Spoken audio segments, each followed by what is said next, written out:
Witch's Oath by Terry Goodkind. Narrated by John Skelly. Chapter 1. Kalen's scream not only felt as if it ripped Richard's soul, it overwhelmed him with shock and terror.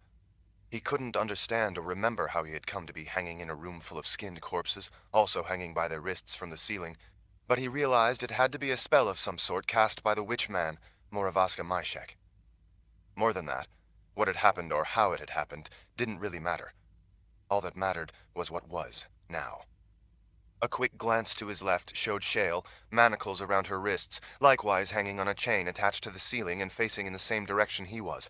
She appeared to be unconscious, and so could be of no help. The same distance to his right and facing in the same direction, toward all the hanging corpses, Kalen struggled in panic at what was happening, at what was about to happen. The smell of all the dead bodies hanging in a grid pattern throughout the room was not only sickening, it was overpowering. Despite how much Kalen thrashed around, making her wrists bleed all the more as the manacles cut into her flesh, Myshek had a firm grip on her flesh, with his fat thumb on the outside and 2 fingers in under the slit he had cut in the skin at the side of her throat so that he could begin skinning her alive. Richard clearly remembered Myshek saying he had spelled the room to block their gift. That had to be the reason she hadn't used her power on him. The thought of Moravaska Myshek skinning Kalen alive was more than Richard could take. He tried to reach his own gift, but when he did, it felt as if nothing was there. He simply felt empty. As long as Myshek's spell blocked their gift, his gift could be of no help. Directly across from Richard, Vika, as naked as Kalen, hung helpless in manacles facing him. Despite the agony she was in from the gash Myshek had made in her abdomen to pull out a length of her intestines, and the Aegil he had pushed into the open wound to increase the torture, she was clearly distraught watching Kalen in the clutches of that evil man. A man who had once owned Vika. "Master," Vika called out in a weak voice, but a voice that Myshek heard. Annoyed, he turned a frown back over his shoulder at her, expecting to know why she would interrupt him. "Master," Vika managed again in a shaky voice. "What?" he shouted in anger at being interrupted before he could begin skinning Kalen alive. "I'm trying to warn you. You've made a terrible mistake." The witch man's expression darkened, but curiosity caused him to take a step back from Kalen. He wiped his bloody fingers on his filthy robes as he turned toward Vika. His blocky features were tight with displeasure at being called away from what he was so eager to do to Kalen. Richard sagged in the manacles with relief that Vika had managed to stop him, if only for a moment, from what he had been about to do. Kalen sagged as she watched, fearing his return. Myshek moved closer so that he could hear Vika's weak voice. "Warn me about what?" "Master, it is my duty to tell you that you have made a dangerous mistake." "What mistake?" When she failed to answer immediately, he pushed her Aegil in a little deeper, making her gasp as her head tipped back in agony. "What mistake?" Richard could see the muscles in her legs tense. She clenched her teeth and held her breath for a moment, doing her best to endure the increase in agony caused by her Aegil. Panting to get her breath, Vika finally brought her head back down. "The same mistake made by Darken Rahl. The same mistake made by Hannes Ark. The same mistake made by Emperor Sulichan. The same mistake made by so many others." Moravaska Myshek, angry to be told he was making a mistake of any kind, stepped close and grabbed her Aegil. He twisted it back and forth, sweeping it around inside the wound in her belly, making her cry out involuntarily as her eyes rolled up in her head with the pain, unable to endure it, yet unable to do anything to stop it. Her legs trembled, her feet shook. Richard ached at seeing how helpless she was. Myshek released the Aegil and gripped one of the ropey braids of his beard between a dirty finger and thumb. One brow arched over a dark, angry eye. "What mistake would that be?" Her muscles stood out iron-hard from the torment of the Aegil jutting from the open wound. She finally managed to gasp in enough air to speak. She stared at him with wet, sky-blue eyes. "The mistake of underestimating Lord Rahl." Myshek gestured irritably toward Richard. "Him? He is not worthy to be called Lord Rahl." "Call him what you will. Call him a mere woodsman, if you will. But it is my duty to warn you, Master, that you have made a fatal mistake." "First, I underestimated him, and now I've made a fatal mistake?" Her jaw trembling in pain, tears running down her cheeks, Vika nodded. Myshek's brow drew down over his cruel eyes. His arm lifted in a grand gesture. "And what fatal mistake do you imagine I've made?" Vika had to pause to swallow back her agony. "You did not kill him when you had the chance. Richard Rahl does not make the mistake of trying to teach his enemies lessons. He does not keep them alive to lecture them and gloat. He simply kills them." Even though Vika was advising Myshek to kill him, Richard had faith that she was doing it for good reason. He realized it was a distraction to make Myshek stop before it was too late, and he started skinning Kaelin alive, even though it meant he would turn his formidable wrath on her. Richard feared for Vika, but was beyond grateful for her intervention. When he saw movement out of the corner of his eye, a quick glance revealed that Shale was at last awake. In that quick glance they both knew the despair of their situation. Myshek stared at the Mord Sith briefly, as if considering her words, or possibly what more painful torture he could inflict, then huffed a brief chuckle. The snake-like braids of his beard swung around with him as he turned and stared at Richard for a moment. The greasy spikes of salt and pepper hair stood out against the pale greenish light from the glass spheres around the room. Myshek flicked a hand dismissively toward Richard as he looked back at Vika. "I appreciate your loyalty in trying to warn me of danger, but you underestimate me. The famous and powerful Lord Rahl is quite helpless against me. No one escapes a witch's oath." "He is gifted. I have seen him kill with his gift." Myshek's derisive smile distorted his coarse features. "Gifted? I've blocked his gift." He thumped a fist against his own puffed-up chest. "The same as I blocked your ability to use your Aegil against me. And I blocked the ability of the other Mord Sith. And I blocked this witch woman's gift. And I blocked the Mother Confessor's power. No one but me can use their power in this room. So you see, you're quite wrong. He is hardly a danger to me now. His questionable powers won't help him. He is under the decree of a witch's oath." "I am telling you, Master, you have made a fatal mistake. You arrogantly think to give him a show of your superiority, and in that arrogance, you have let your chance to kill him slip away. You will not get another chance." Myshek turned a look of raw hatred toward Richard. He slowly closed the distance from Vika, his glare fixed on Richard the whole time. He paused briefly to glance once over at Kaelin with lust for what was being delayed. She glared back with loathing and defiance. He smiled, pleased by that look. He finally came to a stop before Richard to look up at his helpless prize. "Dangerous, are you?" He planted his fists on his hips as he glared up at Richard with contempt. "Then maybe I should take the advice of my loyal Mord Sith and—" As hard as he could, Richard kicked the witchman in the face. His boot connected with bone. Richard didn't know if it was skull or jawbone, but Myshek's dead weight toppled back. He landed hard on his back and lay motionless, sprawled on the floor, his arms out to the side.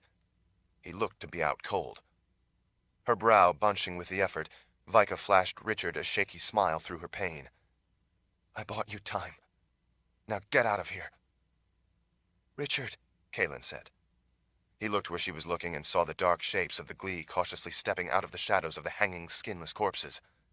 Like those corpses, Richard also hung helpless from manacles around his wrists. Those creatures would not wait for Myshek to come around and finally finish his work with Kaelin so they could have her. He knew they would take the opportunity to have what they had come for. The babies in Kaelin's womb. Chapter 2. Richard looked from the dark, glistening shapes of the cautious Glee back in among the shadows and hanging corpses to the unconscious form sprawled on the floor in front of him.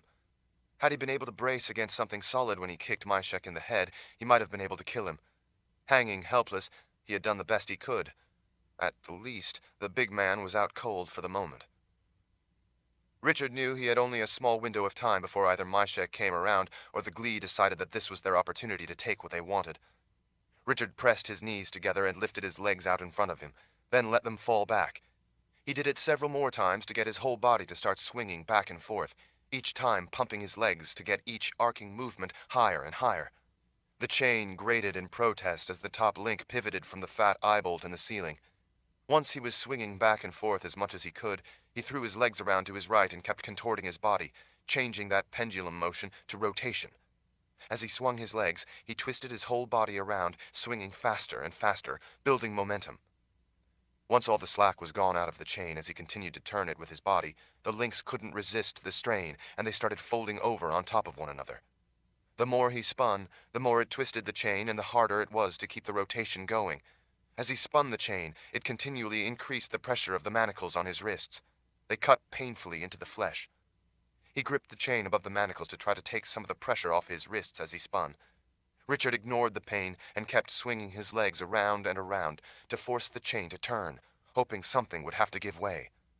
As he did, the links continued to bunch and knot up. Suddenly, the pressure was too much, and the eye bolt in the ceiling beam let out a snapping sound as the rusty threads finally broke their bond to the wood.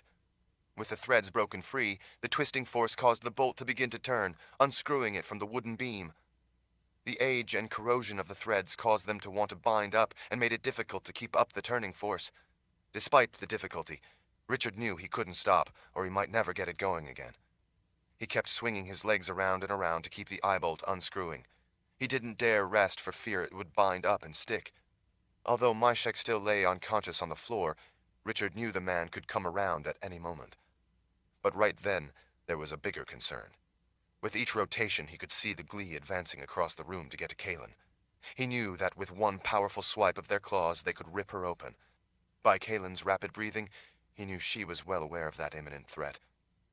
All of a sudden, the turning eye bolt broke free of the beam. Richard crashed to the floor. He quickly scrambled to his feet as several of the dark shapes were going for Kaylin. He grabbed the heavy chain in both hands and started swinging it around over his head. The first two Glee saw that he was now free and a threat, so they turned away from Kaylin toward him, eager to attack. Richard whipped the chain around and cracked it against the side of the head of one of them. The big eye bolt at the end of the chain split its skull and sent the creature sprawling. Before the second could get to him, he swung the chain again. Because the second Glee raced in closer, he couldn't hit it in the head with the eye bolt at the end of the chain.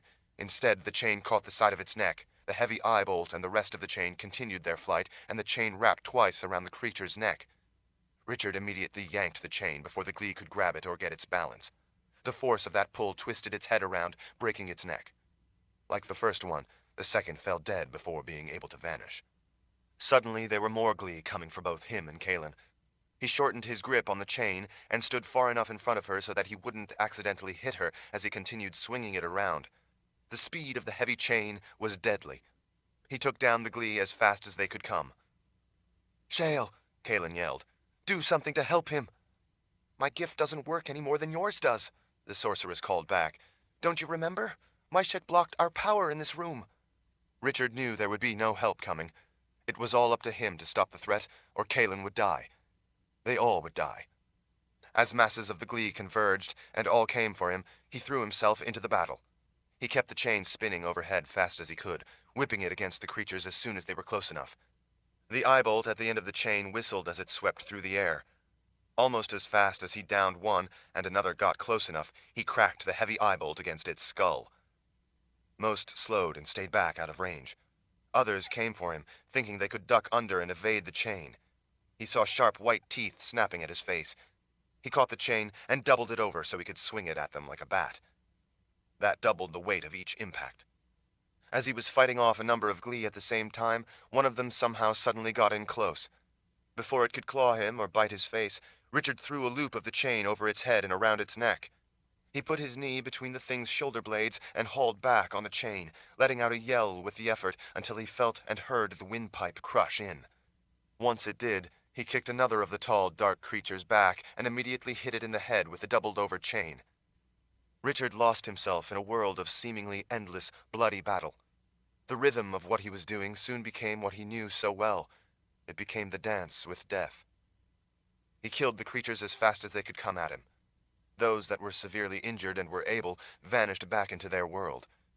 The air in Richard's world was filled with howls and shrieks of the enraged creatures and of the wounded and dying.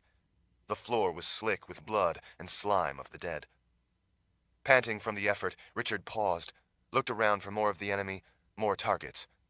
He suddenly realized that there were no more Glee still standing. A number of them lay dead, many sprawled over the top of others. The last of the howls and shrieks still seemed to echo in his head. He raced back to the witchman to strangle him with the chain before he could wake up. Myshek was gone. Chapter 3. Richard quickly looked around, hoping to be able to find and catch Myshek before he could get away, but he was nowhere to be seen. He gritted his teeth in rage that the witchman was no longer there on the floor. He had to kill the man before he could do anything else to them, before he could kill them first. "Did you see where he went?" he asked Kaelin and Shale. Both shook their heads. Before doing anything else, Richard rushed to Vika and yanked the Aegil from the gaping wound in her belly. She gasped. Holding the Aegil sent a jolt of pain up through his elbow, making him flinch. The blow of pain felt as if he had been hit in the back of the skull with an iron bar. It made his ears ring. He could not imagine the agony of having that weapon jammed inside an open wound. He tossed the Aegil on the floor, then touched her bloody, trembling leg as he looked up into her wet eyes. "Hold on, Vika." "Kill me," she pleaded. "Please, Lord Rahl. There is no hope for me now. Please, end it." "Just hold on," he said. "I'm going to help you. Trust me." Angry that he couldn't kill Myshek right then and there, he dragged the heavy chain attached to his manacles over to his sword and baldric, which lay under where he had been hanging. He had to grab the arm of one of the dark, slimy creatures lying over the bottom half of the scabbard and flip it over and off the weapon. He started to pull the sword out of the scabbard with his hands, but because they were chained closely together, he had to hold the scabbard between his boots to be able to draw the blade the rest of the way out. A familiar sensation stormed through him. He felt a fool.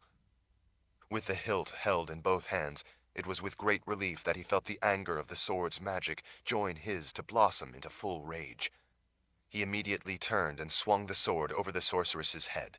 Sparks flew as the blade shattered the iron chain and sent links flying. Shale dropped to the floor. "Hold your hands out," he told her. When she did, and she saw what he was about to do, and that she didn't have enough time to stop him, she gasped in fear as she turned her face away. The blade whistled through the air as it came down in an arc and hit the manacles with a glancing blow to the side of her wrists. It was enough to shatter the metal bands. Shards of hot steel skittered across the room, bouncing along the rough stone floor. Shale, somewhat surprised to still have her hands, was relieved to finally have the horrible devices off. She rubbed her bleeding wrists. "Hold Kaelin for me," he told the sorceress before she had the chance to thank him. Shale hugged her arms around Kaelin's legs to lift her weight a little. As soon as she did, Richard took a mighty swing at the chain holding Kaelin up by her wrists. The iron links blew apart when hit with the singular blade, as if made of nothing more than clay. Hot, broken bits of chain sailed off through the air. Together, Shale and Richard lowered Kaelin down to stand on the floor. She held her hands out as she turned her bruised and bleeding face away so Richard could break the manacles from around her wrists. In relief, once they were off, she threw her arms around his neck. Richard returned the hug as best he could with both of his wrists still in manacles, and while doing so, let healing magic flow into her just long enough to ease her pain a little. The rest would have to wait.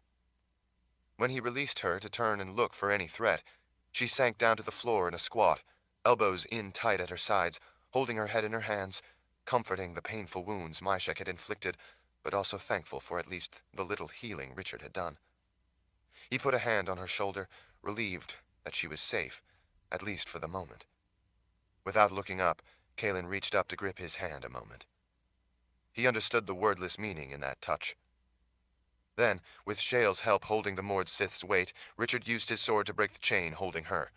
As soon as he did, he immediately moved to help Shale carefully lower the Mord Sith to the floor.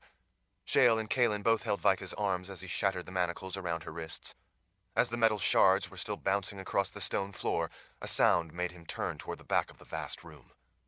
There, in the distance beyond the hanging skinless corpses, he saw the air come alive with masses of scribbles as hundreds of Glee began to materialize, pouring out of nowhere into a mad dash toward them. They went around and among the hanging dead like a raging river, flooding around rocks on their way to Richard, Kaelin, Shale, and Vika. Without pause, still in the haze of rage from the sword, he turned to face the threat.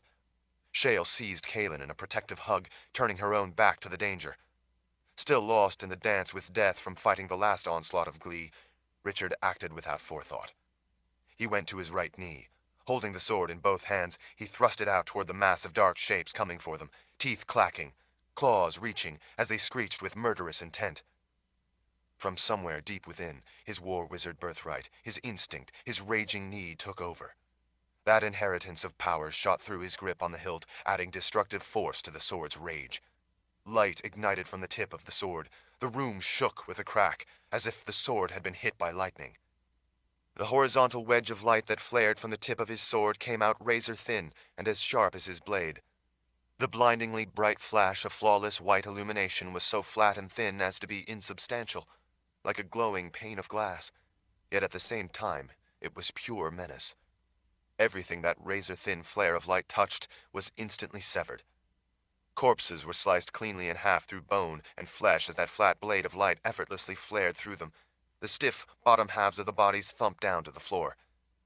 That same wedge of light cut through the glee like a hot knife through silk. There was no escaping the instantaneous, blindingly bright knife of light. Dark, severed legs collapsed. The top halves of slimy torsos, arms still flailing, tumbled across the floor, spilling their insides as they crashed down. Some of the glee clawed at the floor, trying to reach him. Since they were without legs and losing blood at a catastrophic rate, those efforts quickly died out as life left them. It all happened so fast that none of them managed to dive to the floor to evade the cutting light or vanish back into their home world. The Golden Goddess would never hear from the attack force. The instant that sheet of light ignited, everything before it was sliced in two. Almost as soon as it had ignited, the flat wedge of light extinguished. It had only lasted an instant, but that was all it had taken. Even though the light was gone, the room still reverberated with the crack of thunder it had created. Slowly, even that sound died out, to leave the room in ringing silence. What looked like hundreds of glee lay in a tangled, bleeding mass, a few arms still weakly clawing at the air. In another moment, even that residual muscle movement ceased, and the room went still as Richard, motionless on one knee, the manacles still around his wrists, with the chain attached, head bowed, held the sword out toward the vanquished threat. When he finally stood and turned back, he saw Shale standing stock still in wide-eyed shock. Kaelin, who only a moment before had been bracing with the sorceress for the swift death about to descend upon them, let out a sigh as she sagged in relief. Chapter 4. "Richard," Shale finally whispered into the haunting silence. "How in the world did you just do that? For that matter, what in the world did you just do?" Richard had no real answer. Truth be told, he was at a loss to understand what he had just done, much less explain it to her. He had simply acted out of instinct, a war wizard's instinct. "I ended the threat," he said in simple explanation, without trying to embellish with guesses about what he couldn't explain. "No. Well, yes, but what I mean is how could you possibly do that? That was clearly magic. Myshek blocked us from using our magic in this room. For that matter, how did your sword work? Your sword shouldn't work in here either. You shouldn't be able to use your gift in here." Richard arched an eyebrow at her. "And you believe that?" "Of course." Her brow tightened. "I could feel that I couldn't use my gift. It was blocked. How were you able to use yours?" "He's not a wizard, but he used wizard's first rule." Her face twisted with bewilderment. "Wizard's what?" Richard wet his lips. "I don't think that a witch-man even as powerful as Myshek could do something like block us from our gift. But you were afraid it was true, so you believed it. By believing it, in a way, you made it true. You blocked your gift because in your own mind you believed a block was there. You expected to be blocked from your ability. I don't think Myshek really has the ability to do such a thing. At least not to us. To the Mord Sith, yes, because he was a trainer to Mord Sith, but not us. Sometimes a trick is the best magic." "But how did you know?" Richard showed her a crooked smile. "A lesson my grandfather taught me. I just wish I hadn't been so slow to remember the lesson and realize what was really happening. If I'd realized that lesson sooner, I would have been able to kill Myshek while still hanging from the chain. Without thinking, while I thought my gift was blocked, I expected the magic of the sword to work when I grabbed the hilt. When it did, I suddenly realized there couldn't be a block or I wouldn't be able to feel its power bonding with me. It was just a trick. I'd been believing it because I was afraid it was true. Shale shook her head. I wish I had realized it. I could have done something. We all believed it because Myshek is a scary character. That's how such a trick works. It has to be convincing. Myshek is convincing, but he has limitations. Richard turned to Kaelin and held her bloody face gently in his hands. He kissed her forehead, relieved beyond words that she was safe, at least for the moment. He hated to see all that blood on her face. He briefly released a flow of subtractive magic as he held her head between his hands, making the blood on her face vanish and easing a little more of her pain. Do you think you can hold on for a bit? He whispered to her. I need to help Vika. Kaelin nodded. Myshek did no serious damage to me. Don't worry about me. You have to help Vika if you can. As Richard turned, an astonished Shale hooked his arm. With her other hand, she waggled a finger at Kaelin. How did you make the blood on her face vanish? Subtractive magic. I told you. There's no block on our gift. He held both hands out, still in the manacles. Now show me I'm right by using your gift to get these off me. Giving him a dark look, she opened her mouth to question him, but then put her hands around the manacles. She closed her eyes as she concentrated on the task. Richard heard a snap as the lock on the metal bands broke. He twisted his hands, and to his great relief, the manacles with the chain still attached fell open and dropped to the floor. Thanks. See? Your gift was there all the time. He gestured toward the opening to the room off in the distance. Now keep a sharp lookout for Myshek. He's out there somewhere, and he's not going to so easily give up. I have to help Vika before he shows up again. The sorceress tightened her grip on his arm. Her eyes reflected the pain of sympathy and regret. She hesitated briefly, then leaned in close and spoke softly so that Vika wouldn't hear. Lord Rahl, her wounds are too grievous to heal. Healing is part of my ability, something I've done my whole life. I know what is possible and what is not possible. There's nothing that can be done for her. You must believe me that I know what I'm talking about. She cannot be healed of a gut wound that serious, to say nothing of what else he did to that poor girl. But beyond that, even if it were within the scope of the possible, a complex healing takes many hours. An extremely complex healing can take days. Myshek is still down here, somewhere. He's not going to give up on a witch's oath. He will come back after us all. Do you think he won't kill Kaelin as well after he is finished with her? Richard frowned at her. Are you saying we should run? That I should flee because of a witch's oath? He gestured around at the room full of skinned corpses, some of them now sliced in half by the magic he used to stop the glee. That I should abandon the people's palace to Myshek, knowing full well what a monster he is and what he will do? No. She shook her head in exasperation. No, it's not that. It's just that, with such grave danger to you and the Mother Confessor, and to your children, we don't have the luxury of that much time for a futile attempt to heal Vika. Nor can you afford the distraction of a protracted attempt that is doomed to fail in the end. The most you can do for Vika now is to grant her the mercy of a quick death. She has earned that much. Richard bit back his anger at her words and instead said, Let me handle this. Seeing the look in his eyes, Shale finally relented with a nod. He gently pulled away from her grasp on his arm. Kaelin then touched him with an expression of anguish over the grim situation. Richard looked at both of them briefly, at the pain he saw in their eyes. The resolve they saw in his eyes kept them both from saying anything. And then, something back in the darkness caught his eye. Past Kaelin and Shale, in the distance, in the dim greenish light, he saw a single glee just standing there watching. He remembered seeing a single glee before, after a previous battle when he killed a large group of them. He stared at the dark shape. It stared back.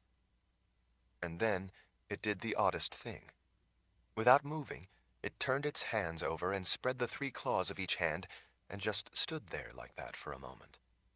He saw then that the glee's hands were webbed between each claw. It wasn't at all an aggressive posture. If he didn't know better, he would say it was acknowledgement of Richard and what he had just done. As soon as the glee knew they had made eye contact and it had shown him its webbed hands, the air turned to scribbles as it vanished back into its own world. Richard wondered if it could possibly be the same one he had seen before, the same lone glee, or if it was a scout of some sort, come to see what had happened and report back to the Golden Goddess. He also wondered why the glee would have webbed claws, if they were predators. Whatever its purpose, Richard didn't have time to consider it any longer. He had much more important things to tend to. His gaze refocused on the two women in front of him. I have to help Vika. Chapter 5. The naked Mord Sith lay in a pool of her own blood on the rough, cold stone floor below where she had been hanging. Bits of broken chain were scattered across the floor. Her single braid was soaked red from that blood. Her red leather outfit lay on the far side of her. Vika's pale face was a landscape of bruises, open wounds, and strings of blood from a beating. Richard could see that both of her cheekbones had been broken from the blows. One of the bone fragments stuck out through the skin. He could hardly contain his rage at what the witch man had done to her. He could also hardly believe that she was still alive. He knew, though, that if he didn't do something soon, she wouldn't be alive for long. He reminded himself that the time would come, but now was not the moment to focus on his anger at Moravska Myshek. Now it was about Vika, and what he hoped to be able to do. She was trembling ever so slightly. Her eyes were closed as she struggled against the crushing weight of pain. A glistening, bloody mass of her intestines lay up against her side, still attached by a knotted length of gut coming out of the gaping wound in her abdomen. He had a hard time believing that she wasn't crying in agony. During their training, Mord Sith were kept on the cusp of death for days on end. Richard knew that such twisted training made them more than merely tough. They all knew death well. They all danced with death in their own, private way. It was that training, he thought, and only that training, that made her able to endure it, and probably was keeping her alive. Vika's eyes opened as Richard knelt down close beside her. "You did good, Lord Rahl. I knew you would think of something if I could just buy you a little time." The inside of her lips had been gashed open on her teeth when Myshek had struck her with his fists. He could see how much it hurt her to speak, despite doing her best not to let it show. "I hope you don't think I was really urging him to kill you." "No," he quietly reassured her as he put a hand gently on her shoulder. "No, I knew what you were doing." She let out a breath in relief. Richard smiled down at her through the pain of empathy at seeing her in such a condition. He gently brushed a strand of blonde hair back from her eyes as she gazed up at him. "You are the one who did good, Vika. It was all your doing. I couldn't have done it without you. You saved Kalen and me, and our children." "It was my great honor," she said. "I'm afraid that it is my time now. I know the cusp of the world of the dead well enough. I've returned from that place more times than anyone has a right to. I am looking out at you now from the brink of that dark place. The world of the dead calls to me. My time has come to go beyond the veil. Thank you for rescuing me from Hannes Ark and for allowing me to serve you." Richard shook his head. "It's not your time, Vika. Don't even think that. You must live. I need you." She rolled her head from side to side. "It is too late for me now. I know that. Please don't try to soothe me with the false kindness of a lie. I know better. I am the seeker of truth. It is no lie. I wouldn't do that to you. If I thought it was too late for you, I would tell you so." She smiled the littlest bit. "Not even you can heal me or hold back the world of the dead. But I would be eternally grateful if you would spare me any more suffering in this life and send me swiftly on to the next. Vika, please, Lord Rahl, end it. I am ashamed to admit that I am not strong enough to endure this any longer, and I don't have the strength to end it myself. I hate for you to see me so weak. Please, grant me the mercy of a quick death." Richard swallowed back his anguish. It was hard for him to see her beg for death. "I asked you to trust me. You must do that now. I am the Lord Rahl. We are bonded in an oath, you to me and me to you.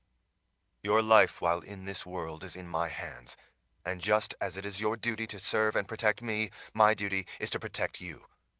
More than that, I need you. You have given me your oath of loyalty. Remember that oath now, and put your trust in me. You must hold on for me." Before she could object, Richard laid a hand gently on her brow. He closed his eyes and bowed his head, letting his power flow into her. Vika gasped as she felt the hot rush of it. He didn't try to heal her or even relieve her pain. He knew that would be futile right then. For the moment, he could only give her strength to help her endure her injuries and hold on until he could do more to try to save her. When he opened his eyes and lifted his head, he was looking into her intense blue eyes. He smiled at the look in those eyes. There's the Mord Sith I know. He touched a finger to her lips before she could speak. My strength is your strength. Now, hold on for me. A tear ran from the corner of her eye as she nodded. Richard rushed to his feet. He might have given her some added strength, but he knew he didn't have much time. Strength alone would not keep her alive. A short distance away, Shale, keeping a watchful eye on him, was just finishing helping Kaelin get her clothes back on. Kaelin's eye was still bluish-black and swollen shut. Her wrists oozed blood, as did Shale's wrists, as did his own. Watch for Myshek, he told them both. He is still down here somewhere. We're going to need some time without being interrupted. Shale eyed him suspiciously. Time for what? Kaelin was just finishing buttoning her shirt. When Richard didn't answer, she offered her own answer. Time for a crazy idea, I suspect. Shale looked to Richard and then back at Kaelin. What crazy idea? I can't begin to imagine. Kaelin, I need you to do something. With an arm around her shoulders, Richard pulled her closer. He didn't have time for questions. I know you are hurting, and you need to be healed. So do Shale's wrists. We will take care of that, I promise. But right now, stay here with Vika. I don't want her to be alone. Hold her hand. Just be with her until I get back. Where are you going? To get the others. Shale gestured off toward where the rest of the Mord Sith knelt at the opening to the kill room. Myshek blocked them. Do you believe it is the same kind of trick of magic that he did with us? Richard sighed as he looked off among the hanging corpses toward the opening to the room. In the distance, between some of the skinned bodies, he could just see the red leather outfits of a few of the kneeling Mord Sith. No. He was a trainer of Mord Sith. I don't know exactly how such things worked, but as a trainer he would possess very real power over them. I'm sure Myshek really was able to block them off from everything. Then what are you going to do? The sorceress asked. I'm going to pull them out from beyond that block. Now wait here with Kaelin, please, and stay on guard. Myshek is out there somewhere, and sooner or later he is going to come after us. I'm worried he might slip back in here and surprise us. When you see him, are you going to scythe him down with light from your sword like you did to the Glee? The sorceress asked expectantly. That would certainly be effective. Richard's mouth twisted with frustration. I would if I could, but I don't actually know how I did it. I simply reacted. In that instance of desperation, I can only assume my war wizard heritage took over, assessed the nature of the threat, what tools I had at hand, and what powers could be brought to bear. Then it did what that instinctual part of my ability concluded would be the most effective response. I don't know that for certain, but it seems the most logical guess. I do know it wasn't a conscious act. Shale briefly considered his words. She finally gave him a serious look. Then what are you going to do if you encounter the Witchman? He has powerful magic. Richard gazed back with an equally serious look. I guess I'll have to take care of him the old-fashioned way. The old-fashioned way? What's that? Richard arched an eyebrow. I'll just have to go all emotional on him. Shale's mouth twisted with displeasure as she looked over at Kaelin. You were right. A crazy idea. Chapter 6. Just before he reached the broad opening back out to the corridor, Richard paused, sword in hand, to carefully lean out and look in both directions. He could feel the word truth, formed by the gold and silver wire-wound hilt pressing into his palms. Blood ran down from the painful, throbbing wounds on his wrists, onto the hilt of the sword, and then down the blade to drip from the tip. His blood always made the sword's magic lust to meet the enemy. He had often used his blood to give the sword even more motivation. Looking out, he didn't see any sign of the Witchman. He worried how Myshek might be able to hide himself in plain sight. After all, the first time Richard had seen him, he had seemed to materialize out of smoke. Fortunately, Richard didn't see any smoke either, but he had no way of knowing what other powers Myshek might be able to use to hide himself. Richard had kicked the man in the head pretty hard, but he didn't know exactly where his boot had connected or how much damage it had done. All he knew was that he had used all his strength to do it. With the way it had knocked the man out cold, it had to have done some damage, but Richard didn't know if it was enough. Myshek was most likely hiding somewhere, nursing his injuries. Richard knew nothing about witchmen and wondered if it was possible for him to heal himself. Unless the kick had done serious damage, it wouldn't keep him down. Someone that filled with hate and a lust for power wasn't about to let his prey slip away, so Richard knew it wouldn't be long before the witch man came out of nowhere to attack them. When he did, Richard knew the man would be out for blood. But until then, he had at least a small window of opportunity to try to save Vika. The other 5 Mord Sith were still kneeling in a line in the broad opening, hands held out, their aegil still attached by the fine gold chains around their wrists resting across their upturned palms. They all stared blankly ahead. Richard knew that despite their lifeless appearance, they would all feel the pain of those aegil.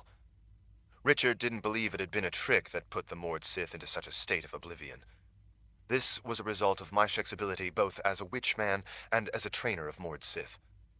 Richard didn't know what those abilities entailed or how he had come by them, but he knew they were very real. It was just one more cause for concern. While young women were chosen for their innocence and compassion, he suspected that trainers of future Mord Sith were chosen for their obsession with cruelty. All he knew for sure was that he had to get the 5 Mord Sith back from that lost place before he tried to heal Vika, and he needed to hurry. Vika couldn't last much longer. He put his hand on the red leather on Berdine's shoulder. She didn't respond. She had belonged to Myshek once, so his control over her would be the strongest. Through his hand on her shoulder, Richard could feel the painful hum of power coursing through her from her aegil. That power was fueled by their bond to the Lord Rahl, not Myshek, and therein lay the source of his hope. He could also sense, through that connection, that she was in pain. That pain was likely worsened by the block. It saddened him, too, to feel her hopelessness. Richard squatted down, keeping his hand in contact with her shoulder. He knew how to heal with his gift. He had, a number of times, connected to people who were injured or sick, and had let his ability flow into them. He began to open that same mental gateway deep within himself. "I am here with you, Berdine," he said into her ear.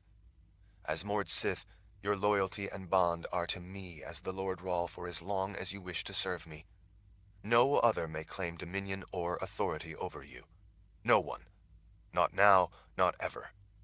Moravasca Myshek is an enemy of the Daharan Empire, and I am the leader of that empire. I now dissolve any block he placed in you, and place instead the protection of my gift to block him from ever again using his power over you."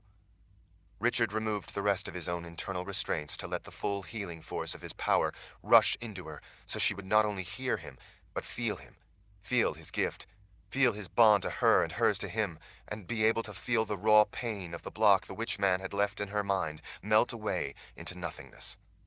He stood, then, and held the point of the sword over her upturned hands to let some of his blood drip from the tip of the blade onto her palms. "With my bond and blood oath, I reclaim you from that witch." Berdine gasped. Her head jerked up. Her eyes came open. She blinked a moment and then shook her head as if gathering her senses, trying to understand where she was. Finally, she stared at the blood on her palms and then looked up at Richard. "Lord Rahl." When Richard smiled, she suddenly shot to her feet and threw her arms around him in relief. "You saved me. You came for me and you saved me. I knew you would." Richard patted her back and then pushed away. "We don't have much time. I need to get the others back as well." He went to each Mord Sith in turn and repeated the procedure until all 5 of them were jolted out from behind that block Myshek had put in their minds. None of the others hugged him the way Berdine had, but they were all clearly thankful that he had come for them and succeeded in breaking the witchman's hold over them. "Where is Myshek?" Rika asked as she stood and looked both ways down the corridor. "I don't know," Richard said. "We are going to need to hunt him down, but first I have to help Vika." "You found her, then?" Nida asked, expectantly. Richard nodded.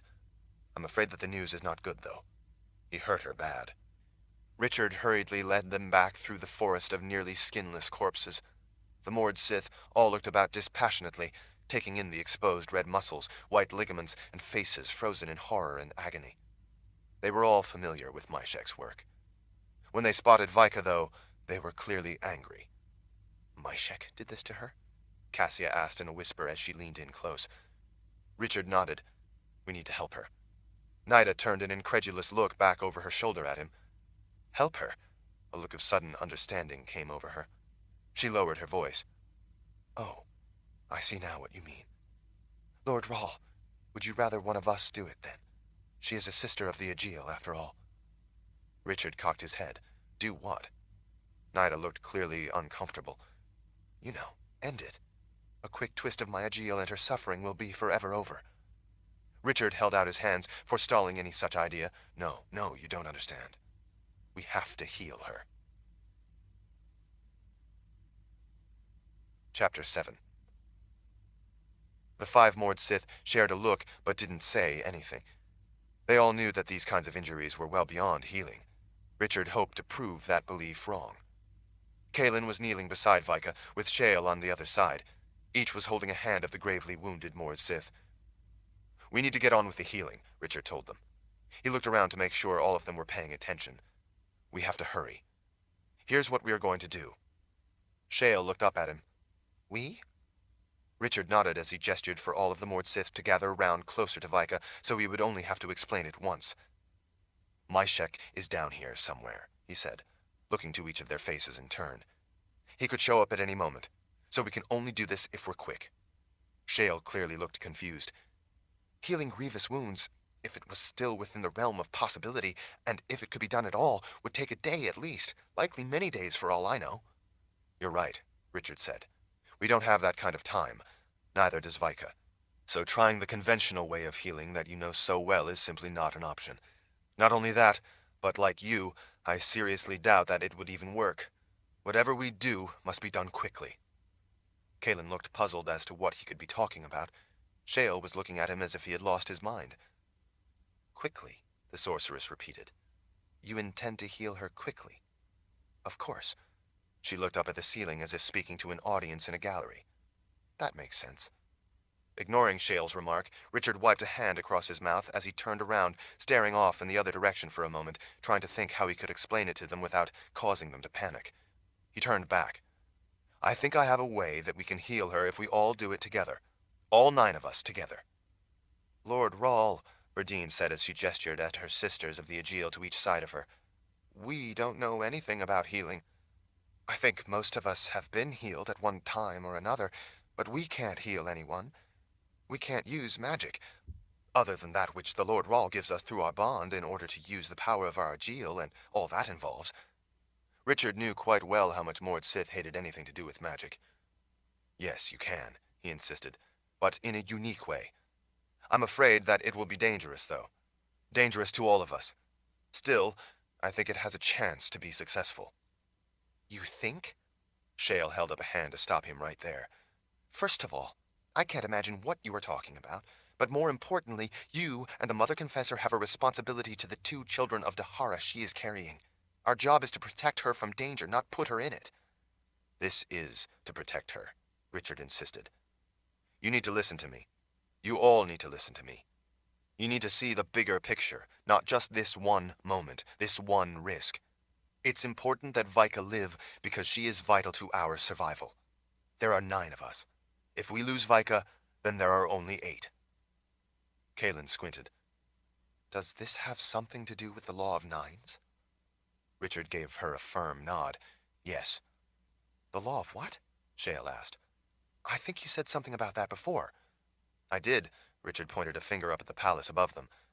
In one of the highly restricted libraries up in the People's Palace, there is a book that deals with the power of numbers as it relates to the use of the gift. It says that there are various cardinal numbers, some of them very powerful in how they affect magic. 9, in many ways, is the most important number. In the right circumstances, it can alter and increase the power of magic. In some cases, it can even invoke some powers of magic. In rare cases, there are even powers of magic that can be brought about in no other way. The number 3 is associated as an element of the number 9, and so also important. It's part of how we use magic. For example, the devotion is repeated 3 times. There's a reason for that. Those 3 repetitions reinforce the magic in the bond itself because they invoke the law of 9s. Verdine looked puzzled. But 3 isn't 9. But there are 3 devotions spoken, 3 times a day. 3 3s are 9. See what I mean? 3 is a constituent component of 9. It adds power to an already powerful number. So, you think that because there are 9 of us, our power is greater than any one of us alone? Kalen asked. Among other things, Richard said, relieved that she at least grasped what he was talking about. What other things? She asked. Richard gestured overhead. We are in the People's Palace, drawn in the shape of a spell form to give the Lord Rahl more power. On top of that, we are also inside a complication, designed to make the Lord Rahl's power, aided by that spell form, more effective. The Law of Nines makes a third element. All three of these things, the Law of Nines, the Palace spell, and the complication, give me the best chance to save Vika. I have to take this opportunity while I have all those elements on my side. Kalen leveled a look at him. We also have things that work against us. Besides Vika's wounds being grave, Myshek is down here somewhere. He could show up and attack us at any moment. And then there are the Glee. Richard nodded. I didn't say it would be easy, or that there aren't risks. He leaned closer to her. But if we lose Vika, we lose a powerful element of protection for you and the babies in getting us to the protection of the Wizard's Keep. To preserve that power of 9, we need Vika with us. We can't begin to imagine right now how and when we might desperately need that added bit of help afforded by the Law of Nines. As small as that bit of magic may be, it could be enough to make the difference when it matters most. Because of the Law of Nines, the 9 of us together have a kind of cumulative ability that none of us alone would have. Neither Shale nor I, by ourselves, have the ability to do a healing of injuries as life-threatening as the ones Vika has. Shale was giving him a look, part skepticism and part analytical interest. So, because of this Law of Nines, you think all of us together can somehow heal her? In a way, yes. In a way? Shale folded her arms. How? We need to all join hands. Shale, you will be holding Vika's right hand as you were a moment ago. Then all the Mord Sith will line up around Vika, all holding hands. Kalen will be at the end of them. Then me. I will be holding Vika's left hand with my right, in that way linking us all together. When we are joined in that ring, I believe the Law of Nines will give me what I need to help me heal her. Shale still had her arms folded as she glowered at him from under her brow. And how long do you think this will take? By her tone, she was clearly growing even more suspicious of exactly what it was he intended to do. From our side, it will be almost instantaneous. That's the advantage of what I plan to do. Kalen leaned in, her suspicion now exceeding Shale's. From our side? What exactly are you saying? Richard didn't want to fool any of them, but at the same time he needed to tell them at least part of what he intended. Once we are linked, I will use all our combined gifts to stay connected to Vika in the underworld. Jaws dropped. Kalen reached out and gripped his arm. What? It's the only way. Shale's arms had come unfolded as she leaned in along with Kalen. The only way to do what? Die with her? Well, I should hope not, Richard said, offering a smile, to her surprise. That clearly wasn't what any of them expected to hear. You have to trust me on this. It's the only way to have the time we need to do this. Only Kalen understood. Of course. But Richard... Of course what? Shale interrupted. Kalen cast a worried look at the sorceress. The underworld is eternal. There is no such thing as time in an eternal world, because with no beginning and no end, there is no way to measure it or determine how much time has passed. What might be an instant here could be days or even centuries in the underworld. Richard could see that Shale was about to unleash 100 questions and 1,000 objections. He didn't want to hear any of it. I intend to save Vika, the same as I would save any of you. I view this as necessary to help us get Kalen and these children of Dahara to the safety of the keep. It needs to be done. We are wasting time. In the underworld, he would have an eternity of time, among other things. I want everyone to kneel down around Vika in a circle, he told them. Shale, you take her right hand. The rest of you join hands like I explained. Kalen, you take my hand. Lord Rahl, Vika said in a weak voice as they all knelt around her. I don't want to endanger any of you. Please, don't. It endangers us more if we lose you. As the Lord Rahl, I judge that this is what we must do. Now, put your trust in me. Richard gestured to the others. Everyone, join hands. Chapter 8. Richard picked up Vika's Aegil, which he had pulled from her gut wound earlier and had thrown on the floor. Vika, I want you to hold this in your teeth. I gave you some of my strength before. Do you think you can do that? I need you back at that place." Knowing that he meant that place on the cusp between worlds, she nodded. In a way, the pain of an Aegil was an insane kind of familiar comfort to a Mord Sith. Richard had already tensed the muscles of his abdomen to help him endure the pain of holding the Aegil. Unlike the Mord Sith, he found no comfort in such pain. When he held it out in front of her, she pulled her lips back and clamped her teeth down on it. Her pupils dilated as the wall of pain hit her, and her jaws clenched tighter. He didn't need to tell her to bite down. Once he saw that she had, he carefully picked up the small pile of her intestines coiled on the floor beside her. He did his best to carefully wipe off any specks of dirt or crumbled rock. Once he had inspected them to see that they didn't have any foreign matter stuck to them, he stretched out and pushed the tips of his fingers into the wound in order to spread open the sides to give him room to guide the warm mass back inside her abdomen. Her eyes wide, Vika stared at the ceiling as she trembled. Each breath was a ragged pull. Then she would tighten her muscles and bear down again until she needed another breath. "All right, that's the worst of it," he told her. She nodded without looking over at him. It didn't look like it had helped with the pain. Her face had gone a bloodless white, telling him that, if anything, the pain was worse. He put a bloody hand on her shoulder. "Hold on, Vika. It won't be long. You're already on the cusp. The pain of the Aegil will help you take that final step through the veil. I will be holding your hand. I will be here, but also with you, and watching over you when you cross over." The last part wasn't exactly true, but he needed to say it for those listening, especially Kalen. There was no time for questions he dare not answer honestly. "When you get to that place beyond, to that world, it will be tempting to let yourself go into that forever world," he told her. "Believe me, I know. You will find comfort there in being free of the pain, free of misery, fear, and worry, free of everything. You will want to let yourself drift away into that eternal world where struggles of life are a thing of the past, and you can be at peace. If it's all too much for you, you have my permission to accept that world." He didn't want her to make that choice, but he wanted to give her a choice to be better able to endure what she was about to face. He knew that by having the option of a way out, it sometimes helped endure a hard choice. "But I need you, Vika. Kalen needs you. Our children need you. Dahara needs you. So I hope you will have the strength to let me heal you while your spirit is there, and then return to us." She finally looked over into his eyes and nodded. He could see her doing her best to fight the pain of both her injuries and the Aegil she held clamped in her teeth.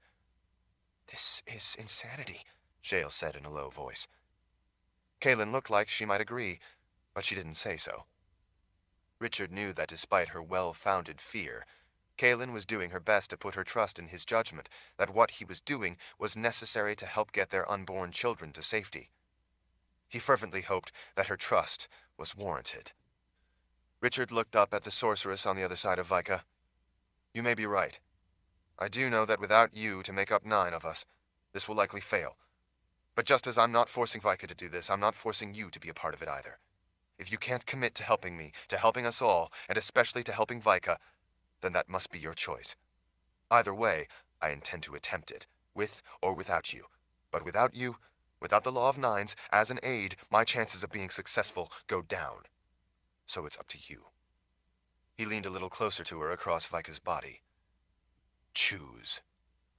Shale's gaze took in all the Mord Sith on their knees around the supine Vika. She met Kalen's gaze for a long moment, but Kalen, despite the bruises and the eye swollen nearly shut, was wearing her confessor's face. Finally, Shale looked down at Vika, the Aegil between her teeth as she did her best to draw each breath. At last, she looked back up at Richard. "I didn't come all the way from the Northern Waste to deny you my help now. You are the Lord Rahl. Do as you must. I will support you." Richard smiled his appreciation. "All right. I want everyone to concentrate on Vika. Imagine giving her your strength, and imagine her being whole again. Shale, please add what ability you have at healing to mine." "Do you really think that will help?" Cassia asked. "Us concentrating on Vika, I mean. We can't do magic." "You're not doing magic. You are magic through the power of the Law of Nines, and through your bond to me. You are part of that whole. It's that whole that matters." You and your sisters have all been on the cusp of death. You remember being part way into that world, don't you?" Cassia looked grim. "More times than I care to remember." "When you were on the cusp, you were actually partially in the underworld, or you couldn't really know that you were on the cusp, now could you? Vika knows. She is there now, at that threshold, at the brink of death itself. She told me she was already in some ways looking out at me from the world of the dead. It is that experience of being on the cusp that you bring to the circle. It is that experience of coming back into the light of this world that we need.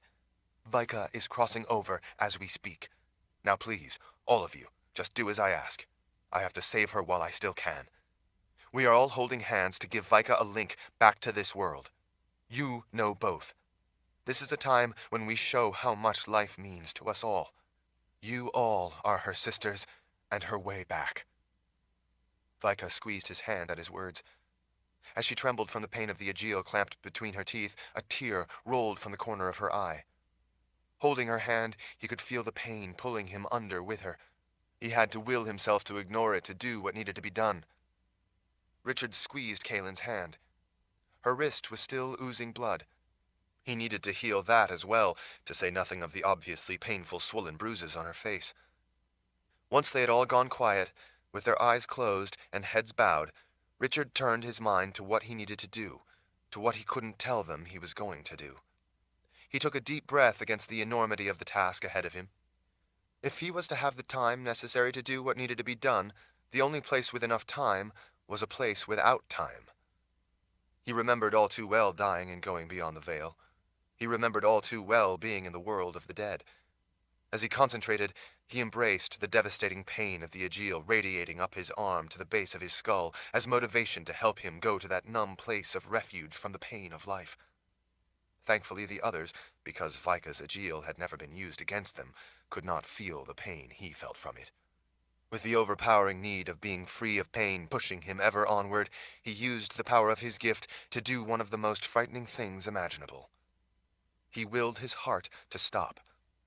He ignored the crushing pain that started radiating from the center of his chest by concentrating instead on the pain of the Aegil that didn't let up even though his heart had gone still. He felt Kaylin's hand tighten on his as she sucked back a sob of fear for him, not really realizing what he had just done. The world faded away. Kaylin's grip seemed to dissolve as his muscles went slack. Richard saw darkness beyond darkness. He heard the faint sound of voices, the countless voices of the dead from beyond the veil. As he sank into that dark void, swirling masses of souls swept through a darkness blacker than black and began to surround him. In that void, ghostly arms and writhing fingers reached for him. Hints of light wheeled around him. He held on to Vika, knowing that she was seeing the same thing. Richard did his best to ignore the voices and the reaching hands. He did his best not to recognize the spectral faces. He couldn't afford the distraction of familiar voices, familiar faces, familiar emotions and longing. Despite his best efforts, those he had killed, evil people who fought in the world of life for the cause of death, smiled out at him from the darkness as they swept in closer, eager for the chance to rip and tear at his soul. Claws sank painfully into his spirit. As they tried to drag him down among them, Richard held on to an awareness of the light from above, of the light of Kaylin's soul, and those with her beyond the veil. As he did, evil lost its grip on him and sank away. He pulled Vika up with him, away from the terrible evil that lusted for them both. As they rose up through endless darkness, the multitude of souls appeared to be nothing more than the soft flickers of stars, massing and moving together like folds of gossamer in a faint breeze, rippling, twisting, rolling as one insubstantial mass. Even as they revolved around him, a curtain of eternal inhabitants of darkness, they knew he did not belong. But they wanted him to. They whispered to him, promising him the end of pain, the end of sorrow, the end of a life of constant struggle. They whispered to Vika as well. He had but to let himself accept what was all around him. He knew that they were also appealing to Vika to join them in their eternal rest. He knew how much those whispers and tender touches would lure her toward their world for all eternity. He knew how she ached to accept their call. Richard circled a comforting arm around her shoulders as she gazed about in wonder, the pain of the world of life far distant. In this dark world, she was free of the mortal pain of her injuries, even if her physical form was not yet free of those injuries. Richard held her close, silently reassuring her that he was with her, not letting her feel alone. When she listened to him, the darkness shifted, the souls twisting away as if in eddies from a current sweeping past, carrying them with it. Richard held Vika close as the two of them drifted through layers of darkness teeming with spirits. Those streams of darkness carried them through rolling undercurrents formed out of nothing. All the time, the soft glowing mass of souls followed along, distant, hesitant, yet drawn to them, these alien beings in their world. It was bewitchingly beautiful and terrifying all at the same time. Richard had to remind himself continually of Kalen's hand in his, still back there beyond the veil in the world of life, and his love for her. She and the other souls there with her were his anchor, and Vika's anchor, to the world back beyond the veil. He had to remind himself of their two children back in the world of life. The twins needed him if they were to be born and their graces were to be completed. And they all needed Vika. He wanted more than anything to be back with Kalen and with her unborn babies. To do that, he needed to get on with the job at hand. As Vika turned to him, not knowing what to do, not knowing what choice to make, he reached into himself to the depths of his gift, into the network of connections linking his magic to his soul, linking it to the world of life, searching for the exact gossamer threads he needed. At the same time, he reached into Vika with his gift. Were they still in the world of life, she would have let out a gasp at the power of it. Chapter 9.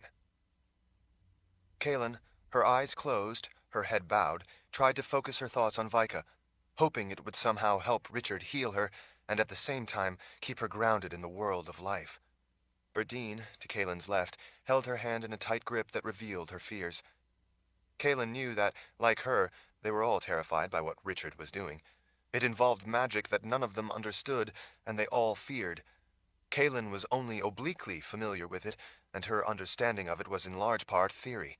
Sometimes she had to put her trust in Richard even when she greatly feared what he was doing. As the room grew deadly quiet, she couldn't seem to calm her anxiety. In that silence, Kalen heard a sound that didn't belong. Oddly enough, it sounded like something wet. With sudden realization of what it was, she opened her eyes, despite Richard's instructions, and glanced back over her shoulder. In the dim, greenish light beyond the forest of hanging corpses, she saw dark shapes running as yet more scribbles were forming in the air. "Richard!" When he didn't respond, she screamed his name again. Richard slumped, partly bent over on his side, one hand reaching back to hold hers, the other holding Vika's hand. Kalen saw then that Vika had stopped breathing. She urgently pulled away from Berdine to put both hands on the side of Richard's chest, shoving him, trying to wake him from his state of deep concentration. With a jolt of horror, she realized that Richard wasn't breathing either. She was momentarily confused, unable to understand why he would not be breathing. If she lost him because she went along with his crazy idea, she would never forgive herself. The twins would never forgive her. Despite her worry for him, there was no time to figure it out. She had to do something about the dire threat coming into their world from across the room. As she sprang to her feet, she stole a quick glance back to check that the sword was there at Richard's left hip. Once she saw it, she dropped down and grabbed the hilt. The blade rang, hot with rage, as she yanked it free of the scabbard. She knew that rage all too well. "Shale!" Over on the other side of the still Vika, the woman's head was bowed, her eyes closed. "Shale!" The sorceress's head jerked up. "What?" More of the dark, wet shapes materialized out of nowhere to rush forward, their bodies steaming as they came around the hanging corpses. Clear, gelatinous blobs slid off them and splashed across the floor. She realized that was the wet sound she had heard at first. "Do something!" Kalen screamed at the sorceress in order to be heard over the sudden sound of murderous shrieks and howls from the glee, excited at finding her vulnerable with no witchman to stop them. One of the monsters, apparently the one she had heard materialize first, was out well ahead of the others. She leaped back as wicked claws swiped at her, first one and then the other in rapid succession. Kalen had been trained in the use of a sword growing up. She reacted instinctively. She swung the sword around and brought it down with all her might, lopping off the second arm that had taken a swipe at her, severing it between wrist and elbow. The creature recoiled in surprise and pain, drawing back the stump. In that seemingly frozen instant, she immediately used the opening to drive the blade through its chest before it could use its other claw on her. The tall, dark shape dropped to its knees. The sword, still through its body and jutting out its back, was pulled down and almost out of her hands as the creature sank to the floor, already dead. Kaelin grunted with the effort of putting her boot against it and pulling the blade back out as the dark shape toppled over. Dozens more Glee came charging out from among all the hanging bodies. Bloody sword in hand, Kaelin turned to the sorceress, now alert and on her feet. "Do something. Richard's not breathing. He can't help. I can't stop them all. You have to do something." Shale was already lifting her hands. With her eyes closed, her fingers twisted this way and that as she held her hands up before herself. When she opened her eyes, they had turned a strange yellowish color. Her long, dark hair fell forward over her shoulders as her head and brow lowered, as if having no need to rush. The dark material of the top she wore bunched above the leather forearm shields. Beads and small chains with strange amulets hung below a black leather bodice. A loose-wrapped skirt of dusky, dappled colors was open at her left hip, revealing dark traveling trousers tucked into boots. The trousers had a variety of pockets and equipment straps. Kaelin always thought of Shale as the sorceress who had healed her and saved the lives of her unborn children. She felt a bond to the woman because of that. But in that instant, her hands lifted up before her dark glower, her fingers swaying snake-like, Shale looked every inch a lethal witch-woman. It was a frightening glimpse of pure menace. As Kaelin swung back around toward the advancing threat, sword at the ready, the floor suddenly came alive with snakes that seemed to materialize up out of the stone. The sight was as alarming as it was impossible. She gasped as the writhing creatures slithered around her feet as they rushed toward the Glee. They brushed against her ankles as they went over her boots. Some of them glided in waves right over Richard's legs. There were so many the floor seemed to have suddenly come alive with movement. Most were frighteningly big. While they weren't all the same color or type, most of the biggest were white. A few had brown patterns of scales, some of the smaller black vipers had yellow bands with white and red rings. Others were a rust color, and a few of the smallest were no bigger around than her finger and as black as death. They were all shockingly fast. Kaelin didn't know what kind of snakes were white, but these all had the broad heads and snouts of vipers. Red, forked tongues licked at the air as their bodies moved in writhing waves as they raced ahead. She saw that rather than round pupils, all of these snakes had slitted pupils. Kaelin stood motionless, sword in hand, fearful that if she moved, the snakes, still slithering around her ankles, would turn and strike at her. As much as she hated and feared snakes, these didn't seem the least bit interested in her. From all around, the hundreds of vipers were all headed toward the Glee. Shale hadn't moved. She stood with her hands lifted, her fingers slowly twisting with the effort of doing something that appeared extremely difficult. The witch-woman's eyes had turned a darker yellow, and Kaelin could have sworn that they too had vertical slits for pupils, but before she could get a good look in the dim light, she had to turn back to the howling threat charging in toward them. As a tall, dark shape in the lead dove toward her, Kaelin brought the sword around in a mighty arc, lopping off its head. She had to turn and pull her hips sideways to avoid being knocked down as the headless monster toppled past her. The head bounced along atop the mass of snakes. In reaction to it landing on them, the snakes, with lightning quickness, turned and struck at the head with their fangs, so that as it tumbled along the floor, it became balled up in snakes. Shale stood with her hands lifted, motionless other than her writhing fingers. Kaelin stole a quick glance and saw that all the Mord Sith looked to be unconscious. Vika looked to be dead, as if she could no longer will herself to fight for life. But far worse, that quick glance told her that Richard had clearly stopped breathing. At first, she had thought maybe he was holding his breath in concentration, but he would surely have responded to her calls, if not the threat from the Glee, if he could. The mass of tall, slimy creatures slowed their advance, seeming unsettled by all the snakes racing toward them across the floor. First a few, and then all the Glee came to an uneasy halt. They didn't look like they necessarily feared snakes, but the numbers and their behavior clearly had them concerned. As they came to a halt, the racing snakes in the lead were finally close enough to strike. They lifted up and drew their heads back, the rest of their bodies whipping around forward for support, and then, jaws opened wide, they struck with lightning speed. As yet more came in, they threw themselves at the Glee. Fangs sank into the soft, dark flesh. The vipers struck at ankles, at legs, and the larger ones that could strike higher went for arms and the lean, muscular bodies. When the vipers sank their fangs into the Glee, they didn't let go to strike again. Instead, they held on, their heads flexing as they pumped venom into their victims. The Glee, at first confused, then alarmed, were now in full fright, as each of them had dozens of vipers on them, with more striking all the time. In mere moments, they were all covered with wriggling snakes. Arms weighed down by snakes that had sunk fangs into them became too heavy to lift. As they staggered back, the snakes wouldn't let go. The stricken Glee dragged the weight of snakes with them as yet more leaped on to join in the mass attack. Other long, massively thick snakes, with mottled patterns of brown, black, and tan, coiled themselves around legs, progressively rolling the coils up the legs of the victim, finally wrapping their fat bodies around the chest and neck.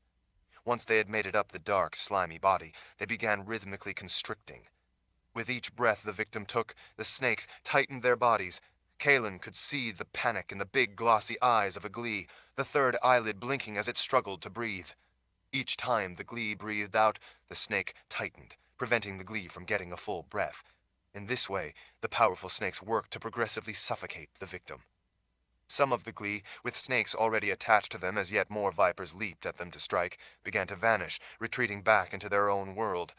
The snakes that missed an intended target that was suddenly no longer there dropped to the floor and without pause turned their attack to others still there. As many of the Glee vanished back into their own world, they took the snakes, with fangs firmly sunken into them, back with them. Others had become so fearful of the attacking vipers that they didn't seem to have the presence of mind to flee. They fell back under the weight of the snakes attached to them. Once on the floor, they were even easier prey. The Glee shrieked in pain and terror, swiping at vipers going for their faces. None of the invading Glee escaped the attack.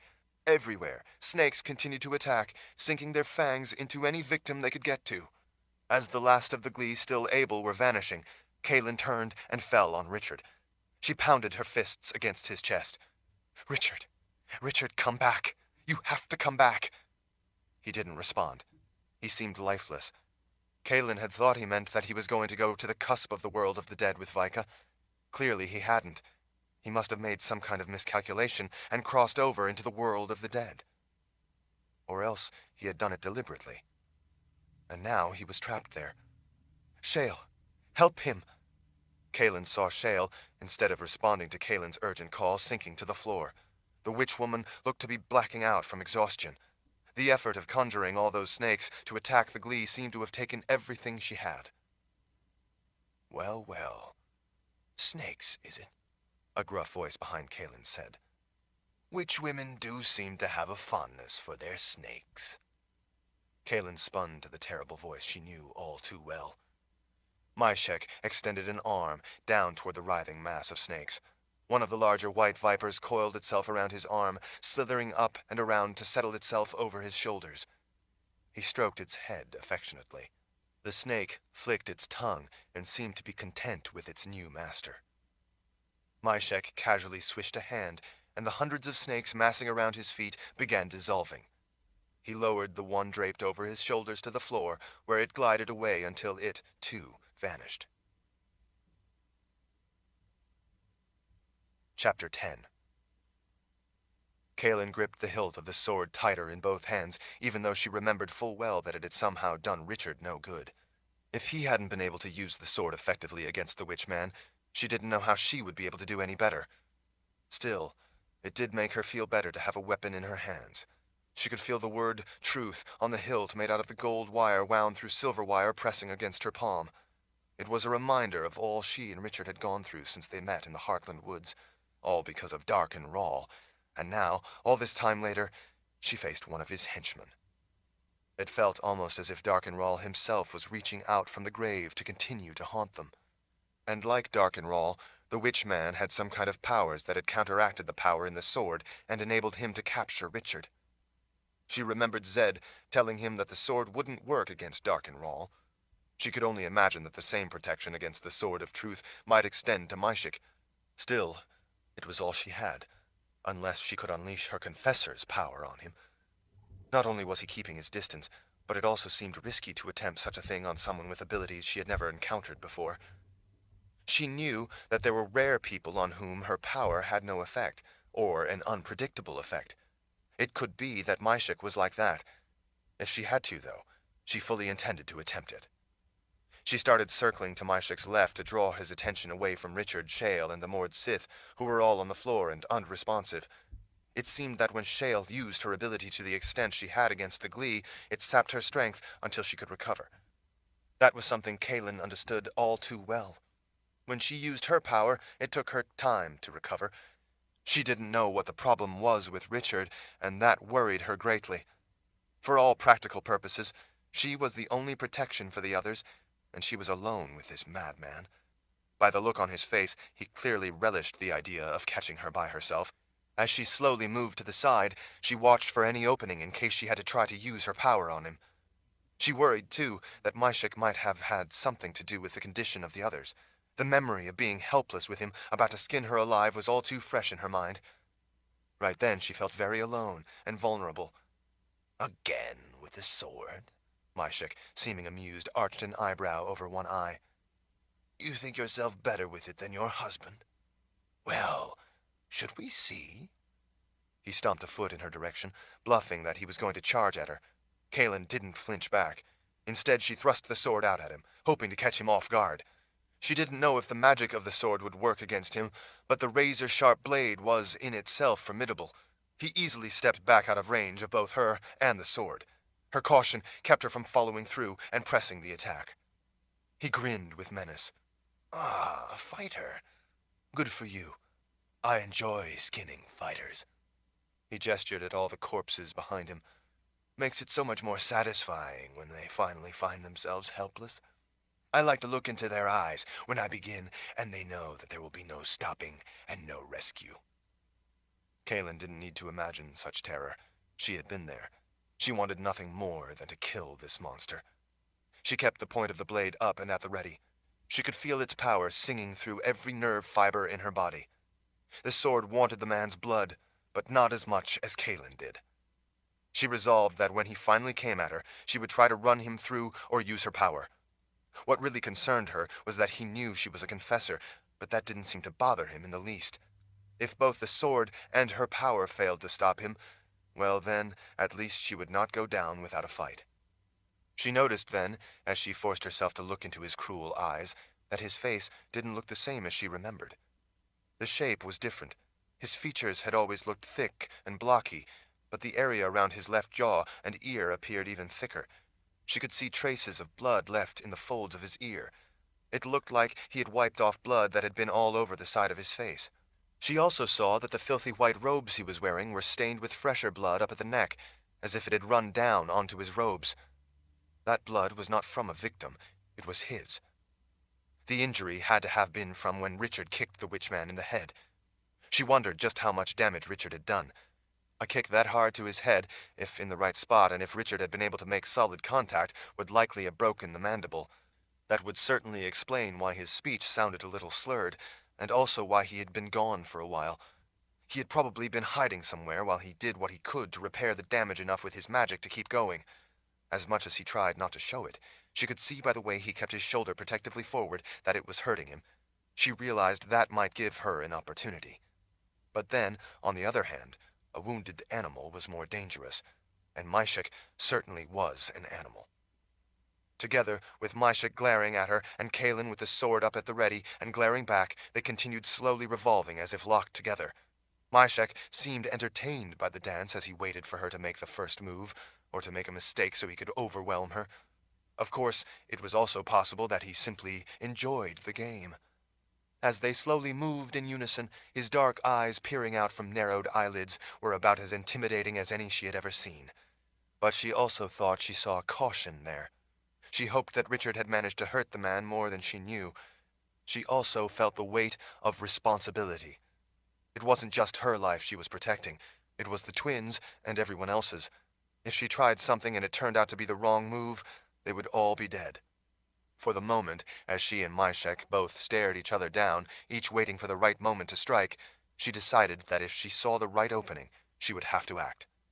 His gaze, then, flicked down to something that caught his attention. His intimidating glare took on a hint of confusion. Kaelin glanced down, looking for what it was that had him so distracted. She didn't see anything out of the ordinary. "See something you don't like?" she asked, "thinking twice about how this blade can cut you?" He cocked his head as he appraised her with one eye. "I see you've managed to have your wounds healed while I was away for a time." He arched an eyebrow. "I will soon remedy your return to good health and have you screaming your lungs out down here, where no one other than your husband can hear you, and no one will ever help you. Her wounds. She didn't know what he was talking about.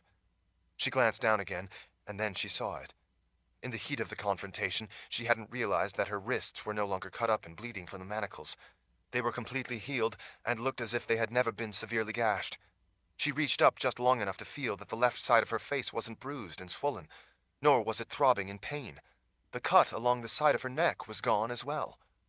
He gestured behind at all the skinless corpses without taking his eyes off her. As you can see, I have quite a talent. The time has come for me to demonstrate. Chapter 11. Just then, Kaelin caught movement out of the corner of her eye. It was Vika, naked, with her Aegil between her teeth and a knife in her fist, charging in at a dead run. She was a picture of muscled fury. At the last instant, she rammed the knife into Myshek's side, catching him off guard. Kaelin had thought that she would use the Aegil between her teeth, but she must have been more interested in cutting him open the way he had cut her. He let out a terrible cry of pain and surprise as he fell away from her attack to escape her blade. Myshek twisted and spun to get some distance as she tried to cut him again, but missed.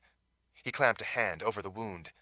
Kaelin could see the wet red stain under his hand growing on his filthy white robes.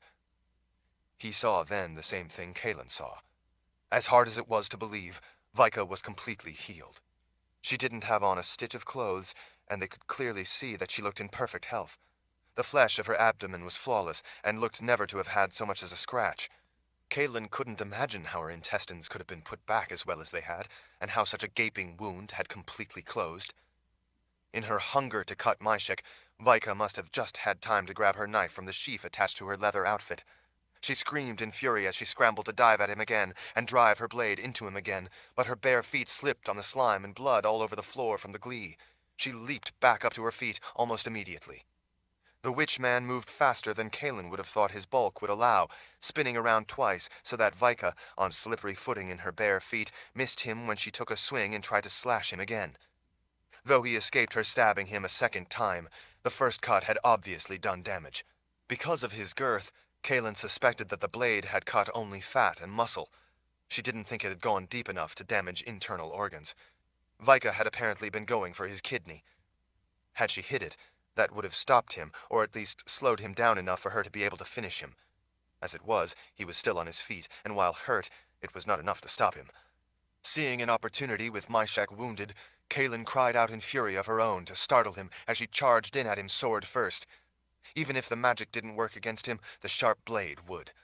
Ordinarily, Kaelin would have been unsure that it would be so simple that she could kill him with Richard's sword, but the way Vika had driven her knife into him had clearly hurt the man.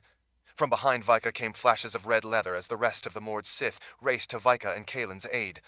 Hurt from Vika's first strike with her blade, Myshek held one hand back to comfort the wound as he desperately swept his other hand up as if lifting a curtain before himself.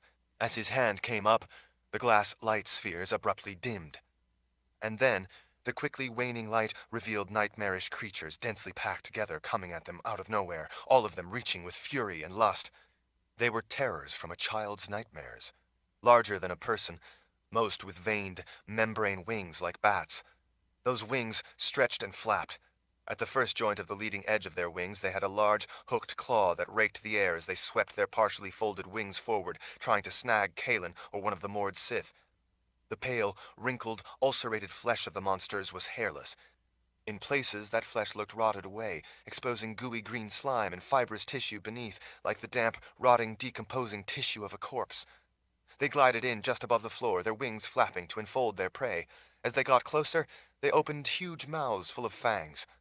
Their jaws opened wide as they roared, so wide that it distorted and stretched the skin of their faces. That flesh tore in places, exposing the decomposing sinew beneath. Under the tears in the stretched flesh, she could see their jaw and cheekbones. Flesh hung in ragged flaps as it ripped apart, and their mouths stretched even wider to snap at Kaelin and the others frantically backing away. Kaelin and all the Mord Sith continued to scramble back, trying to avoid being caught by the grotesque creatures as they hurtled in out of the rapidly gathering darkness. Their deafening howls echoed through the room. In the fading light, Kaelin saw that the creatures were not all the same. Not all were winged like bats. Some of the things had no wings, but instead had long, skeletal arms. They grasped at the air with bony fingers as they rushed in, reaching for Kalen and the others. Some were missing part of their skull, exposing the festering brain and internal structures. Some of the forms had only scraps of skin attached to bones. That kind, their joints separating from the effort, ripped themselves apart as they struggled to leap through the air to be the first at Kalen and the Mord Sith. Others, with long, gangly limbs, crabbed sideways across the floor, ducking in under the winged creatures. Others staggered with stiff limbs and a halting gait. Most of their mouths opened impossibly wide, as if they intended to devour Kalen and the others whole in one bite. It was a collection of creatures beyond imagining. None of them could possibly be anything that existed in the world of life. And yet, Kalen realized that she had seen these things before. A whole army of the monsters charged in at her, wings made of stretched skin flapping, raptor-like claws extended, lips pulling back in snarls over fangs. As Mord Sith leaped toward her to help, Kalen swung the sword, ripping through the monsters. The sword seemed to tear them apart rather than cut them, their bodies disintegrated as if made of crumbly dirt and dust. Flesh and bone fell to pieces as she swung the blade as fast as she could. It was growing so dark so rapidly that she already couldn't see the women fighting near her. But she could see the glowing red eyes of ever more of the things coming for her. She swung the sword as fast and hard as she could, knowing that if she stopped, they would be all over her. No matter how many she destroyed, their numbers pressing in at her seemed to multiply. Only brief, terrifying moments after the battle had started, the room was plunged into total darkness. The blackness was filled with the terrible angry howls and ravenous screeches of the things coming at her and the others. Kalen used their cries to find them, swinging the sword around when she heard them trying to get behind her. She had no hope but to keep fighting. The darkness was so complete that the red glow of their eyes went dark too, so that she could no longer even tell where the swirling mass of creatures were. In desperation, Kalen kept swinging the sword, hoping none of the Mord Sith were close enough to get hit by the blade. She could feel the resistance each time it crashed through the monstrous things. She felt bony bits and reeking wet scraps smacking into her as they disintegrated. And then, when she knew that all hope was lost, the air suddenly seemed to explode. Flames filled the room, twisting, spiraling, rolling as if inside the inferno of a blast furnace. It was so bright, Kalen had to close her eyes and cover her face with a forearm against the blinding light and intense heat as she turned away. She feared she would be consumed in the conflagration. Instead, the billowing flames were gone almost as soon as they had erupted. So fast that they didn't burn her as she had thought they surely would. They didn't so much as singe her hair. As the flames vanished and the room was once again plunged into blackness, the air was filled with a swirl of burning embers that slowed and finally drifted down, sparking out as they touched the stone floor. In the faint light of those glowing embers, Kalen saw the Mord Sith nearby, like her with their weapons held up defensively. After a moment of total darkness, and dead silence once all the burning embers were gone, the light spheres around the edge of the room slowly began to brighten again. In the faint greenish glow, she could see that all the corpses were still hanging throughout the room. She had thought they might have been ripped to shreds by the ravenous creatures or burned to cinders in the flames, but they looked untouched. Apparently, the beasts had only come for the living, and the flash of fire was too brief to consume the bodies. But the fire had incinerated the creatures, burning them to ash. It left behind the stench of sulfur. "What were those things?" Vale asked in a panting whisper.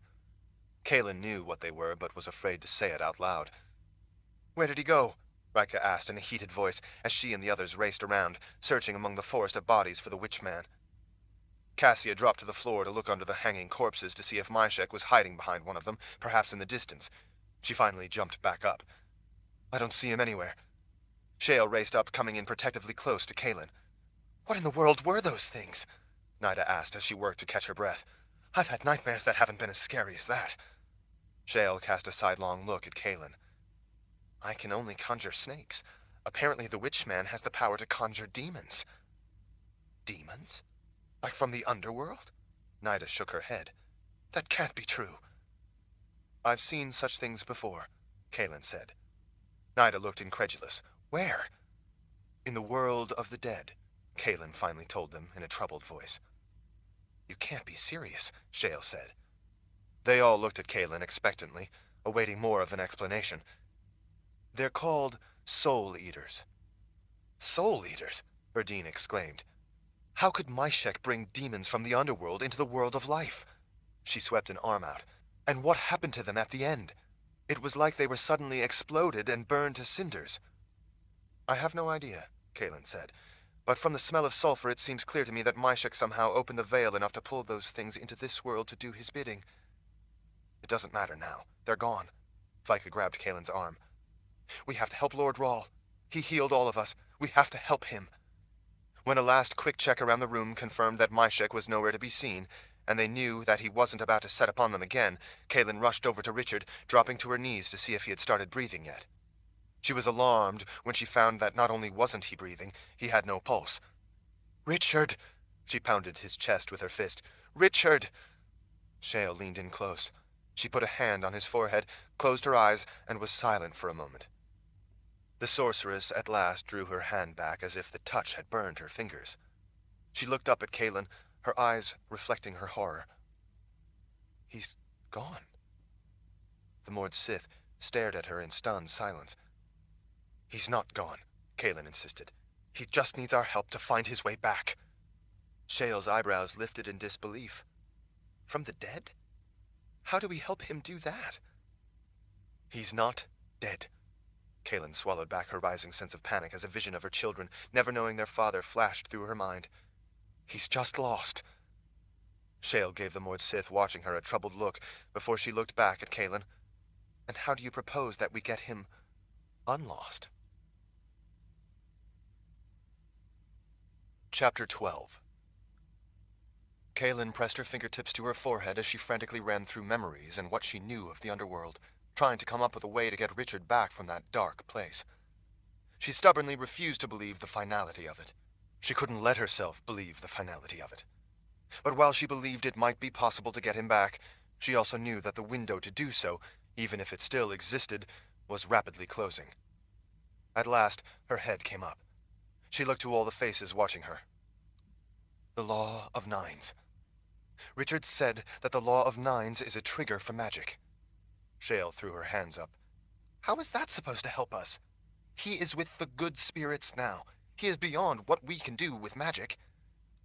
But for a precious bit of time, he still has a link here, in this world," Kalen gestured. "Everyone gather around. Shale, you go on the other side of him and take his hand. I'll take this one." She urgently motioned the Mord Sith to all come in closer. "The rest of you, kneel down around him and hold hands between Shale and me. We need to link us all together, with Richard between me and Shale." While they clearly didn't understand what it was that Kalen thought they could do, they all gathered around Richard anyway, taking up each other's hands, even though they all looked confused as to why they were doing it, hoping that somehow she knew some secret solution and could do what none of them could imagine. "We all need to bow our heads and close our eyes," Kalen told them. Vale leaned in expectantly. "And then what?" "And then, think about Richard. Think about how much we all want him back. How much we all need him back." The Mord Sith shared skeptical looks. Kalen thought of something else. She released his hand and picked up the Sword of Truth. She placed the hilt in his hand, then placed her hand over the other side and intertwined her fingers with Richard's, locking their hands together around the hilt of the sword. The word truth on her side pressed into her palm. She knew that the same word on the other side was pressing into Richard's palm. That physical sensation was intimately familiar to both of them. More than that, the Sword of Truth was an ancient weapon of unfathomable magic. She hoped that magic would also help guide Richard back to them. Tears ran down Vika's cheeks as she watched Kalen position the sword. "If we don't get him back, I will never forgive myself. He did this for me. He came after me. I told him not to, but he did it anyway. He shouldn't have. I wish Myshek had killed me. Then Lord Rahl would not have done what he did, and he would be here, alive and with you all. He would be where he belongs." "No, he wouldn't," Kalen said, knowing how distraught the Mord Sith would have to be to show such emotion. "None of us would be here. We would all be dead." Vika wiped a tear back from her cheek. "What are you talking about?" "When Richard found out that Myshek had taken you, and that he was here at the People's Palace, he wanted to get you back. But more than that, he knew as the Lord Rahl that we couldn't leave the Witchman here when we leave for the keep. You, of all people, know what Myshek is capable of. He was devoted to Darken Rahl and hated that Richard was now the Lord Rahl. His ambition has no bounds. There is no telling what he might have done, but we do know that he would have worked to defeat all we have fought for. He has the power to undo all the good we have worked to bring about. We had to go after that monster. Yes, Richard wanted to rescue you, but he would have gone after Myshek even if you were already dead. He had to. We came down here into Myshek's lair, and he was somehow able to capture us. That's not your fault. Richard was going after Myshek one way or another, with you or without you. Yes, but if I had already been dead, then you couldn't have saved us. Kaelin was shaking her head. Don't you see? All the rest of us would have been captured whether or not you were alive. But since you were still alive, you were able to interrupt Myshek when he was about to start skinning me alive. That gave Richard time to stop him. You saved our lives, Vika. Kaelin's right, Shale said. I think it was that Law of Nine things he told us about. It caused a change in the outcome. The 9 of us together had an effect on what would otherwise have happened. Kaelin leaned in a little toward the distraught Mord Sith. That's why Richard came after you. Because we need you. Your life is important to all of us. We all need each other. There is power in the 9 of us together.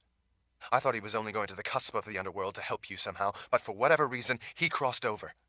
He came after me, Vika said, fighting to hold back her tears. That's why he crossed over. He did it to heal me. Kaelin gave her a hurried nod.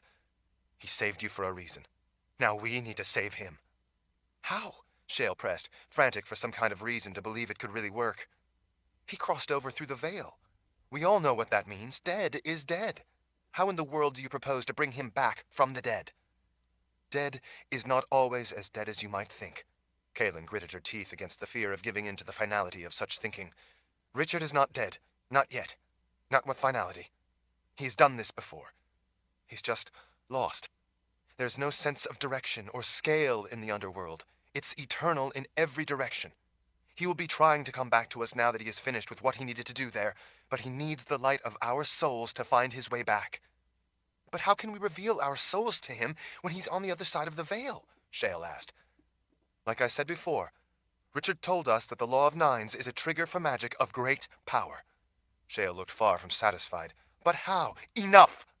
We're wasting what precious little time we have. Bow your heads, Kaelin ordered, her patience at an end, and give him a way back before he has gone too long and can't ever return.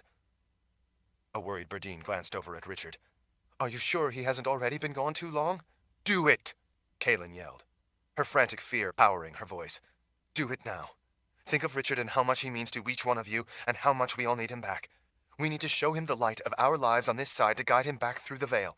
He is the completing link for the Law of Nines, the last one that makes 9 of us. He is the Lord Rahl. Our bond to him as the Lord Rahl is our connection to him. Now use it. Rika, Nida, Cassia, Vale, Berdine, Vika, you have all been to the cusp before. Do that now if you can, so that you can bring us all closer to that world. When Kaelin was sure that all of the rest of them were following her orders, she finally bowed her own head. She refused to allow herself to fear it wouldn't work. Richard would see the light of their souls on their side of the veil, and it would help guide him back. She knew it would.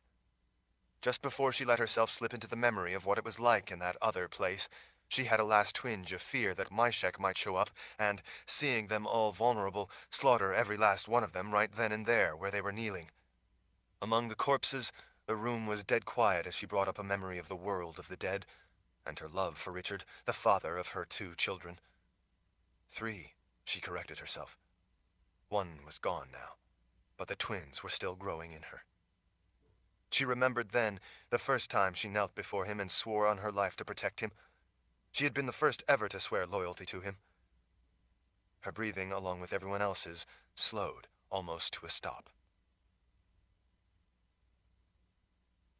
Chapter 13. Kaelin seemed lost in a quiet, lonely place on the fringes of panic when she heard Richard gasp in a breath. She looked up into the life in his gray eyes, startled at him returning so abruptly.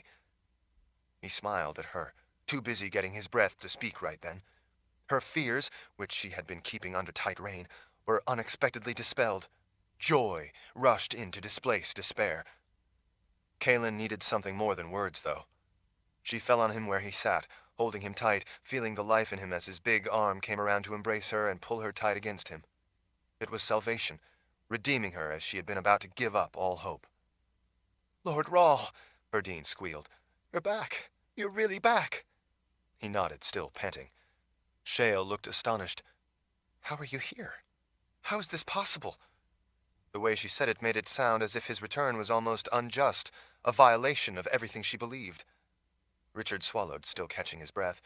He looked around at the forest of dead bodies, the empty vessels for souls now gone, perhaps, Calen thought, seeing them in a new and sympathetic light. I was lost. It's beyond dark there. His haunted tone reflected everything behind those words. I didn't know where the veil was, or how to find my way back. Then I saw the cluster of light of your souls, the glimmer of your lives gathered together around me to show me the way back. That was what I needed. Berdine shook a finger at Calen. That's just what she said would bring you back. Richard chuckled. I'm glad you listened to her. You all brought me back. Thank you. The law of nines was the key, Calen said. Richard nodded, still drawing deep breaths. It was the trigger for magic that made it work. Shale leaned in, looking bewildered to see him alive after being so clearly dead. She held up her wrists before him. We're healed. It sounded like an indictment. Not just Vika. Calen and my wrists, and her face. We're all healed. Richard nodded. I know. I healed Vika, then I healed the rest of us as well. He ran a finger down Calen's once bruised and swollen cheek, and then held up his own wrists to show them that they too were no longer cut and bleeding. Shale seemed to be bursting with questions. She started one, only to stop and start a different one. Finally, she was able to settle on one and get it out. Lord Rahl, how could you have healed Vika? Her wounds were well beyond healing, but even if they hadn't been quite so horrific, and had been within the realm of the possible for healing, it would have taken many days to do such a complex healing. How is it possible that you healed her of such grievous wounds in the blink of an eye? Richard gazed into her eyes, looking for a long time as if gazing into her soul. It was far more than the blink of an eye. The underworld is eternal. It never ends, so there is no such thing as time there. I could have taken months to heal her for all I know. There's no way to tell. In fact, it felt in many ways that I was there for that long. But here, despite how long I was there, only moments had passed. That was how my body survived until my soul could return. I was still connected to it through the grace. There, those moments are an eternity that gave me the time to do what I needed to do. In a way, I was working in both worlds at the same time. The answer appeared to be worse than no answer to the sorceress. Working in both worlds? Shale pressed a hand to her forehead, looking exasperated as she tried to imagine the unimaginable. She pressed her palms against the side of her head, elbows up, looking like she feared she was descending into madness. How is that even remotely possible? Richard shook his head as he sighed. The only way I can begin to explain it is that there, in the underworld, I'm able to see and touch the threads of my gift in ways that I never could here in this world. You might say that the lines of the grace are revealed to me when I'm there. Those tendrils are more pure, more amazing than any of us realize of ourselves. Things I could never do here, things I couldn't even imagine doing, I can do there by touching the right strands in that line from creation. It is beyond wondrous. He gestured toward Calen's belly. Those two lives growing in Calen are in the process of connecting all the countless filaments and fibers that will make up the lines of the grace within each of them. We draw a representation of the grace, but it is so much more than those simple diagrams. Each line is complex beyond our ability to comprehend. When I was beyond that outer circle of the grace that represents the beginning of the underworld, I was able to see and touch those fibers, those strands and filaments that connect us all to creation.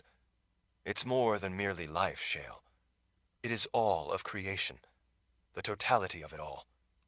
It is life and the absence of life, all connected within the grace which we each have within ourselves. Shale bowed her head as she closed her eyes, fingers against her forehead.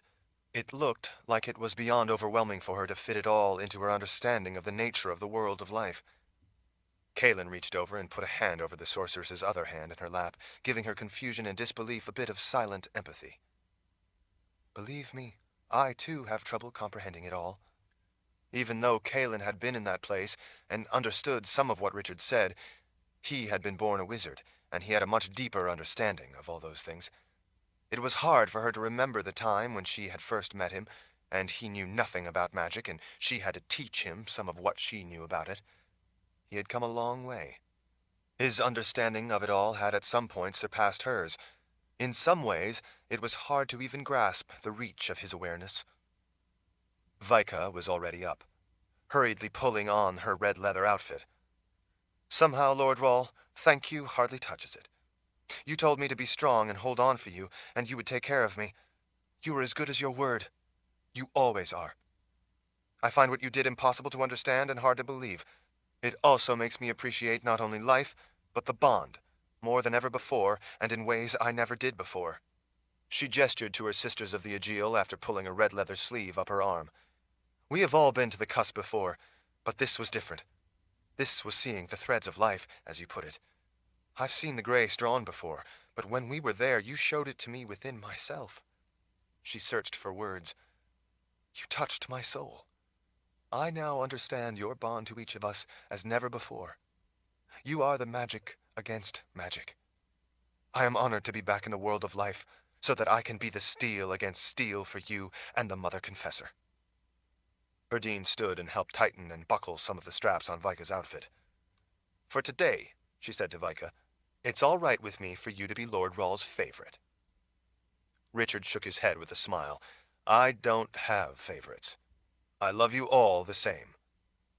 I understand that now, Vika said with a nod. Don't pay any attention to him, Berdine told Vika, ignoring Richard. He says that all the time. It's not true. For today, you deserve to be his favorite for hanging on to life so you could be here to help us all. Richard, Kaelin said, eager to get back to the important matter at hand. Myshek is still down here somewhere. We need to find him. Richard agreed with a nod as he stood and slid his sword back into its scabbard. Let's go. Chapter 14. They all moved cautiously through the eerie green light and the still, hazy trailers of smoke left from the fire that consumed Myshek's underworld minions. Those long, hanging tendrils of smoke swirled around them as they made their way among the forest of corpses and the stench of the dead, eager to be away from the place. While you were still in the underworld, Kaelin told Richard from close behind him, Myshek conjured demons that nearly killed us all. Richard paused at the opening out into the hallway and looked back at her. I know. I saw the prophecy that he was going to do that. He has the power to somehow open the veil just enough to pull some of those things into the world of life to do his bidding. Wait! Shale stepped closer, her hackles up again. What do you mean, you saw the prophecy that he was going to do that? You said there is no more prophecy. I have been able to see into the flow of time my whole life. Now I can't. While I'm not at all happy about it, you said it is because you had to end prophecy to save the world of life. Richard leaned out and peered both ways down the hall as far as the visibility from light spheres and brackets on the walls would allow. Well, while for all practical purposes that's true, Richard said when he pulled his head back from the edge of the opening, it's not technically accurate that I ended prophecy. Prophecy is an underworld property, and as such it was harmful being here in the world of life, so I sent it back to the underworld where it belongs. In doing so, it ended prophecy in this world, the world of life.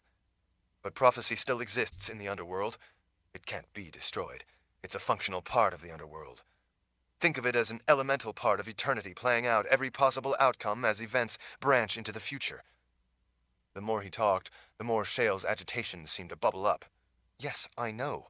The flow of time and all of its many tributaries that I used to be able to tap into. But if you banished it, how were you able to see it, and how could you possibly use it? I'm the one who sent it back to the underworld. I was just in the underworld. See what I mean? Shale was still frowning. No. Richard took a patient breath. Because I was there, in the underworld where it exists, I had access to prophecy. So, among other things, I took advantage of it while I was there. Since I'm the one who sent it home, it has a certain familiarity with me. Oh, so now it's alive? It's complicated. Shale cocked her head. But you used it? The way she said it made it sound as if she thought that quite unfair, considering that she no longer could. You used prophecy. Yes, that's right. Prophecy is frequently misunderstood. He turned back to lean toward her a little with an intimidating look. Even among witchwomen. I'm a war wizard. Part of my gift is prophecy. That means I can understand prophecy in ways that no other, including witchwomen, could ever begin to comprehend. So, while there, I took the opportunity to access it. When I did, I found a prophecy flowing out of present events that revealed that Myshek was going to open the veil enough to pull some of those underworld beings into the world of life. I could see that it was a forked prophecy, a this or that type. I knew I had to act to block the wrong fork or you would all die. So, when he pulled them through, I was ready. Kalen grabbed a handful of his shirt sleeve. You were ready? What does that mean? It means that when he fulfilled the first part of the prophecy and pulled those creatures through into this world, at the appropriate moment, I was able to shift it to the alternate fork by blasting them back to where they came from. That was the fire? Berdine asked as she leaned forward in rapt attention. You blasted those things apart from the underworld. You burned them to ashes. Richard nodded. Sorry I couldn't have been quicker. It was rather difficult to do from where I was at the time. But how? Berdine asked, caught up in the story. I mean, if you were there, how could you do that here? The grace, he said. Everything is connected through the grace. Those creatures were the souls of evil people, but they had once been created through the spark of life that is the grace. I used that interconnection of everything in order to destroy their existence in this world where they don't belong. In much the same as I used my ability from there to heal Vika here. If you could do that, Shale asked, folding her arms as if she had caught him in a mistake, then why couldn't you simply come back through the breach in the veil that Myshek created? I could have, Richard sighed. But then I wouldn't have been able to destroy those things, and you all could easily have been killed. I had to make a choice. Return to fight them, and maybe end up having us all be killed, or destroy those things in the world of life before they killed you all. Had I chosen to come back to fight them, the prophecy was not favorable. So, I did what I was sure would work. In the end, I was able to do both things. Destroy those things and return because Kalen thought of a means to show me the way home again. She gave me a path back. It was a much better path than the one Myshek had created. His was ugly. Hers was profoundly beautiful. After checking the hallway again, Richard motioned to the rest of them. Come on. We have to catch up with Myshek. Everyone keep your eyes open. There is no telling where he could be hiding or what he might try to do. The goddess sent a horde of Glee, Kalen said into the silence of the dimly lit hallway. Shale got rid of them by conjuring snakes. She realized it sounded like she was tattling on the sorceress. Maybe she was. Richard looked back with a frown. Really? How? He asked the witch woman. Ah, Shale said with a sly smile. So now you want to know how I did something that you don't understand and can't do? That's right. I would very much like to know how you could do such a thing. It sounds extremely useful. So, how did you make snakes appear? Richard asked as he gestured ahead, indicating they were going to need to take the hallway that forked to the right. Shale shrugged, looking rather smug about it. I thought them into existence.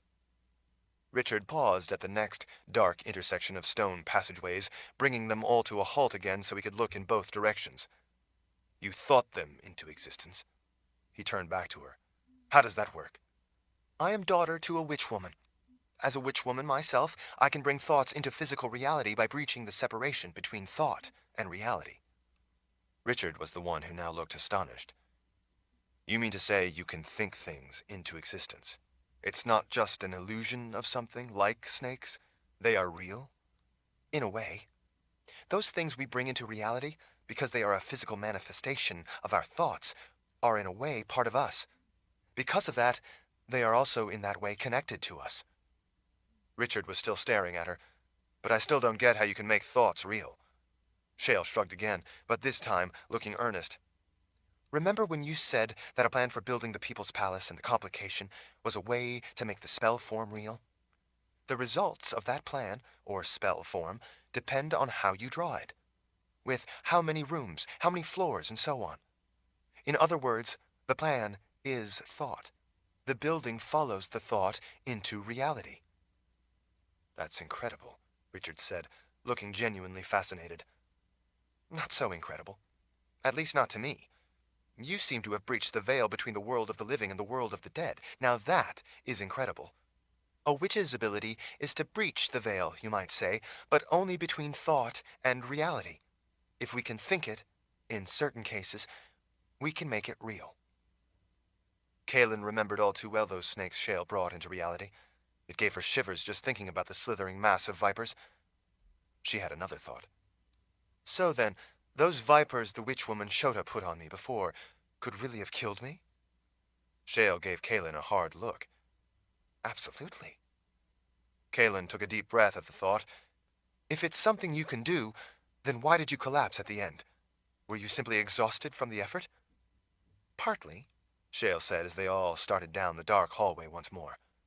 She looked uneasy about the question, but when Kaelin kept staring at her, she went on. When we think something into being, as I said, it is in a way part of us. It is a creation of thought, our thought, and in that way still connected to us.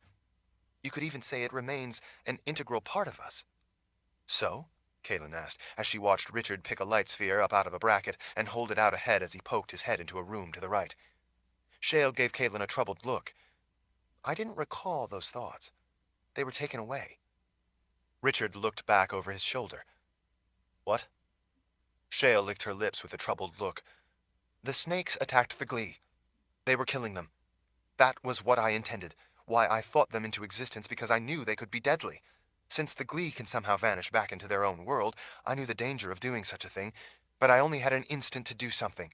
It was the only way I could think to stop them before we were all killed. Richard's brow lifted as he smiled. In other words, it was an act of desperation? Shale nodded unhappily as they started out again. I guess you could put it that way. So what's the danger part? Kaelin pressed. Well, the problem was, once they were attacked, many of the Glee began to vanish back to their home world. The fangs of many of the snakes, now creatures that existed, holding fast onto them. When they vanished, they took those snakes with them. Richard stopped and turned back. Why is that a problem? Once I think them into existence, they act according to their nature. They do what the real creature would do. In this case, they viciously attacked what I consciously thought of as their prey. In a way, they are real creatures, yet they aren't. Because they were conjured from my thoughts, they acted according to my will. Ordinarily, I would simply withdraw the thought that brought them into existence, and they would cease to exist. But because there were so many Glee, I had to react out of desperation. I conjured hundreds of them, all at once. And because the snakes were attacking, doing what they do by their nature, they were on the Glee when many of those monsters went back to their own world. I couldn't withdraw the snakes because there were still Glee coming for us. The Glee that vanished took many of the snakes with them. Richard shared a look with Kaelin. She knew that he had realized something significant, but she didn't know what. It was a look she was all too familiar with. She knew that if she asked, he wouldn't yet be ready to tell her what he had now realized. Shale swallowed. When they were taken away like that, rather than me withdrawing the thought, she rubbed her arms, it feels like something is being ripped out from inside me. It was a rather brutal sensation. That sensation overwhelmed me, and I lost consciousness for a time. Kaelin glanced over at Richard. That's when Myshek showed up. He wanted to humiliate me for only being able to conjure snakes, Shale said. So he made the snakes vanish and brought those demons up from the underworld to show me his power and superiority. Richard looked like he had just had another thought. Can you bring anything bigger and more frightening than snakes into existence? It isn't big and scary that matters, Shale admonished. What matters is what works. Richard let out a sigh as he started them all moving ahead again. That's true enough. The snakes worked, Shale said. They did as I intended. They kept the Glee from slaughtering us, from slaughtering your 2 children. Richard nodded his appreciation as he moved into the darkness ahead. Kaelin put a hand on the back of Shale's shoulder in appreciation for what she had done, even at great cost to herself. Chapter 15. Richard cautiously followed a long, curved passageway, watching for anything out of the ordinary as things ahead gradually materialized out of the darkness. In some places, the passageway ascended a half-dozen steps beyond stone columns, holding up barreled ceilings that denoted more important sections of the spell form. In some of those places, ornate decorations meant to indicate dominant and subordinate flows of magic within the spell form had been carved into the stone walls. Along the way, Richard checked each room they came to, leaning back and pushing closed doors open with a foot. While he did find long-dead, mummified corpses in a few, there was no sign of the Witchman in any of them. He didn't expect to find Myshek in any of those rooms, but he still had to check them just in case. "Do you know where we're going?" Cassia asked in a whisper that seemed appropriate in such sinister, ornate passageways. Richard simply nodded as he kept going. At regular intervals, massive stone archways separated sections of what was an important element of the spell form from less significant supporting elements. In places, those elements, and thus the archways and sections of passageways, could be quite complex, reflecting the intricacy of the complication itself. It still felt disorienting to him to be back in the world of life. Solid ground was hard to get accustomed to again. He had begun to fear that he would be forever imprisoned in the underworld. He cherished the memory, though, of seeing the light of Kaelin's soul when he had been in that dark world. It was a wondrous thing that had been like seeing the light of her love for him visualized. But now that he was back, even that memory seemed very dreamlike and distant. It was just as well those memories faded away, since such a place was best forgotten. As they passed under another soaring archway with columns of gray stone carved into ornamental spiral forms, it opened into a broad room with 8 sides. A column in each corner supported a rib holding up the complex vaulted ceiling. On each of the other 7 walls before them was a stone archway just like the one they had entered under. "Lord Rahl," Vika said in a quiet voice that betrayed her concern, "Moravska Myshek captured all of us. You know what happened then. If we're going after him, well, what good will it do? Aren't you worried that he will simply capture us again? He likes to play with his captives, but this time I don't think he will make that same mistake again before he kills you and the Mother Confessor." "I hate to admit it," Kaelin said as she leaned in closer, "but Vika is right. He already had us all once, and it seemed effortless. If we catch up with him, he might just as easily have us all in his clutches again."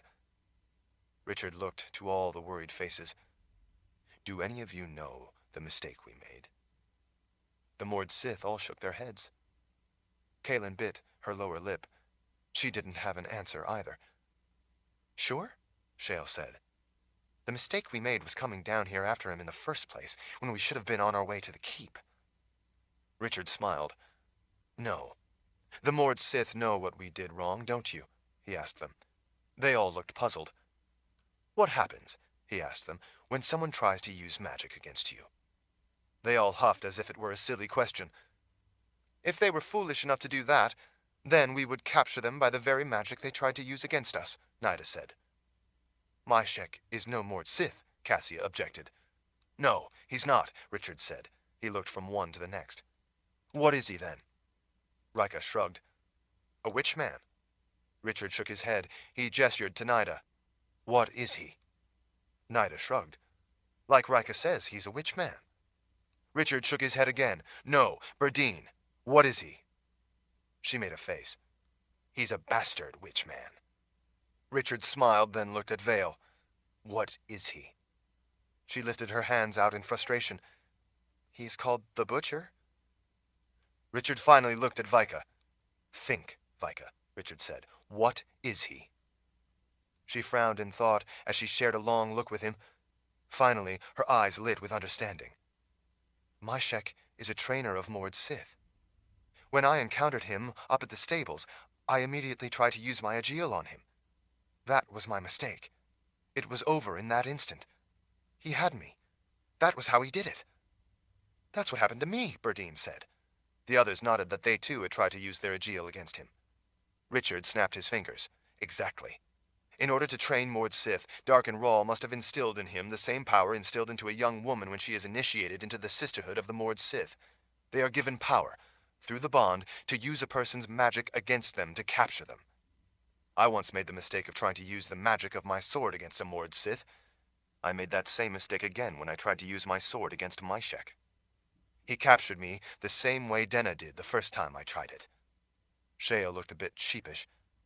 "I tried to use magic to stop him as well." Kaelin was frowning. I don't remember what happened, but I guess I must have tried to use my ability against him. Used against a Mord Sith, that would be a very bad death. So why didn't my power work against him? Richard looked at her with a sad smile. He isn't a Mord Sith. He is a witchman, and Darken Rahl gave him the ability to capture those with magic. I'm afraid that I made the same mistake as the rest of you. Kaelin let out a heavy sigh. That's how he had us all. Richard's gaze passed over them all. So, don't make the same mistake again. I cut him with my knife, Vika said. Since that's not magic, he couldn't capture me again. Now he's wounded. So we can hurt him, just not with our Aegil or with your magic. Exactly, Richard said. Using your knife was the right thing to do, but now he's a wounded animal. Now that we understand what his trick was, remember not to try to use your Aegil on him. If you get the chance, use your knives. But that shouldn't be necessary. I will take care of him. Not with your sword, Kaelin admonished in alarm. No, not my sword. But I will take care of him. Lord Rahl, Vika said with a serious look, promise me that you will let me cut him. He looked into the iron in her eyes. You got it. He had a sudden thought and looked at Shale. Can you use your ability as a witch woman, not to make something come into existence, but to make something go out of existence? Shale looked confused. What do you mean? Richard gestured at the stone column they were standing beside. Well, for example, could you make this column or this wall cease to exist, make them disappear? Shale made a face like he must be crazy. Of course not. Richard let out a disappointed sigh. That's a shame. All right. He gestured into the 8-sided room. He went down one of the other 7 corridors leading out of here. Which hallway did he take? Shale's dark expression returned. How am I supposed to know? You said you could smell a witch. Smell the air at each archway entrance, and see if you can smell which one he took. The dark look left Shale's face. She blinked. Oh, that's a good idea, actually. Richard smiled. And here you thought I was crazy. Shale smirked. Not entirely, just somewhat. They all followed as Shale started around the large room, pausing in the entryways to sniff the air. She stopped at the 5th archway she came to and spent some time smelling the air. Finally, she lifted an arm, pointing. He went this way. Chapter 16. Following the corridor from the octagonal room, they came to a complex of passageways. Leaning in a little to look into each of them, Richard saw no light spheres. He knew all too well that there were few places as dark as it was underground, except, of course, the underworld. But that was an entirely different kind of darkness. In their situation, light wasn't just safety, it was life. So when Shale pointed, and before venturing into the blackness of the opening to the far left, Richard lifted one of the glowing glass spheres from a bracket and took it with him. Each of the Mord Sith followed his example. Together, the group of spheres cast a warm, yellowish light a good ways into the distance. Shale tilted her head toward the first narrow hall to the left. This way. I can smell the witchman. Berdine looked bewildered. I don't smell anything other than dust and dankness. What does he smell like?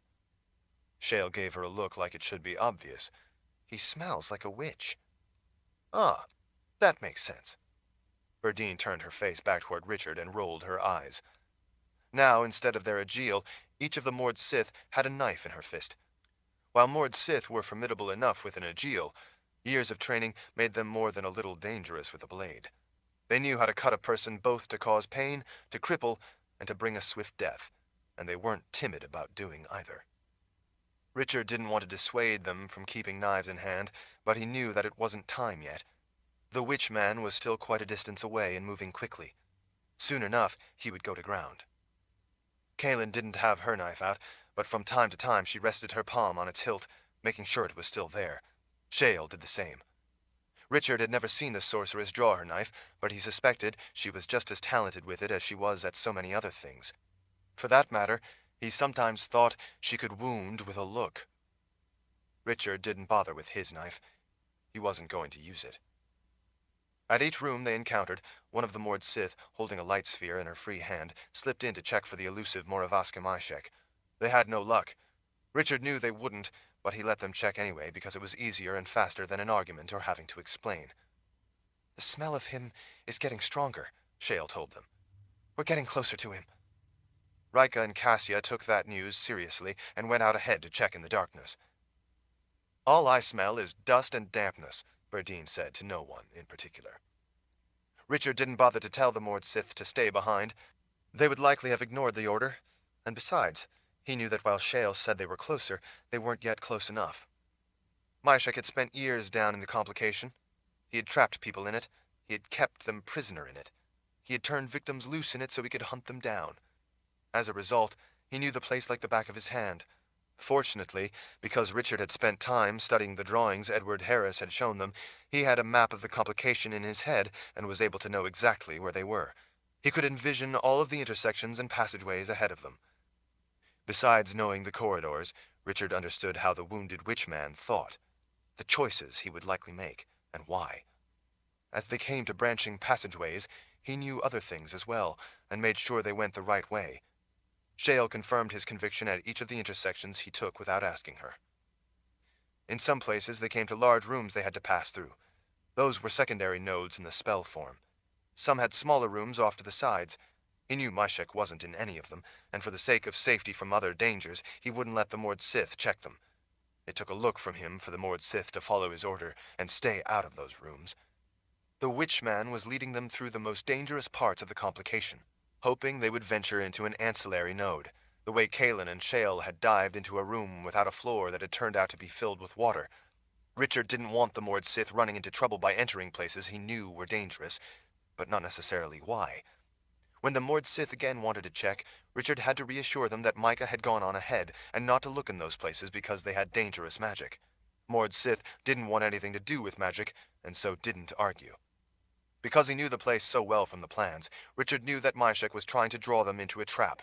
Because the man was wounded from Vika cutting him, he would want to get to a place that would give him an advantage. He would want a place that could help him surprise them and trap them with magic. Richard worried about what kind of magic Myshek had at his disposal. For those reasons and more, Richard knew that the Witchman was deliberately heading for a complex dead end. He didn't really need Shale's nose to tell him which route Myshek was taking, but he let her point out the correct choices at each intersection or cross corridor they encountered. Each time she confirmed what he suspected, it further narrowed down the possible outcomes toward the one he had believed from the first. With Kalen being pregnant with the twins, Richard didn't at all like the idea of taking chances. She had lost their first child. If she lost the twins because they went after the Witchman, Richard would never forgive himself. Even so, he knew that the bigger risk was in leaving Myshek for some other day. In a way, that was the mistake the Witchman had made by leaving Richard alive. While Richard already knew a great deal about what lay ahead, there was no telling precisely what Myshek might be able to do, or what harm he might be able to cause. At the same time, they didn't really have a choice. It was either try to surprise and fight Myshek now, on Richard's terms, or fight him later at a time of Myshek's choosing, and after he had recovered. He might be a dangerous wounded animal, but he was also a weakened animal, so their best chance was to go after him before he could recover.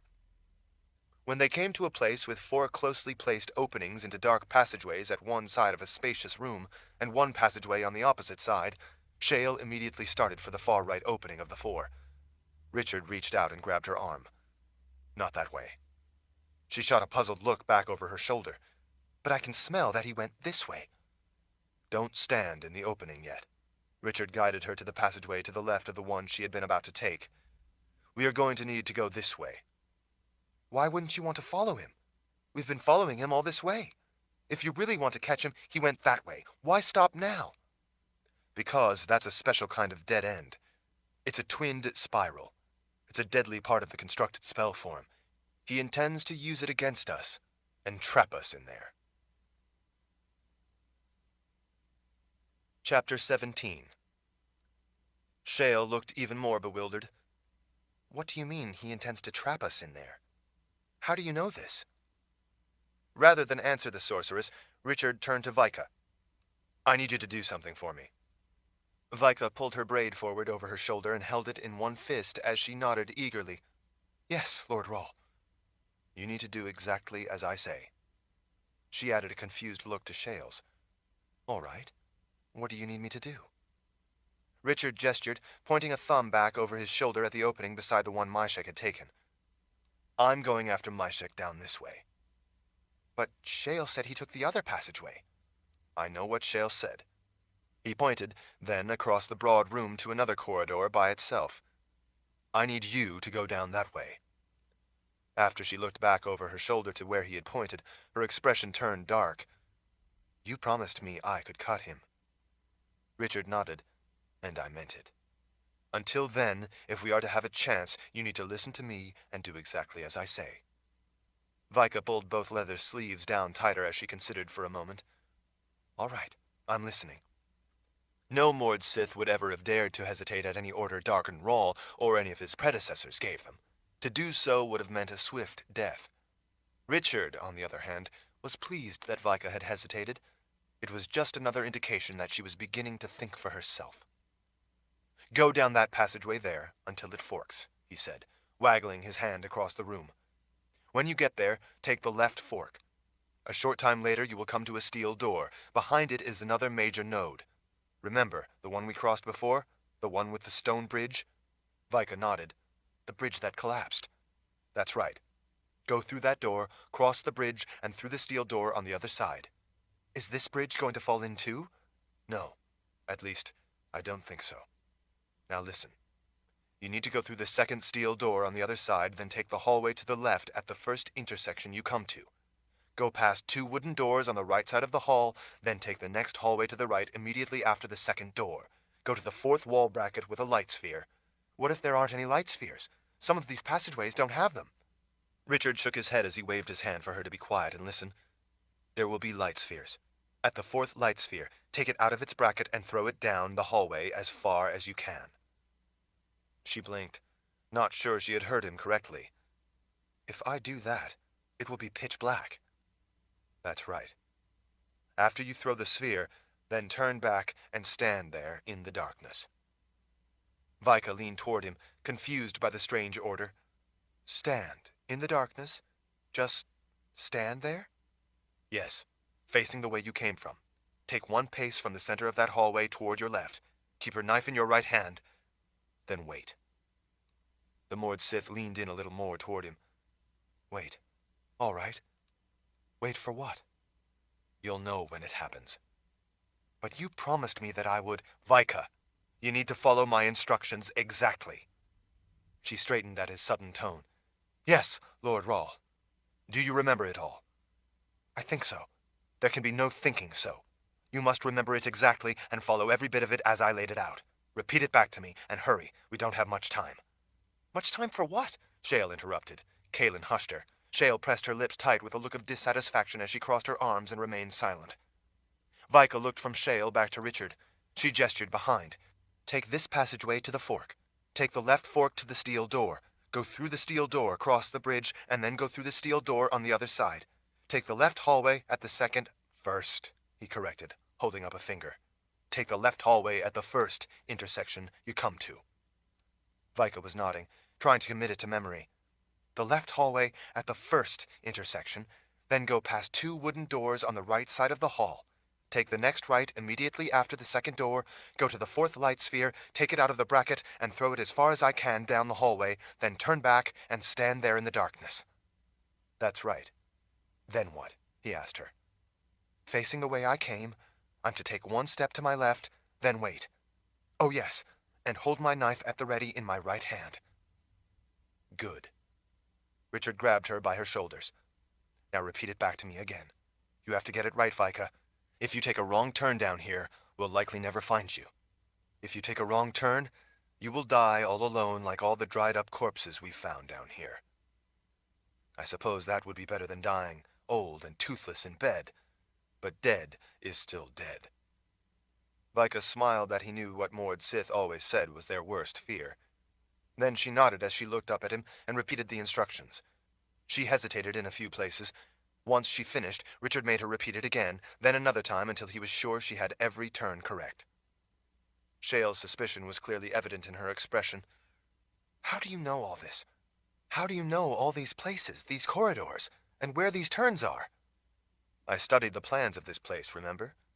Yes, but that doesn't explain how. We don't have time to discuss this, he said, cutting her off and letting her know by his tone that he wanted her to stop asking him questions. What about your promise that I could cut him? Vika asked. Why can't I go with you so that I can? Do you think I would lie to you? That made her blink. No, Lord Rahl. Good, because I wouldn't.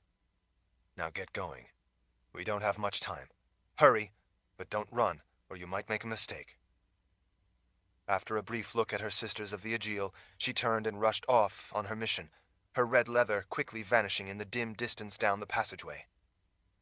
Richard turned back to the suspicious sorceress.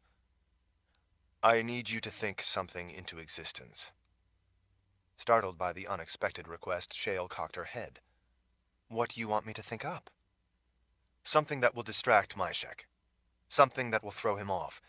Maybe even scare him. I told you, he isn't afraid of snakes. I didn't say snakes. I said something to distract him and hopefully scare him.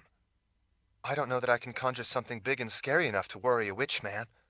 You told me that it isn't big and scary that matters. What matters is what works. That's what we need. Something that works. I need you to think up something that will get Myshek's attention. Alarm him.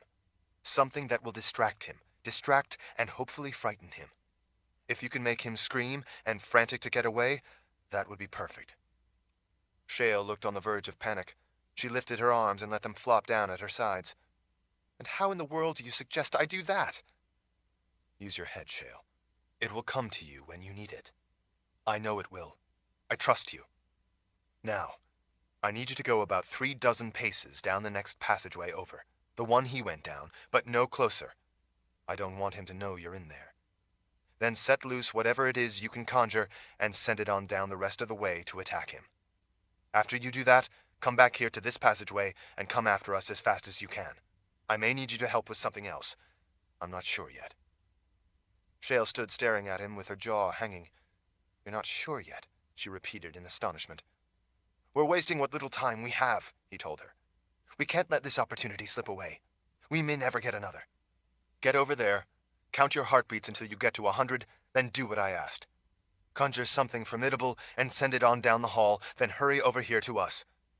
Richard turned to the others before Shale could object or argue. The rest of you, come with me. Richard left Shale to do as instructed, as he led Kaelin and the 5 remaining Mord Sith to rush into the twin to the spiraled passageway Myshek had taken in order to trap them. Chapter 18. Richard brought Kaelin and the 5 Mord Sith to a halt. Before any of them could speak, he crossed his lips with a finger. If you must speak, do it quietly. Kaelin glanced over at the wall. Myshek is on the other side? Yes. Then what are we doing here? Kaelin asked. Shouldn't we be over there if we hope to catch him? How do you hope to get him from here? Richard smiled. Wait, you'll see. And remember, don't try to use your power on him. Get your knife out. I doubt you will get the chance to stab him just yet, but you need to be ready in case. He turned to the stone wall separating the passageway they were in from its twin where the witch man lurked, waiting to capture them. He looked to the right, to the stone pillar not far away, and then to the one to the left, to judge his relative place between them. What are you looking for? Kaelin asked as she watched. I don't have time to explain it. Just watch. Once he was sure he was in the correct spot, as the 6 women watched, Richard put his fingertips lightly against the wall and slid them over the stone, looking for the right place. When he found the joint between the stone blocks he was looking for, a joint deeper than the others, he followed it to a similarly deep vertical joint and then went to one knee as he followed that one down. In the silence as the others watched him, he traced all the joints at that area of the wall, making sure they were the ones he needed and being certain of their layout. Once he was sure he had found the right place, and he was sure of the arrangement of the individual blocks, he turned to the women watching him. As soon as Shale does what I told her, we're going to go through here and try to catch Myshek off guard. Berdine's nose wrinkled in disbelief. How are we going to get through a solid stone wall? Instead of wasting time answering, Richard took hold of Nida's arm and pulled her closer to the wall. He squatted down, drawing her down with him. He looked into her blue eyes to make sure she was paying attention. When he was sure she was, he traced a stone block about knee-height, showing it to her. It was square, each side about as long as his forearm. When I tell you, I want you to sidekick this stone block." She looked at him with a wary expression. "And what am I to do once I break my ankle?" Richard shook his head. "Don't worry. I'm going to fracture key places in the wall first to weaken everything. It's beveled to balance where it is, so when the rest of the wall comes apart and you kick it, it will be enough to tip it and cause it to give way. It won't take a great deal of force, so you don't have to worry about hurting yourself. This block is a critical structural element, but I can't take care of all the right places by myself. I'm going to need you to take care of this one. Once I fracture the wall, freeing it from the stones above, and then you kick it, that block will tip and will fall through, and the rest of the wall will come falling down." He looked at her and then the others to make sure they were all paying attention. They were all more than merely paying attention. They were mystified. "All of you, be sure to stay clear and get back, especially you, Nida, once the stone blocks start collapsing. I know the wall is going to come down, but I don't know where all the stone blocks will fall. Many of them are heavy and could severely injure or even kill you if they fall on you. We can't risk that, so be sure to stay clear." As they were all trying to comprehend what he told them, Richard drew his sword. He tried to draw it slowly enough that it wouldn't make a sound Myshek could hear. Still, the unique, high-pitched ringing sound the blade made coming out was almost painful as the magic answered his call. Richard winced as the sound reverberated through the hall, hoping it wasn't so loud that it could be heard on the other side of the stone wall. Once the sound died out, Richard put his ear close and listened for anything from Myshek. When he heard nothing but silence, he placed the point of the blade at a key joint low on the wall, and then he waited, listening for the right time. Kaelin leaned in, unable to stand the tension any longer. "Richard," she whispered, "what are we waiting for?"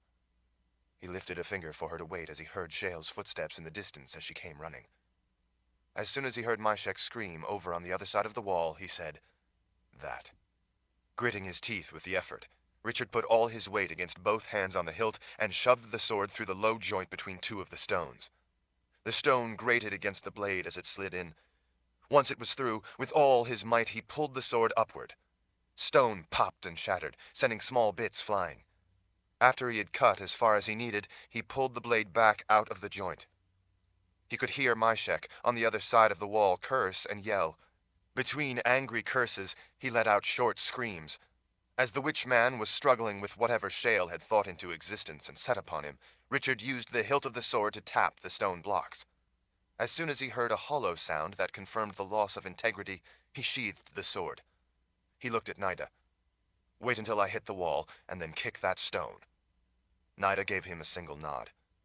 Richard took a step back and, hoping he was right, threw himself at the wall, grunting with mighty effort. As soon as his shoulder hit the stone with his full weight behind it, he could feel the blocks under his shoulder give. Joints popped and shattered as blocks began to tip. As stone started coming apart, he looked back at Nida. "Now!" Nida threw a swift kick at the stone block he had shown her. With a cracking sound, the stone gave way as if it had no strength at all. Nida leaped back out of the way. As the wall caved in, Richard almost fell in with it. He regained his balance and jumped back just in time as blocks of stone and broken chunks of rock came crashing down with a rumbling sound.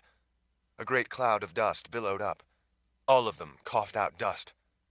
As soon as enough of the stones had collapsed, Richard dove through, toppling a few blocks out of his way to make the opening larger. Some of the stone blocks crashed down to the sides, while several others tumbled in ahead of him. He could sense the Mord Sith charging through right after him. Even as he was going through, more stones, having lost their support, toppled over. Some of the big blocks of stone hit the floor and shattered, sending fragments sliding underfoot. Richard charged through the rolling clouds of dust. As he emerged on the other side, he spotted Myshek. The man looked shocked by the wall collapsing right next to him, and even more so by Richard and the Mord Sith suddenly storming in at him. But the shock of seeing them was only secondary to the witch man's plight. What had him in a real panic was the cloud of angry wasps swarming around his face.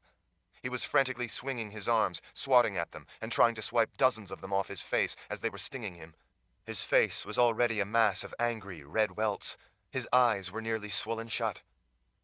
Shale and Kaelin came through the dust cloud, both with knives at the ready. With the wasp swarming around his head, Myshek took in all the people coming for him with knives. He immediately turned and raced away, swatting at the wasps as he ran. Richard heard him laugh even as the wasps were stinging his face.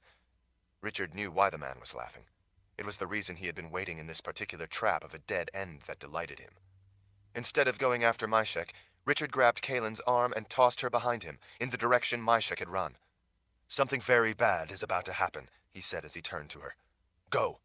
All of you, go." "What's about to happen?" Shale demanded. "Go! I need you all out of the way." All of a sudden, a sound Richard had heard too many times before filled the passageway behind him. Glee shrieked with rage as they came racing out from far off down around the spiraled end of the trap. Hundreds of them filled the corridor. Their screams echoed off the stone walls. Steam rising from their wet bodies rolled along the ceiling. He knew that the Glee, with their long, muscular legs, could outrun them and would love nothing more than to run down their prey. Running would be the death of them. Chapter 19. The slimy, dark creatures were packed into the corridor so tightly they were jostling each other and having trouble scrambling forward as fast as they wanted. Many of them were clamoring to go over the top of others so they could be the first to get at Richard, Kaylin, and the rest of them.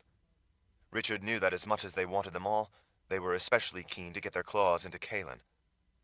He had no intention of running, but he needed the rest of those with him to get out of harm's way. Looking over his shoulder, he saw them all hesitate. Needle-sharp teeth snapped. Long arms flailed. Claws reached and raked the air as they shrieked their bloodlust to get at them. Richard waved his arms at the others, urging them to get back. Not only did he want to make sure the Glee didn't get to Kaylin, he needed all of them back out of the way. "Go! Run!" As Shale and Kaylin hesitantly turned to run in the same direction Myshek had gone, the Mord Sith swept in to surround Kaylin. He saw that, at last, they were all running. Richard turned back to face the enemy racing toward him from around the spiraled end of the corridor where they had been hiding. There were so many of them they were in each other's way and having trouble going as fast as they wanted. Richard hoped that delay would give him the time he needed. The shrill, angry sound of the steel coming out made Kaylin and the rest of them all stop and turn back to see what he meant to do. They all knew that there had to be hundreds of Glee coming, far too many for him to fight. Richard looked back over his shoulder. "Keep going!" They all backed away, none of them willing to leave Richard to fight the threat alone. They didn't realize that he had known that Myshek had the Glee hiding back in the spiral, and he didn't have time to explain his intentions to them. He was worried that they were going to interfere. "Don't stop! Keep going!" Shale flung her hands out, sending a shimmering wave of light slamming into the mass of the enemy. The arms of several were blown off by Shale's power. That blast of magic ripped straight through maybe a dozen dark bodies before it dissipated. Although it cut down some of the Glee, it was insignificant in relation to their numbers. The mass of the monsters simply ran right over the top of the fallen dead. "Stop!" Richard yelled back at Shale. "You're going to hit me. I need room. Leave this to me and get back." When she nodded her understanding, and he was sure that she wasn't going to do it again and accidentally kill him, he turned back, hoping he hadn't lost what little time he had. He needed to act before the shrieking creatures got to him. Richard turned to the side and took a mighty swing with the sword. The tip of the blade whistled through the dank air. With all his power behind it, he sent the blade crashing through one of the fat columns on the side of the corridor opposite the hole he had created. The massive capital, with its support column abruptly gone, dropped straight down to the floor and shattered, sending shards of stone flying. Even as some of the stone of the column was still toppling, he rushed to take out the next fat column. As soon as a powerful strike from his sword had shattered the second stone support on that side of the corridor, he rushed to the wall beside the jagged hole he had made.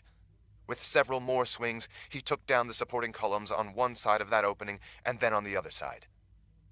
Because the wall had been compromised, it caused yet more stone to drop down. Both capitals fell and rolled back down the corridor toward the Glee, the whole area filled with thick, choking stone dust. He could see that it covered some of the wet, leading Glee in the dense pack coming for him, turning them from black to gray. After that brief look, Richard turned and started running, arms spread wide, ushering the others, who had only gone a short distance, out ahead, urging them to hurry. "Why would you do that?" Kaylin asked, confused as to why he would waste the time to take out a pair of columns on each side of the corridor. "Something I learned in the underworld." She cast a look back over her shoulder at him as she ran. "What?" "Keep going. Provided I was quick enough, you'll see." And then he heard the painfully piercing, distinctive sound of massive blocks of granite cracking. It made a ripping, crackling sound, something like rolling thunder, but higher pitched as the fractures raced through the stone, making a popping sound as they went. Richard couldn't help slowing down to turn and look. He had to be sure. If it didn't work, they were going to be in a lot of trouble. Everyone else stopped with him to look behind. Back down the corridor, with the key support elements of the fat column suddenly shattered, the huge ceiling blocks of stone, as wide as the corridor, had nothing to hold them up. All at once, they began to fall free. The sound was horrific, and despite their desire to get away, Richard and the others all stood transfixed by the astounding sight. The closest block came crashing down first, crushing the leading Glee. Blood and gore shot out from under the block as it hit the stone floor. A few arms, their reaching claws still twitching, stuck out from under the immense block of granite that only an instant before had been the ceiling of the corridor. As soon as that first massive ceiling block had started falling free, the second, with its support now gone, immediately broke loose and started coming down, then the third, then the fourth, and then each of the rest of the ceiling blocks all the way back through the spiral dead end came crashing down in swift succession. That dead end became a killing field as the massive blocks of stone, each as wide as the corridor and nearly as thick, plummeted down with a thunderous sound in a series of deafening booms that reverberated through the passageways. The whole place shook with jolt after jolt as the massive granite blocks came to ground, each crushing the Glee packed into the hall on back into the spiral. It all happened so suddenly and so swiftly that Richard doubted any of the Glee had enough time to vanish back into their own world. He was pretty sure that every single one of them had been crushed to death instantly as the ceiling of the entire corridor crashed down on top of them. He almost felt sorry for them. Almost. Kalen stood in stunned silence beside him, looking at the massive block of stone that now completely filled the corridor, blocking off what had once been beyond. The corridor now had a new dead end, one much closer. Clouds of dust that had been forced out from under the blocks as they fell now filled the passageway, some of it still swirling through the dimly lit air. The Mord Sith stared in awe at what had just happened. Shale turned to him. "How did—" "Come on," Richard said, cutting her off. She looked like 1,000 questions were bottled up inside her. "We can discuss it later. Right now we need to catch Myshek. Stay behind me." With that, Richard pushed his way through the knot of Mord Sith and raced out ahead of all of them. Chapter 20. Richard needed to be the one to get to the Witchman first. He realized, though, that even while Myshek was already injured and now being tormented by wasps, he was still profoundly dangerous. The biggest worry was that Richard had no idea what the man was capable of, in spite of his condition. He was aware that they could easily get caught up in a trap they weren't expecting, so they had to be on the lookout for things they weren't expecting. Richard only knew that he needed to kill him before he could use any of his dark talents. He especially needed to kill the man before he could harm Kalen.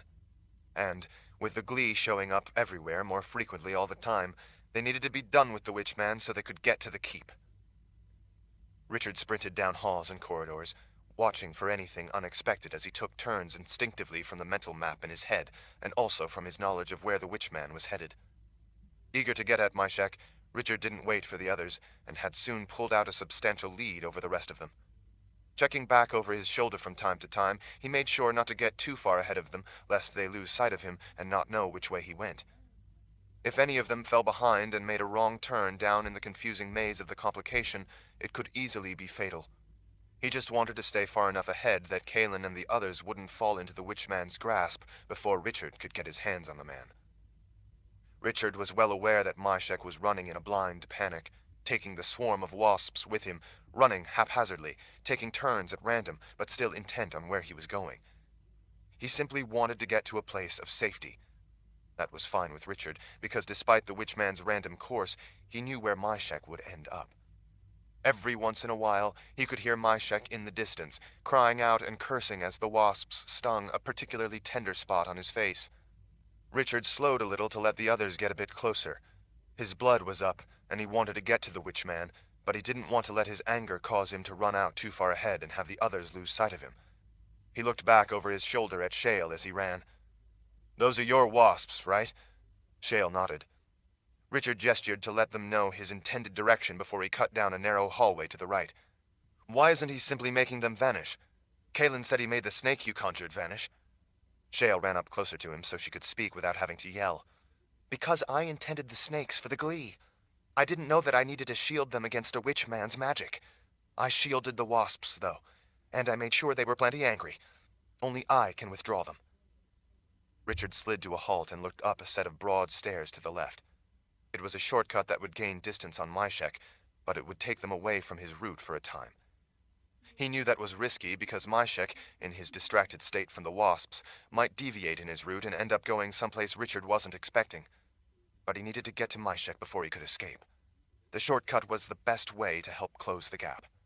Decision made, he started up the stairs 2 at a time. "When we get close to him," he called back over his shoulder to Shale, "I need you to withdraw the wasps so they don't sting us as well." Shale nodded as she ran up the stairs after him. "Don't worry about the wasps. I'll make sure they're gone as soon as we catch him." At the top of the short flight of stairs, a corridor branched off to each side. Richard paused to make sure Kaelin wasn't lagging behind. She wasn't. The Mord Sith were surrounding her. Reassured, he went straight on down the dark center corridor between the other two. After a short distance, the corridor came to stairs that descended back to the original level, where he again took a right. As he raced down a corridor with dusty marble columns supporting a barreled, plastered ceiling, he slowed and turned as he trotted backwards so he could see all the others. "What magic is Myshek liable to use against me when I catch him? Any guesses?" Shale turned her palms up. "I've been asking myself that same question. I don't have an answer. I don't really know anything about witchmen except that they are witches. That's bad enough, but from what I've seen so far, I suspect he can do things I can't even begin to imagine."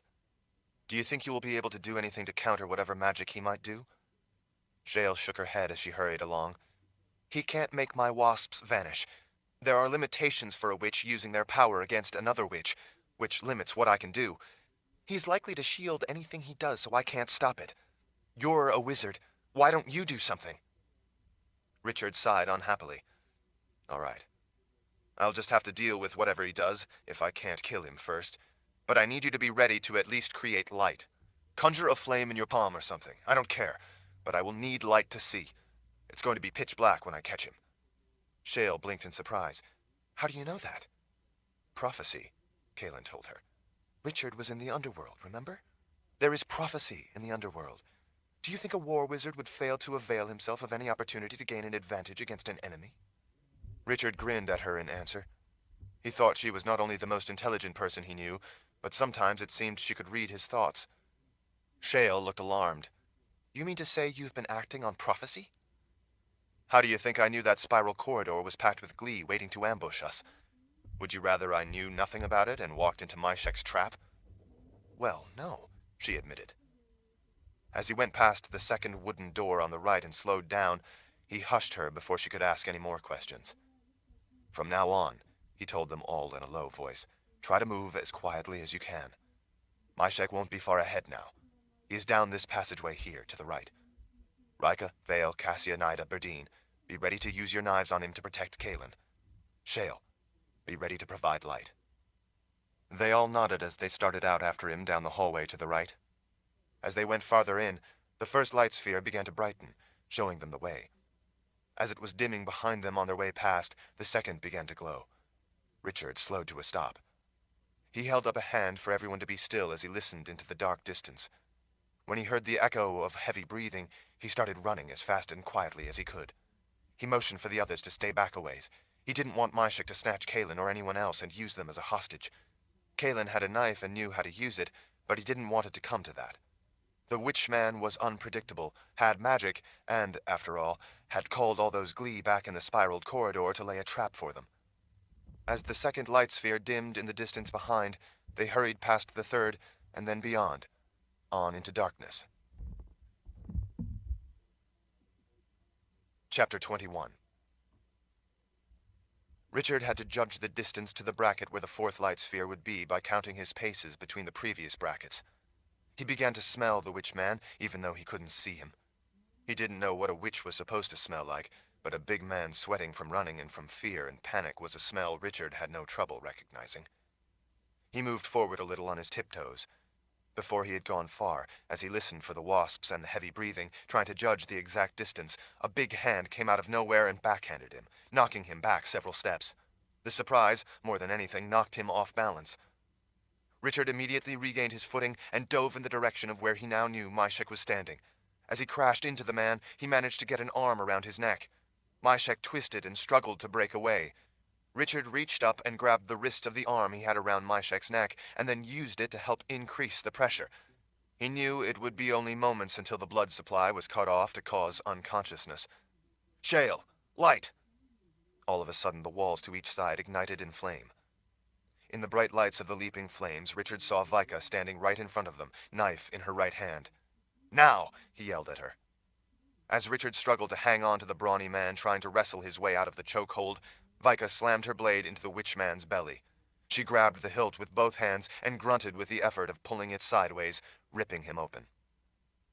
Vika pulled the blade back and then thrust her left hand into the gaping wound. She pulled her bloody hand back out, holding a fistful of entrails. She twisted her body to yank out a long, glistening length of intestine. Myshek gasped with the shock of what had just happened. The corridor suddenly lit with a blindingly bright flash of white-hot light that ignited around the witch man. Richard and Vika both were thrown back, slammed into the flaming wall. They landed on their backs and slid a short distance across the floor, back up the corridor. It felt to Richard like they had been struck by lightning. Richard and Vika both were momentarily stunned by the shock of that blast. Every nerve in his body rang with pain. Richard rolled to his side, his arms going numb. He was blinded by the intensity of the flash. Myshek, lit by the wavering flames of the walls, glared down at both of them. He started to draw his hands up. Richard suspected he was going to fry them with another lightning-like strike. He knew that if he did, it could kill both him and Vika. Despite the pain, Richard forced himself to jump to his feet, and without an instant's delay, he crashed into Myshek, grabbing him with both hands around his throat. The full force of the impact threw Myshek's arms back, stopping him from what he had been just about to do to them. Richard knew that he couldn't allow the man to gather his wits and his power, or it would all be over. With all his might, he rammed the big man into the wall. He gritted his teeth with a growl as he used all of his strength to lean in and force Myshek's head back into the flames. Richard could smell the witch man's spiky hair burning. Myshek reacted to the pain of the fire by thrashing wildly, trying to get away, but Richard held him tight as he used all his strength to choke the life out of him. His muscles bulged with the effort. Something as thick as his leg whipped around Richard's middle and forcefully yanked him back. Despite his best effort, he couldn't hold on. Richard saw the red leather of some of the other Mord Sith charging in from Myshek, but another blindingly bright flash of light threw them back to land at Kalen's and Shale's feet. As Richard was dragged back, with the thick thing squeezing the air out of him, he thought that it had to be a tentacle of some sort, like the one he and Kalen had fought in the water. He couldn't see its source. He put his hands on it to try to push it away and found that it wasn't soft like living tissue, but rough and hard, like a rapidly expanding tree root. As he twisted his body, trying to get away from its grasp, he saw yet more of the tendrils sprouting up out of the floor, breaking the stone apart as they rose up, growing fatter as they rose up. Before he was able to do anything about the one tightening painfully around his middle, another, lengthening and curling as it grew up out of the floor, coiled around his legs. Yet another rose up to grab his arms. The root-like tendrils grew in thickness and strength as they threw yet more coils around his arms and legs. He looked over and saw that the same kind of tendrils were climbing up Vika, thickening rapidly as they encased her, squeezing the air from her lungs. Myshek panted, trying to recover his strength. Wisps of smoke rose from his singed hair and the back of his robes. A long length of bloody intestine hung down to the floor. Blood from the gash soaked his filthy robes and began to puddle around his feet. He grabbed hold of the intestine in his fist, and with a flash of knife-like light from his other hand, severed it and cast the length aside as if it was no longer needed. He lifted a hand out to each wall, and the flames started to dim as the fire rapidly began to extinguish. Myshek turned to Vika. "Seems you made the same mistake you warned me of, trying to teach a lesson of revenge rather than simply killing me. I am no longer going to bother with lessons for any of you. I'm just going to kill you all." Suddenly, the corridor shimmered as a wave of light shot through the air. Richard could no longer move his head, but he could turn his eyes just enough to see Shale, Kalen, and the rest of the Mord Sith running in to help. The wavering light hit Myshek, staggering him, but it failed to do any visible damage.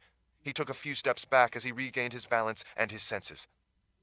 Richard could feel the roots around his chest constricting. Every time he breathed out, they tightened, taking up the extra space so that he couldn't get his full breath back. Each time he exhaled, it ratcheted him another notch towards suffocation.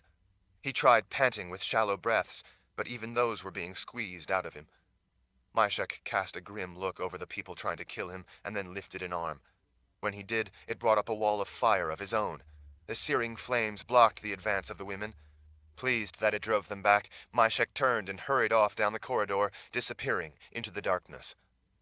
The roots that had Richard and were growing thicker by the moment had finally cut off his air. His vision narrowed to a pinpoint of light in the center of blackness. He could hear Vika also struggling unsuccessfully to breathe. A flash shower of rain came out of nowhere and dumped buckets worth of water in the corridor, extinguishing the fire that Myshek had used to block the others from coming after him. Kaelin, Shale, and all the Mord Sith raced to Richard. "Hold on," Kaelin said as she frantically started sawing away with her knife at the roots and vines that had encased him. Out of the corner of his eye, he could see the red leather of a few of the others rushing over to try to help Vika. "I can't use magic on this," Shale said as she desperately cut at the roots with her knife. "I can feel that Myshek shielded them, and his magic can overcome whatever I try to do. We have to do it with our knives. Hold on." Kaelin gritted her teeth as she furiously cut through a thick root. Fortunately, it was relatively soft rather than woody, and she was finally able to sever it, releasing the pressure and allowing him to at last draw a breath. His vision started to return from the blackness. He gasped air, angry at himself that he had let this happen. It took some time before Richard and Vika were finally cut free enough that they were able to untangle themselves from the network of fibrous tendrils. Once back on his feet, Richard lifted the sword a few inches and let it drop back, making sure the scabbard hadn't been bent or crushed and that he would still be able to draw it. "Myshek is pretty badly wounded," Richard managed to say between deep breaths. He winked at Vika. "Vika managed to hurt him more than I did." Vika smiled her appreciation that he had kept his promise to let her cut him good. "Vika has lived up to the honor as your favorite for today," Burdine said. Richard wanted to respond but didn't feel up to it right then. "We need to go after Myshek," he said instead. "I want to kill him in case he doesn't bleed to death. Is everyone all right?" A quick glance revealed nods all around. "All right then, let's go." Chapter 22. "Look," Rika said, pointing.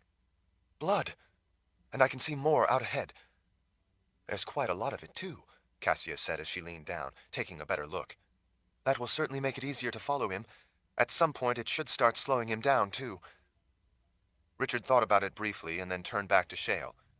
"You can conjure things, so can you conjure blood?" Shale frowned a little as she considered the question.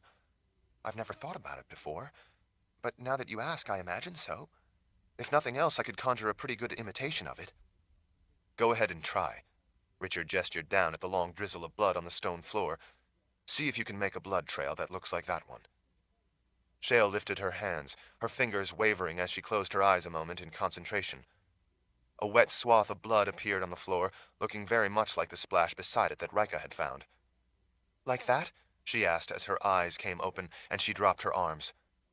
"Yes, that's good." "Obviously," Shale said, "you are suggesting that the trail of blood may be a trick?" Richard put a hand on his hip as he tried to put himself in Myshek's place and think what he would be likely to do. "We have to assume that it's a possibility. He's wounded. He doesn't want to have to fight us right now. He would want to divert us until he can deal with his injuries. The best way to do that would be to lead us into a trap. There are certainly plenty of those down here." "You mean like the spiral dead end?" Richard nodded to the sorceress. "How did you know that you could bring the ceiling down like that?" Shale asked, finally getting back to the questions she had been burning to ask. "When I studied the plans, I saw it there. The plans were drawn so that such a trap would be constructed when the place was originally built. The way it was constructed, that ceiling was designed to fall to either trap or crush people. You just had to know how to initiate the trap. When I studied those plans, I could see how the trap could be triggered. It wasn't too hard. You just had to know the weak spot." Shale arched an incriminating eyebrow. "And did you also see the Glee hiding back in there on those same plans?" "Of course not," Richard said, waving a hand dismissively. "I saw that in a prophecy while I was in the underworld." "Ah, again, a prophecy." She gestured for him to continue. "And what else did you see?" I saw a prophecy that revealed where Myshek would go. That's why I had Vika go there and wait, so that she could stab him just as the prophecy said she would. Then why wasn't he killed right there and then? Kalen asked. If it was in the prophecy, why didn't it end right there as the prophecy said? Richard let out an unhappy sigh. Because it was a forked prophecy. I saw that he would go to that spot, Vika would stab him, then we would either kill him, or, if events took a less likely turn down the other fork, he would escape. Unfortunately, we are in a complication. A complication has an effect, and it can twist events in prophecy.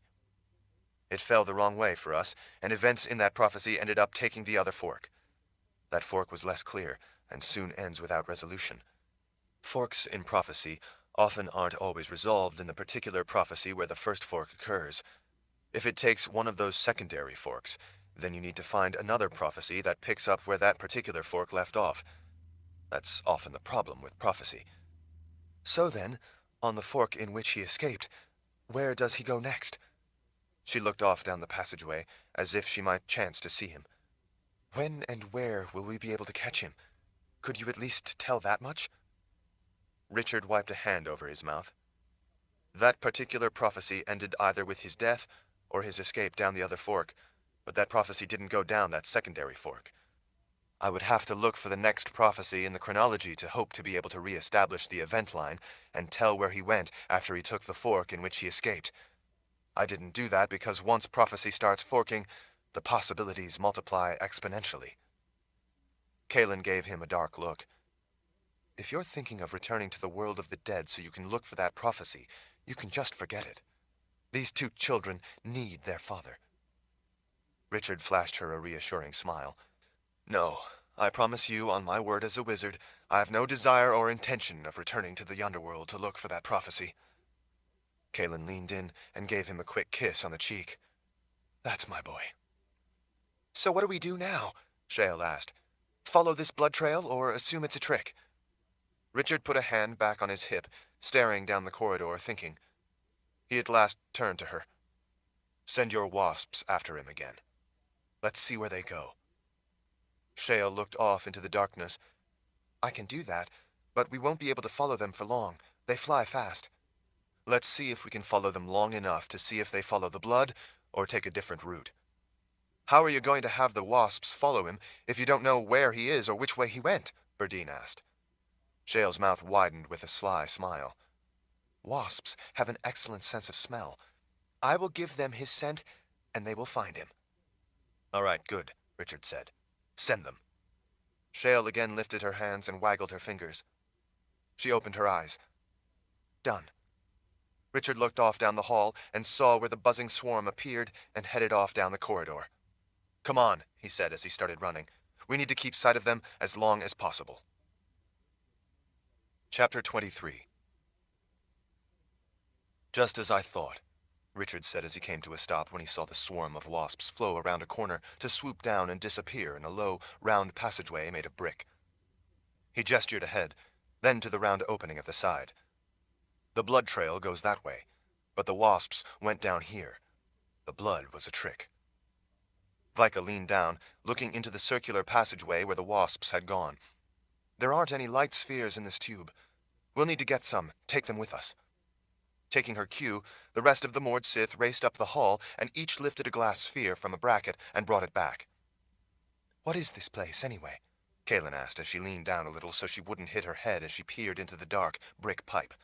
It doesn't look like anything else we've seen down here. The complication is a low place beneath the People's Palace. Richard gestured off into the pipe she was peering into. This is the lowest place in the complication. Water seeks the lowest level. This is an emergency drainage shaft, in case there is ever torrential rain and the water manages to overwhelm the drainage system up above and flood all the way down here. This pipe drains the complication if needed. That makes sense for water, Kalen said, but why would Myshek go this way? He's injured. I think he went in here to hide. How can he hide in this shaft? It's round. There's no place for him to conceal himself. Richard glanced over at her. He's counting on us believing that. I've seen the plans. I know better. Before entering the round passage, Richard looked over at Shale. Don't forget, we can't directly use magic on the witch man, even when he is wounded. He's already proven that. But when you sent wasps after him, he wasn't able to capture you. I think that's because I wasn't using magic against him, as I did the first time. I created angry wasps with a desire to attack. I wasn't personally attacking him directly. That seems like a questionable exception, Kaelin said. Are you sure he can't turn your magic back on you like the first time?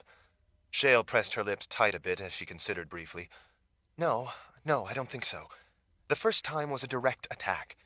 The use of the wasps and the fire I made on the walls to each side of the passageway so Richard could see were tangential. Because they were indirect, that broke the link back to me. It doesn't give him a direct route to return to the source, namely me, with his own power. I hate magic, Berdine muttered. It makes no sense. Richard flashed her a brief smile and a nod of agreement before he turned to the others. We all survived back there because there were 9 of us, and together we are stronger. We can't directly use magic, but there is strength in all of us together. Remember that, if we can find him. Like everyone else, Richard had to bend at the waist to be able to fit into the drainage pipe. Berdine, being the shortest, only had to tip her head to the forward a little in order to fit. Because the drainage shaft was round and they were crouched over, they had to use their hands on the brick at the side from time to time to keep their balance. As they went farther in, the round shaft started going downhill in a gentle slope in order to drain the water. In places, water from above seeped through a series of round weep holes in small blocks of stone set into the brick and accumulated at the bottom. The farther they went, the deeper the flowing water became, but it never reached more than ankle deep, and since it was moving rather than stagnant, it didn't stink. When they came to the side drains that emptied into the main drain they were in, Richard stopped. Which way? Vika asked. Richard thought through the plans in his mind. He looked back at all the faces watching him in the eerie light of the glass spheres. We need to get to the low point. This way, straight ahead. Couldn't you be wrong about where he would have gone? Shale asked. For some reason, I can't pick up his smell anymore. Couldn't he have gone off down one of these pipes to the sides? Of course, Richard said without looking back as he started out again. He noticed dead wasps floating in the water. Then he may be planning ahead, and instead of going where you think he is, he could be lurking in one of those side drains and be waiting for us in the darkness. Richard looked back over his shoulder but didn't say anything as he kept going. He knew she was right, but he had a gut feeling born of growing up tracking wounded animals. He thought that he knew where Myshek would have gone to ground. After moving through the drainage pipe for a time, he turned back again and crossed a finger over his lips. We're close, he whispered. Try to move as quietly as possible. He cautiously led them ahead until they reached a square opening in the floor of the drain tunnel. Water that was draining along the pipe from both directions cascaded over the edge and down into the darkness. He was glad to hear the sound it made, because it would help cover any sound they might make. Richard leaned toward the others, holding out his arms to gather them all in close so they could hear him. This is the place. I think he's down in there. Kaelin glanced over at the square opening. What is this opening? Any water that makes it down here drains into this rock drain. But what is it? Kaelin asked. It's a massive pit filled with crushed rock. At the sides near the top, it has a number of small pipes leading to the edge of the plateau in case there's ever too much water for the rock drain to hold. Unless it's a huge flood, the rock pit will hold all the water and let it slowly dissipate without damaging the foundation. Shale craned her neck to look over at the dark opening. What makes you think Myshek would have gone down there? Because he's an animal. Animals go to ground when they're injured. They instinctively seek out a hole to hide in. It makes them feel safer. Shale looked skeptical. Myshek may be a beast, but he is also a person who is able to think. More than that, he's a cunning person. People act differently than animals. You're just guessing that he's down there hiding in a hole. He may be long gone. Richard bent over and scooped up some dead wasps. He held them up before her as he lifted an eyebrow. Shale stared unhappily at the dead wasps, and then looked around, noticing that there were many more all over the floor. Making conjured snakes vanish is one thing. They weren't shielded. Killing conjured things that are shielded is altogether different. I can't even begin to guess at his abilities and how dangerous he is. How far down to the bottom? Kaelin asked. There would be no reason for the top of the rock to be down deep in the pit. I believe the rock should come up pretty high. I doubt we could all stand up straight down in there. Why not just let him bleed out? Kaelin asked. Why risk going in after him? because Shale said he just did something he shouldn't be able to do. Richard gave Kalen a sympathetic look. I'd like nothing more than to simply let him die in misery down there, but for all we know about his abilities, he might be able to heal himself enough to survive.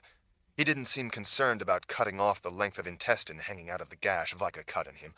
We would never know if he managed to survive, and would never expect him to come after us another time, until he unexpectedly showed up and killed us. If we're going down in there, I think it would be better if the Mother Confessor waited up here, Cassia said. It would be safer than her going down in there with us. And what if I'm wrong? Richard asked. What if, while we're down in an empty, dry pit looking for him, he's really up here somewhere, and he sneaks up from behind and murders her? The worry showed in Cassia's expression. There is that. The 9 of us need to stay together, Richard told them. There is no telling what Myshek might do. Besides that, it may take all of us to kill him. Look what he did with those vines. It took all of us to escape them. Kalen turned to Shale. Would his injuries limit his ability to use magic? Shale sighed. I would like to think so, but since I don't even know how powerful he is when he's healthy, there's no way to be sure how much his injuries would limit his powers. Worse, even if his gift is limited, for all I know it still may be more than enough to kill us all. I think it best if we assume his present abilities are still quite lethal. We need to go down there and eliminate him. That's all there is to it, Richard said. There's supposed to be an iron ladder going down there. Kalen, after we jump down, you take the ladder. She started to protest, but you're pregnant. If it's a bigger drop than I think, I don't want you to take a bad fall and lose the twins. No unnecessary risks. You're right, she said in resignation. The ladder it is. Richard gestured around at them all. The rest of you gather around the opening, and then all jump down with me, all at once. Except you, Cassia. Stay behind and follow Kalen down to guard her back. Once we're down there, we can't waste time finding him. We need to be quick. The more surprise we have on our side, the better. We don't want to give him time to do something that could stop us. He looked around until he got nods from everyone. Enough talk. Let's go. Chapter 24. Richard landed hard on both feet, Shale right beside him. Fortunately, it wasn't any farther down than he had thought. All the Mord Sith, each with a light sphere, landed to the sides. Richard saw Kalen hurrying down the iron ladder with Cassia right behind her. Concerned at not seeing the Witchman, Richard immediately started looking into the darkness in the distance, trying to spot him. There were simple square stone posts at regular intervals throughout the expansive pit. The posts held up arches that in turn held up the low ceiling. The loose, ragged rock filling the pit tried to twist his ankles with every step, making it difficult to walk on. Richard worried that the Witchman might have heard them, and could be hiding behind one of the massive stone supports, ready to surprise them with a lethal attack. Without needing orders, the Mord Sith all immediately started spreading out in an ever-widening circle, going farther into the darkness with their light spheres, searching for the Witchman. They checked behind each stone post as they moved swiftly into the distance. Richard didn't want one of them to encounter Myshek alone, so he stood ready to react if any of them spotted him. Vika suddenly cried out and pointed. There! Richard and the others turned and raced across the uneven rock and past several stone posts to catch up with her. As she held up the light sphere, it revealed Myshek slumped in shadows of a dark corner like a spider waiting for prey. His robes were soaked in blood from the waist down, but he looked as merciless and menacing as ever. He sat up straighter, but didn't try to stand under the low ceiling. Vika, with a cry of rage, ran in and heaved her light sphere at him as hard as she could. Myshek thrust out a hand.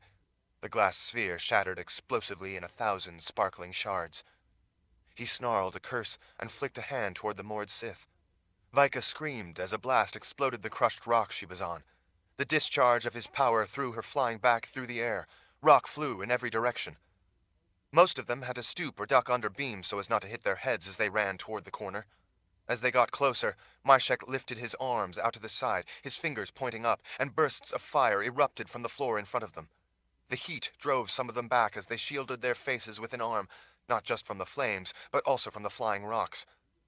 Richard didn't slow. As he ran toward the corner, he dodged around every shower of fire the Witchman ignited in his way. The others darted around the roaring columns of flame, trying to keep up with him. Kalen, not far away, kept pace with him as she, too, wove her way through the sudden explosions of fire. The roaring flames lit the square posts in orange-yellow light. There seemed to be fire flaring up all around. Richard ducked first one way and then another, snaking between posts and fire as he raced for the corner. Myshek suddenly cast his hands out with great force. The rock of the floor blasted up at Kaelin, throwing her through the air to land on her back. Richard's heart felt as if it jumped into his throat at seeing her skid along the jagged, stony surface.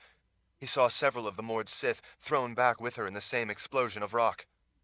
Richard kept the stone posts and fire between himself and the Witchman as best he could to conceal himself as he rapidly closed the distance. When Myshek suddenly turned and caught sight of him leaping through a fount of fire, he swung his hands around toward Richard. But it was too late. He was already there.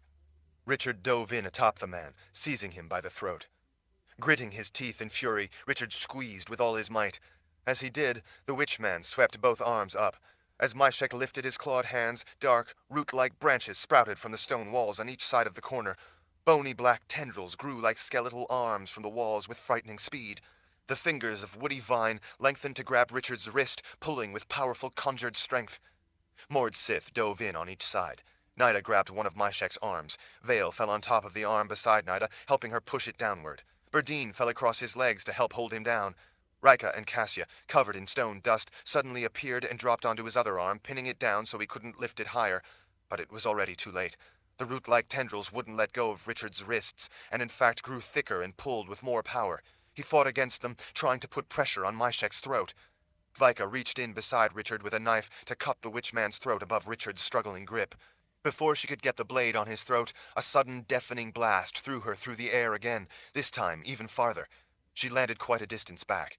Richard heard her grunt as the air was driven from her lungs when she slammed into a stone post. Shale, not far behind Richard, lifted her hands, her fingers slowly waggling. When she did, as her eyes slowly rolled up in her head, more of the woody vines sprouted from the stone walls above the ones Myshek had conjured, coiling around the ones holding Richard's wrists. Finger-like branches grew out of the ends of the arms she created and grasped the thick, dark roots that continued to curl around Richard's arms. Shale, her eyes half closed, worked her fingers. As she did, the root-like arms she had summoned struggled to pull back on the dark tendrils that had a firm grip on Richard's wrists and forearms, preventing him from crushing Myshek's windpipe. Despite Shale's efforts, the vines the Witchman had conjured wouldn't let go. Richard's hands shook from the strain of trying to strangle the man against the power trying to pull them back. Yet more vines sprouted from the walls to either side. They were dark in color, like the first ones, so Richard knew that they, too, were the work of the Witchman. In his mind's eye, he remembered the sight of Kaelin hanging by the shackles, her beautiful face bruised and swollen from a beating Myshek had given her. He remembered the Witchman telling him how after he was finished skinning her, he would let the Glee rip the 2 babies from her womb while she was still alive. Those horrific memories fueled his fury as his hands shook with the monumental effort to overcome the woody vines trying to drag his wrists back. Richard screamed with rage as he struggled to choke the life out of the Witchman. The tendrils holding him started to crack and come apart. Even as he tried with all his might, and even as he was able to start to break the hold on him, he knew it wasn't going to be enough. All of those around Richard struggled along with him. He could see the sweat and effort on the faces of each one of the Mord Sith, trying to hold Myshek's arms to prevent him from lifting them to call forth even more horrors. When Nyda managed to pull her knife, it suddenly flew from her hand and clattered against a post. With a cry of effort born of rage and determined to end it, Richard managed to press in harder on Myshek's throat. He could feel his thumbs starting to compress the man's straining muscles. "Wait," the Witchman cried out. "Lord Rahl, wait! Listen!" Richard didn't answer. He didn't care what Myshek had to say. His actions and life had already revealed the truth about the nature of the man. Richard simply wanted him dead. "I can see now that I was wrong. You really are rightly the Lord Rahl. I can see that now." Richard struggled all the harder. "Lord Rahl, I was only following orders." Richard didn't dare to waste any strength to ask the man whose orders he was following. To each side the Mord Sith grunted with the effort of holding the man's powerful arms. He was so strong that he lifted all 4 a few inches off the floor. "I will swear loyalty to you," the Witchman cried out. "I will swear loyalty to your empire. Let me go so I may serve you." Richard wanted to tell him that he could serve him best by dying, but he didn't dare spare any effort to speak. Try as he might, with the conjured hands holding his wrists back, he couldn't close his grip enough on the man's throat to crush his windpipe and kill him. Let me live, and I will serve you just as I served your father. I will protect and serve your wishes. Just let me go, and my life will be yours to command. I can be useful to you. Please, Lord Rahl, allow me to serve you." In answer, teeth clenched tightly, Richard tried all the harder to crush Myshek's windpipe. He could see the Mord Sith to each side losing their grip as the Witchman managed to start to lift his arms and turn his hands up. Chapter 25. Richard's muscles burned with exhaustion as he fought against the vines, trying to pull his arms away. He knew he wasn't going to be able to hold on much longer. The Mord Sith to each side were having even worse problems. The danger to all of them increased with the strain of pulling every breath. Richard should have been able to strangle the man by now. It was obvious that the Witchman's powers were somehow energizing him with desperate strength beyond that of a normal man, so that he was able to overcome all of their efforts. It was clear that they were all now locked in a struggle to the death. "Forgive me," Myshek cried out. "I was only following orders." Richard glared into Myshek's dark eyes as he struggled with all his might to strangle him. His hands shook with the effort. His muscles burned. Richard didn't want to give the man the satisfaction of asking whose orders, but the Witchman told him anyway. "I was only following the Queen's orders." Richard didn't know what queen the man could be talking about, but he didn't believe him. Myshek would say anything to escape. Richard wondered if maybe he was talking about the Golden Goddess, but she was described as a goddess, not a queen. Kaelin appeared to the right of Richard, covered with dust from the rock the Witchman had blasted up at her, trying to kill her. Blood streamed down her face from several wounds. A strange look of bemused calm came over the Witchman's swollen red face. "If you think this witch's oath begins and ends with me, you are a fool." That time, Richard couldn't resist asking, "What are you talking about?" "Ask your witch," he said with a sneer. Kaelin suddenly dropped in beside Richard, using her full weight to drive her blade between two of Myshek's ribs and into his heart. She let out a cry of rage as she pivoted the handle of her knife from side to side, slicing through his heart. Myshek's eyes went wide. Kaelin, gritting her teeth, keeping her knife pressed hilt deep in his chest, put her face in close to his, looking into his startled eyes. "Think to harm my babies, do you?" she growled. "I deliver you now into the hands of the Keeper of the Underworld. He will take you into darkness you can't begin to imagine. You will never see the light of creation again. All those innocent souls you tortured to death will now torment you for all eternity." Myshek's mouth worked, trying to beg for mercy, to explain, but no words came forth. The panic and terror in his eyes was clear. He had never had a shred of mercy for the panic and terror of his victims, and now Richard, Kaelin, and the others with them had none for him. Vika, covered in stone dust and with a gash across her forehead that had her face covered in a mask of blood, knelt to Richard's left. Without pause, she rammed her knife into the side of Myshek's neck. Blood oozed rather than spurted out from the artery she severed. His heart could no longer pump blood. The surprise in Myshek's eyes slowly faded as the life went out of them until his stare was blank and empty. The bony hands holding Richard's wrists released their grip on him as they crumbled into dust and vapor. Shale, her eyes still closed, dropped to her knees, clearly drained from the effort of trying to pull back on the vines that had so powerfully held Richard's wrists. Exhausted, she put a hand down on the rock for support. Finally, Richard sat back on his heels, letting his cramping hands drop to his lap. He looked around to see everyone panting along with him from the effort. Despite being battered, and some of them bleeding, none of them seemed seriously hurt. He finally circled an arm around Kaelin's neck and pulled her close.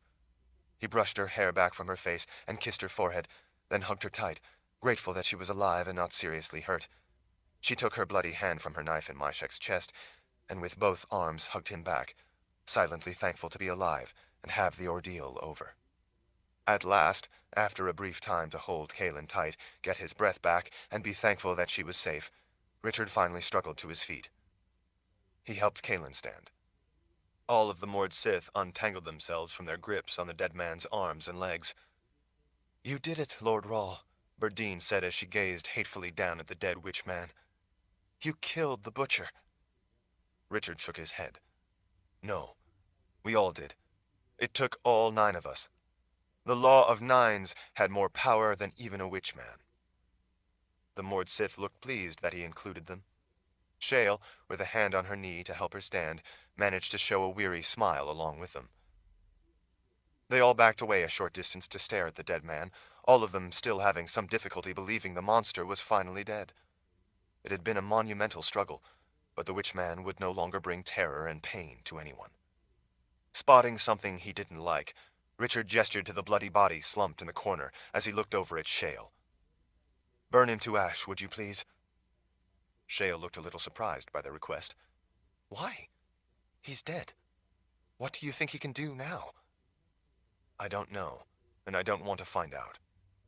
You're good at conjuring fire. Do that now. End it. Burn him to ash."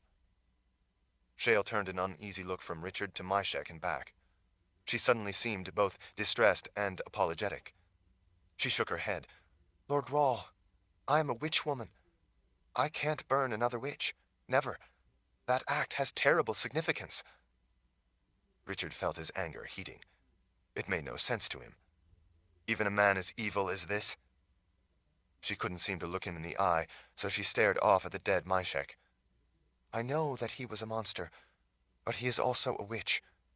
I wanted him dead just as much as the rest of you, and I helped with that to the best of my ability, but I can't burn a witch, not even a dead one. I just can't." Richard was surprised, but it was obviously something profoundly personal to her. He wondered why, but rather than asking her, he deemed it best not to force the issue. He laid the palm of his left hand over the hilt of his sword.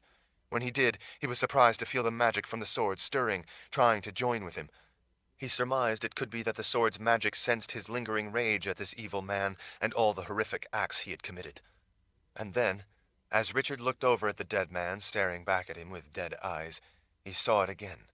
A glint of something, some spark of light in those dead eyes that shouldn't have been there. In that instant, he envisioned the horrors starting all over again.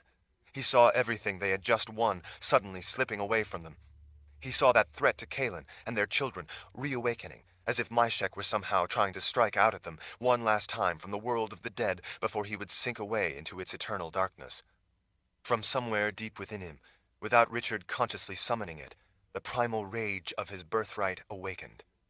With his left hand still on the hilt of the sword, drawing on all the ancient power of the weapon, he cast his other hand out, opening his fist, instantly igniting Wizard's Fire. The rotating bluish-white ball of flame shook the room with a reverberating boom as it exploded into existence. Seemingly at the same instant it came into being, it shot across the room, wailing with a piercing shriek as it lit the stone posts and all the stunned faces on its way to the source of Richard's ire. The sound of it was deafening as it hurtled the short distance to that target and burst apart on impact, splashing sticky fire over the body of the witchman. Wizard's Fire burned with a fierce intensity and purpose, unlike any other fire. The roaring flames burned white-hot at their center. Shale wrinkled her nose at the stench of burning flesh. The Mord Sith didn't. In mere moments, the soft tissue was consumed in the ferocious blaze. Once the soft tissue had burned away, the Wizard's Fire continued to sink inward until it covered the bones, engulfing them in the savage flames until they, too, began to break apart and finally turn to ash and collapse into a brightly glowing heap. Only then did the fire, its work done, finally extinguish. Everyone stood in stunned silence at what they had just witnessed. The heat from the Wizard's Fire had even partly melted the stone wall behind where Myshek had been slumped. "I didn't know you could do that," Kaelin said in a soft voice as she stared at the aftermath. Richard felt a bit stunned himself.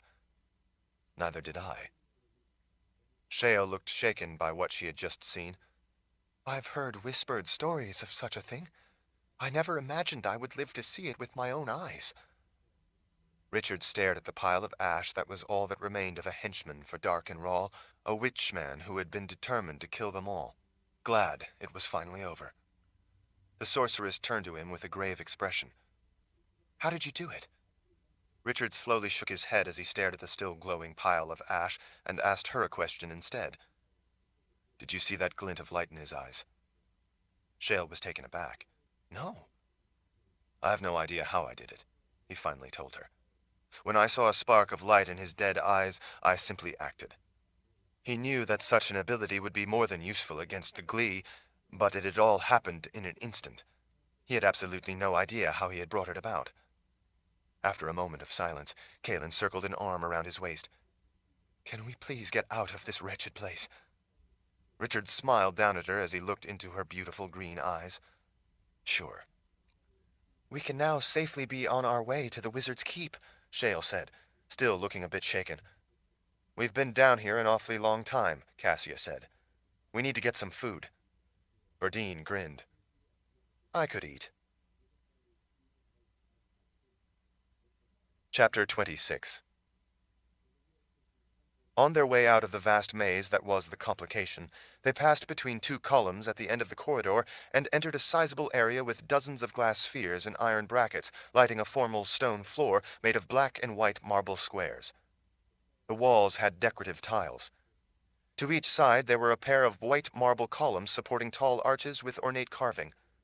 Richard knew that although it was a node, this one was a benign junction in the spell form.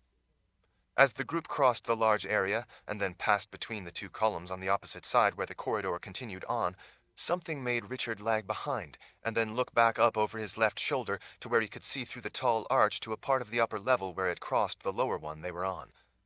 A single Glee stood there in that gallery, looking down, watching. Somehow, Richard had known it would be there. As the others continued on, carrying with them the soft murmur of conversation, Richard slowed to a stop and stared up at the dark figure.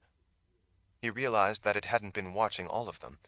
It had only appeared to watch Richard. Its third eyelid blinked as they stared at each other.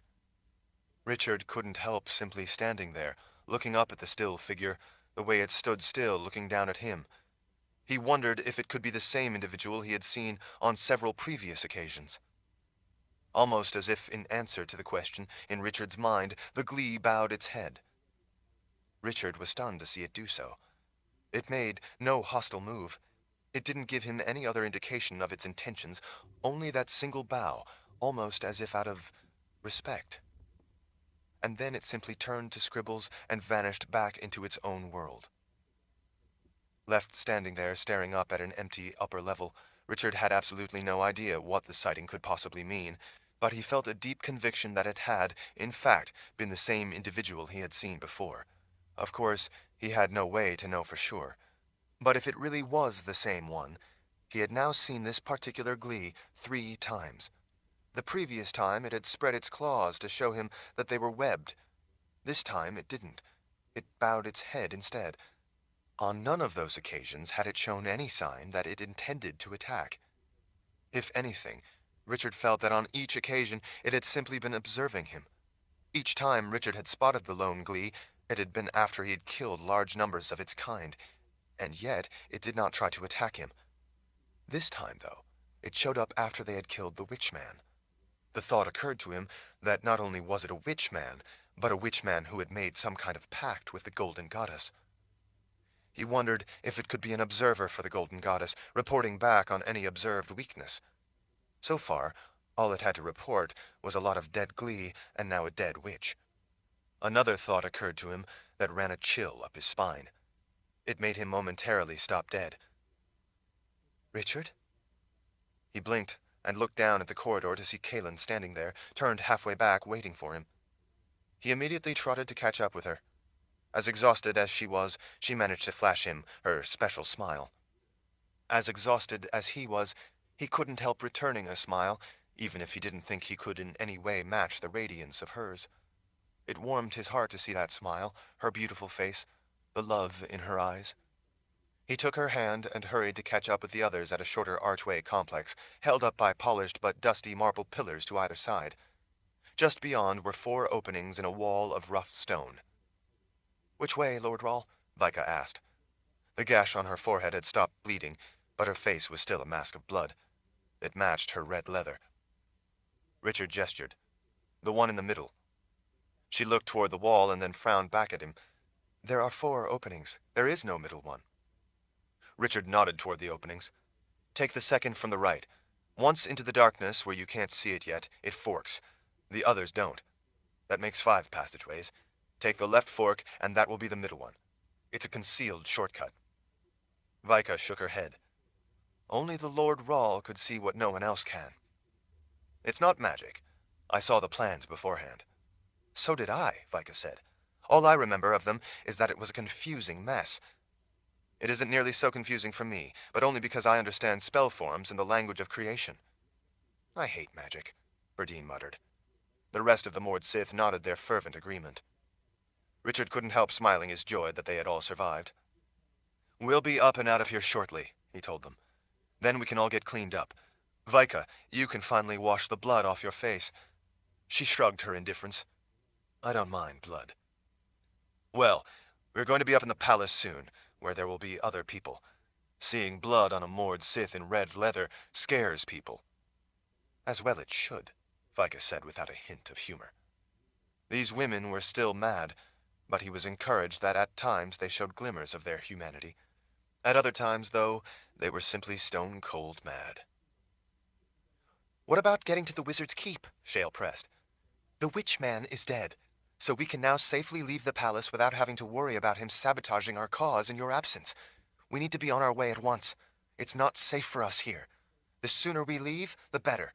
We can clean up later. Richard sighed. It would probably be best to get something to eat. He glanced at Berdine. She flashed him a smile. It would also be good to get a proper night's rest. He hooked a thumb behind his belt as he considered. But with the extreme danger of the Glee attacking us unexpectedly while we're still here, that would not be the safest thing to do. He tipped his head towards Shale. You have a good point. If they discover that we're still here, they will continue their attacks. There's no telling how overpowering the next attack might be. We might not be able to stop them the next time. If they win just once, all is lost. The safest thing to do, the thing that would best protect Kalen the twins and the future of our way of life, would be to do as we first intended when all this started and leave immediately in darkness. You mean the plan when Myshek captured me? Vika asked. Richard nodded. The threat from Moravaska Myshek has been eliminated, but the threat from the Glee most definitely hasn't. We need to get back to our original plan of getting away from here and to the safety of the keep. I think I should be able to gather horses and supplies this time without any nasty surprises, Vika said with a clear tone of relief. And I will make sure that we leave unseen so that the Glee won't know where we went, the sorceress said. That should give us some breathing room. It should be well after dark by the time we can get the horses and supplies, Kalen said. While not the best for traveling, leaving in the dark would certainly help us evade any spying eyes. Let's get to it then, Richard said as he started ahead. As they finally went through the last of the locked doors, the guards were there to greet them. Lord Rahl! Exclaimed the first one to see them. Along with the rest of the men, he stood up straight and tall as he saluted with a fist to his heart. I hope everything went well for you, the man asked. We accomplished what we needed to do, Richard said without elaboration, locking the door behind them. Berdine grinned at the guard. We killed a witch. He blinked in shock. A witch? But how could a witch possibly get in there? Richard handed the man the keys Myshek had been using. As it happens, he was also a pickpocket. Chapter 27. By the time they made the long walk through the public areas of the palace where they had to worry about being seen by the goddess through the eyes of all the people in the halls, then along the routes hidden from the public where they didn't have to worry about the goddess seeing them, and then they were finally back up at the stables, it was deep in the night. After the ordeal down in the complication, they were all exhausted, but escaping without the Glee knowing that they were gone, or where they had gone, was more important than sleep. They were all eager to make good their escape sight unseen and be on their way. None of them talked as they waited in hiding up at the stables. They were preoccupied with their own thoughts, and no one was much in the mood to talk. They knew they had an ordeal ahead of them, and dangers they couldn't yet imagine. Vika rushed back behind the manure wagon and leaned down. Everything is ready, Lord Rahl. Horses with supplies are gathered in the staging area. I told them it was for a distant but routine patrol. I didn't want them to know it was for you. Richard smiled. Good thinking, Vika. Besides the travel food that will keep, the kitchens had just finished a late-night meal for staff, so I was able to get us some freshly cooked food for when we're able to stop. Berdine grinned. I guess you are a favorite to all of us today. Richard ignored Berdine and looked back over his shoulder at Shale. All right. Do what you need to do to hide us from the men in the stables so we can leave unseen. Shale gave him a look that was part witch-woman and part sorceress. What do you think I've been doing? I wanted to make sure we weren't discovered waiting back here. We can go any time. They won't so much as notice us. Even if the Golden Goddess searches their minds, there will be nothing of us there for her to find or see. We just have to be sure not to linger, lest the spell wear off. Kaelin leaned in. Is there anything special we need to do? Anything we need to wait for? No, Shale said as she stood. We can mount up and be on our way, but the spell won't last long. The witch-woman walked out into the open and past a man headed to one of the stables. The rest of them cautiously followed her toward the waiting horses, feeling more than obvious. Richard looked around as they made their way across the grounds, but none of the stable workers appeared to notice them. They walked right past a man carrying rakes and shovels toward the first building. The man was whistling softly to himself and didn't even look up. When they reached the horses, they all checked the gear and made sure the saddle girth straps were tight. They tested the security of the saddlebags and the sacks tied to each of the horses. The horses seemed calm. They were used to late-night patrols. Richard hooked an unstrung bow and a quiver stuffed with arrows on the back of the saddle of one of the larger horses. When he was finished checking that everything was secure, he moved forward, keeping his hand on the side of the horse so it would know where he was. He spoke softly to it and finally stroked its neck. The horse tossed its head in response, as if to say, "Let's go." It was hard to tell in the weak light of lanterns hanging on the fronts of buildings, but the animal looked black. Kaelin stroked the nose of the mare right behind, then scratched its forehead. It whinnied softly and nuzzled its head against her in appreciation of her gentle touch. All of the others made similar quick introductions, and once done, mounted up. They all urged their horses ahead at a quick walk through an arched opening in a nearby inner wall. As they rode, Shale, swaying gently in the saddle in tune with her horse's movements, held her hands out to the sides, palms up. She had already told Richard not to worry, that she wouldn't fall off, that the horse would watch out for her safety. She assured them that it was what she needed to do to be sure that no one saw them. After they went through the massive gates in the outer wall, they finally emerged at the road leading down the side of the plateau. The walls of the palace soared overhead. Richard slowed his horse to get closer to the witch-woman. Her eyes were closed as she rode with her hands held out to the sides. We're starting down now, he told her as he placed his horse strategically between her and the edge of the cliff. I know, she answered, sounding unconcerned. It made him a bit nervous to see her ride with her eyes closed and not holding on to anything, although her body moved fluidly with the rhythm of the horse's gait. As they made the first switchback turn in the road that wound its way along the nearly sheer walls of the plateau, he looked over the edge, down into the darkness of the Azrith plain far below. It's a long drop. Maybe you should keep your eyes open? The horse knows where it's going, Shale murmured. But still, don't you want to watch to make sure your horse doesn't, I don't know, ride off the edge in the dark? No, I'm afraid of heights. Better that I don't look. Richard sighed. Have it your way. Not much to see in the dark anyway. But we're going to be at the drawbridge soon. We don't want those men to recognize us. Send one of the Mord Sith ahead to tell the soldiers to lower the bridge for a patrol, Shale instructed. When we go past them, they will see only soldiers on their way out to patrol. They will not recognize us or remember what we look like. Richard called Rika forward and told her to do what Shale said, then he hurried his horse to catch up with Kaelin. Rika rode out ahead of them to have the soldiers lower the drawbridge. He could see it in the distance, lit by a series of lanterns. As they rode across it, their horses' hooves clopped over the heavy wooden planks. A few of the men casually tapped a fist to their hearts. It was a greeting to fellow soldiers on their way out on patrol, and not at all the more formal way they would have saluted superiors, especially the Lord Rahl. Richard was glad to see by that casual salute that none of the men recognized them. It wasn't long before they left the lamplight on the bridge far behind. The light from the palace high above them at least showed enough of the road to keep them from stepping off into a dark void. By the time they reached the bottom of the plateau and the road leveled out onto the flat ground, Richard had finally started to relax a bit. As they rode out onto the Azrith plain, Shale at last lowered her arms and opened her eyes. Richard looked back over his shoulder to see the sprawling People's Palace atop the enormous plateau. It seemed to blot out half the sky. Walls, towers, and ramparts rose up impossibly high. Torches, lanterns, and fires lit the palace. That firelight reflected off the low clouds enough to keep the darkness from being total.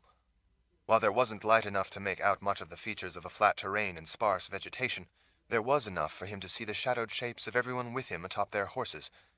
He was glad for that little bit of light, because he wanted to make sure that they stayed close together and that none of them accidentally became separated. They needed to stay together. While the heavy cloud cover did reflect a little light, the farther they went, the darker it became out on the vast plain. The only thing he could see well was the glowing palace in the distance behind them. He didn't like riding horses in the dark, because if they happened to step in a hole, they could break a leg. But with the little bit of reflected light off the clouds, he thought it was an acceptable risk, and one they had to take, at least until it got too dark to continue.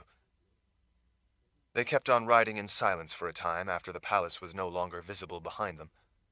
He knew that they all felt a sense of vulnerability out in the flat, open country, but Richard wanted to make absolutely sure that they would be far enough out of sight of anyone up in the palace looking out over the plain, so he kept them moving ahead. When he was just able to make out some kind of feature ahead of them, some distortion in the ground, he dismounted and had everyone do the same, then walked his horse forward rather than let it ride blindly into possible trouble. As he walked carefully ahead, he could just make out that the ground dropped away into some kind of shallow gully, but he couldn't see it as well as he'd like. "Shale, can you light a small flame so we can see what this is?" She handed the reins of her horse into the care of one of the Mord Sith, and then she came forward. When she lit a small flame above her upturned palm, it was just enough to see the lay of the land. Slightly to the right, the ground slumped away, leading down to the bottom of what looked like a wash worn through dry ground by flash floods. With Shale providing that small flame for light, they all filed down into the gully. "This area is low enough that if there is anyone in the surrounding area, they won't be able to see us," he told them. "Should we look for material for a fire?" Cassia asked. "No," Richard said. "A fire would reflect off the clouds and reveal our location. Anyone near would also be able to smell the smoke. We can light some travel candles to see by so we can have something to eat. If memory serves, I think Berdine is hungry." Everyone laughed. "Well, I admit," she said, "the aroma of that fried chicken has been driving me crazy." After they broke out small candles in tin carrying housings, Shale lit them all, and they used the meager light to scout the area. A small stream, through the gully bordered with scraggly vegetation and a few clumps of grass, provided a place to picket the horses and finally gave them the opportunity to clean up and tend to wounds. The horses had eaten back at the stables only hours before, so Richard decided to save their valuable oats for when needed. After the horses were unsaddled, they munched on what clumps of grass they were able to find. Once they found a suitable place to sit, they all gathered close together around a few of the travel candles, then eagerly unpacked the food. It was still warm and smelled wonderful. Richard was well past tired, and he knew the others were as well, but he was hungry. "We need to set up watches," he told them. There were still dangers to be worried about. 2 people on each watch.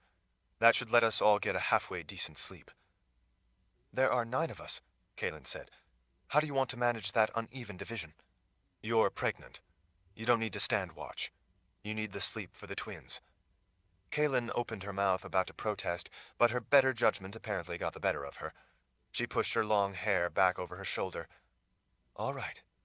As tired as I am, I'm not going to argue. Neither are the twins." Richard smiled to himself at the thought of them. "Vika, you and I can take first watch. Then, however the rest of you want to divide up is fine." They all grunted their agreement as they ate chicken. "Can you pass me some of that hard cheese?" Kaelin asked. Richard looked up from his piece of fried chicken. He finished chewing a mouthful and then swallowed. "I like cheese," he said, "but you hate cheese." "I know," she said, seemingly unable to explain it, "but for some reason I'm really hungry for cheese." "Cravings," Shale said with a smile. Richard looked over at the sorceress. "What?" Shale gestured with the bones of a chicken wing toward Kaelin. "She's pregnant. She is having cravings." Richard blinked at the sorceress.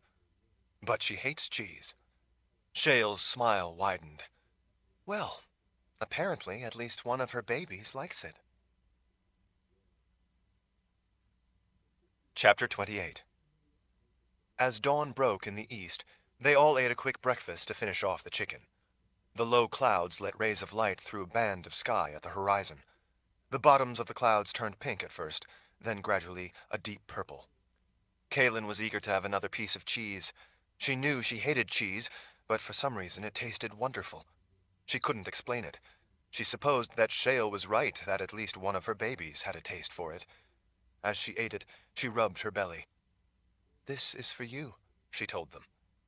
After they had packed up their bedrolls and gear, they saddled their horses while Vale and Cassia were off on a short scouting patrol to make sure there were no surprises lurking about. One of them went off in each direction to check the gully, since that was the only place where they couldn't see for miles, unlike the rest of the desolate Azrith plain. It was a quick reconnaissance, and they both returned to report seeing nothing and finding no footprints. While many people came to the People's Palace from all over much of Dahara, in the direction they were headed across the Azrith plain, the land was deserted, and there was no civilization before reaching the Midlands. As Kaylin struggled to lift her saddle up over her mare's back, Richard rushed over to help. Kaylin was strong. It seemed odd to her that she was having trouble lifting her saddle.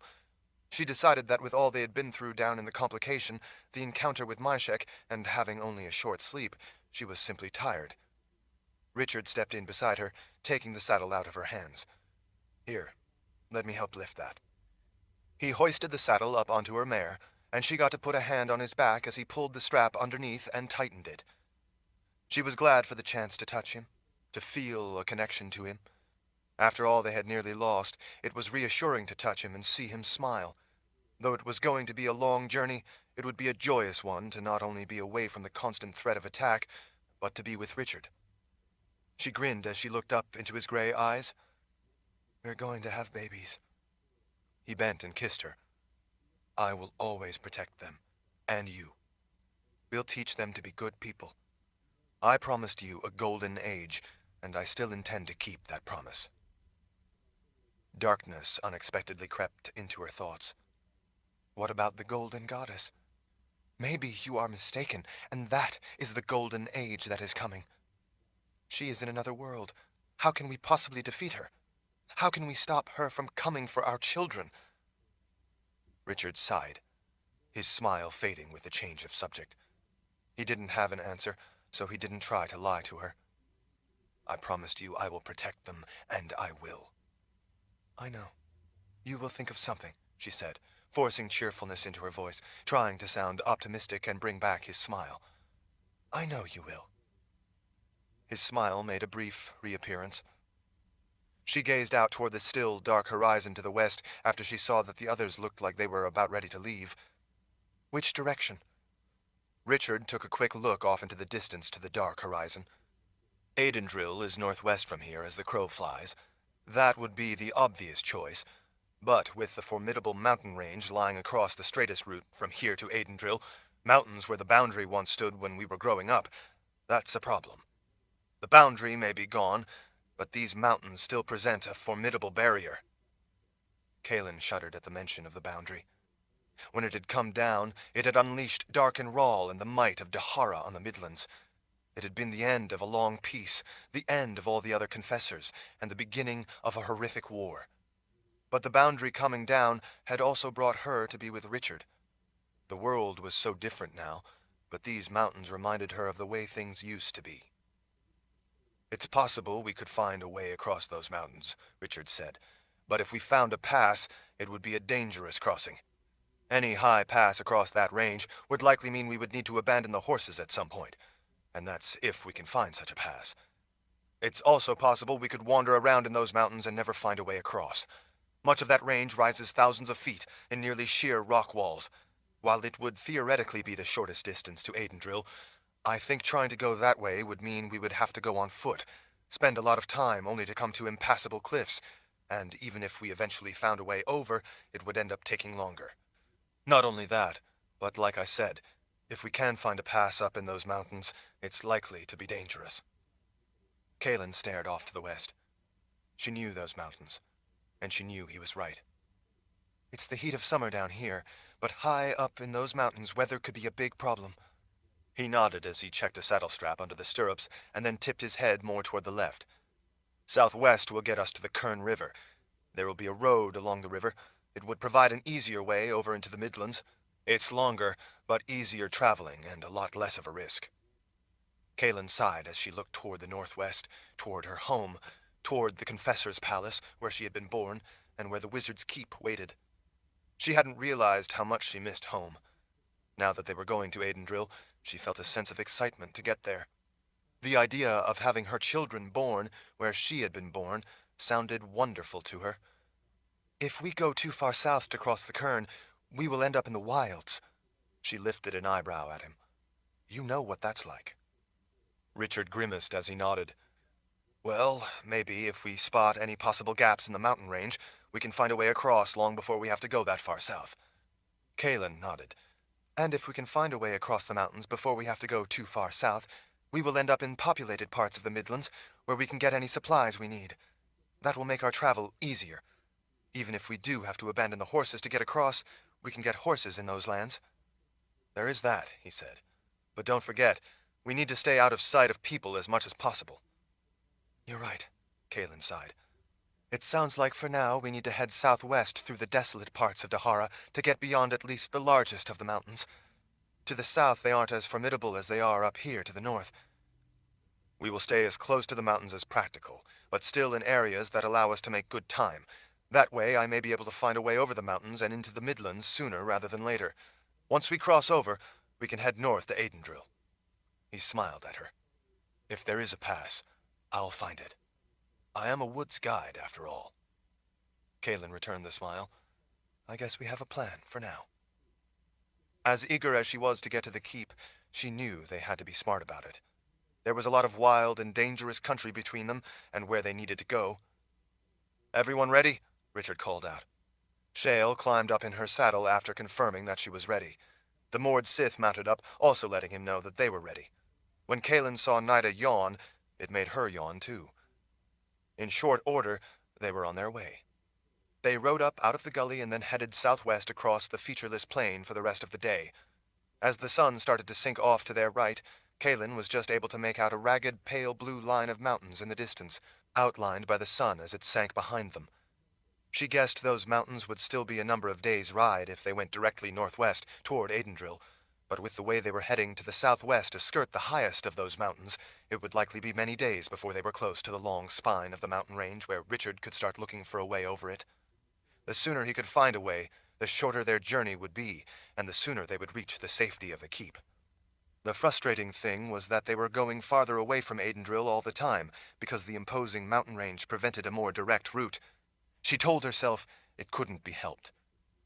As tired as she was, it made Kaelin feel good to at least be headed home, even if indirectly, and hopefully the worry of the Glee would be left behind them. It excited her to be heading home with her 2 unborn children of Dahara.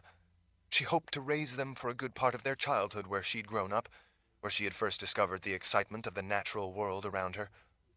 As they rode, she couldn't keep her mind from drifting back to thoughts of Myshek, when she had been hanging from the manacles as he was about to skin her, and the threat that the Glee were going to rip her babies from her womb.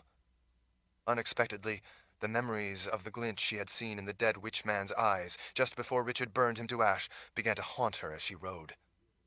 Witches had a way of never letting you feel entirely free of their reach. Chapter 29. Kaelin laid the reins down on her horse's neck and then rested her wrists on the saddle horn. She sat quietly, waiting, as Richard stared off at something. They had been riding since first light, and she was getting saddle sore. As she waited, she put her hands on her sides and stretched in both directions as best she could. Whatever it was he was staring at had Richard looking troubled, so much so that his behavior was beginning to spook her. She didn't like it when he turned quiet like this. It usually meant trouble. A light mist tingled against her face, feeling like icy little sparkles. The weather had been gloomy for the past 3 weeks. Or was it 4? The monotony of it was getting to be mind-numbing. Somehow, she felt as if she was losing count of the days as they made their way endlessly through a quiet wood of tall pine and fir on their way southwest. Soft streamers of hazy light angled down in long shafts among the towering tree trunks, illuminating the veils of mist floating in the occasional breath of gentle breeze. Here and there, small stretches of granite ledges broke up through the forest floor. A light fog moved silently among some of the fern beds between the rock outcroppings. The towering canopies of the trees left it somber and deathly quiet down on the forest floor. Because of the perpetual shade, little brush grew, leaving the ground open among the trees. Down where they were, with the thick canopy so far above them, not even the wind reached them. While it was quiet now, she had on some days heard the distant sound of the wind gusting far above them. Sometimes, in the drizzle, the only sound was water that collected on the pine needles, letting go and dripping down to splatter on the large leaves of moose maples. She was tired of huddling under rain gear. It never kept them completely dry, making for miserable travel. She ached for the warmth of sunlight. Everyone else waited behind Richard and Kaelin as he silently studied something. She was getting impatient. "You know, for some reason I feel like I've seen that rock before," Kaelin said to break the silence. She swiped accumulated mist off her brow. As she flicked the water off her finger, she gestured ahead. "That one there, the one that looks like a big nose on the side. It looks familiar." Richard finally turned a troubled look back toward her. "That's because you've seen it before. This is the third time we've come this way." Kaelin blinked in disbelief. Richard grew up as a woods guide. The forest had been his home for much of his life. He didn't lose his bearings in the woods. How is that possible? He turned away toward the rock again. "I don't know." "What's the problem?" Shale asked from behind them. Richard stood in the stirrups and looked back at the others. "Do any of you recognize this place?" Baffled, Berdine glanced around. Recognize it? How could we? Trees all look the same. How could we possibly recognize one place from another? Nida looked about. "The woods all look the same to me, too." The rest of the Mord Sith all nodded their agreement. Mord Sith weren't exactly familiar with forests, so Kaelin wasn't surprised they thought that trees all looked the same. "So what's going on?" Shale asked, clearly getting impatient. Rather than answer her question, he asked her one instead. "What direction are we heading?" Perplexed, Shale lifted an arm to point out ahead. "Southwest.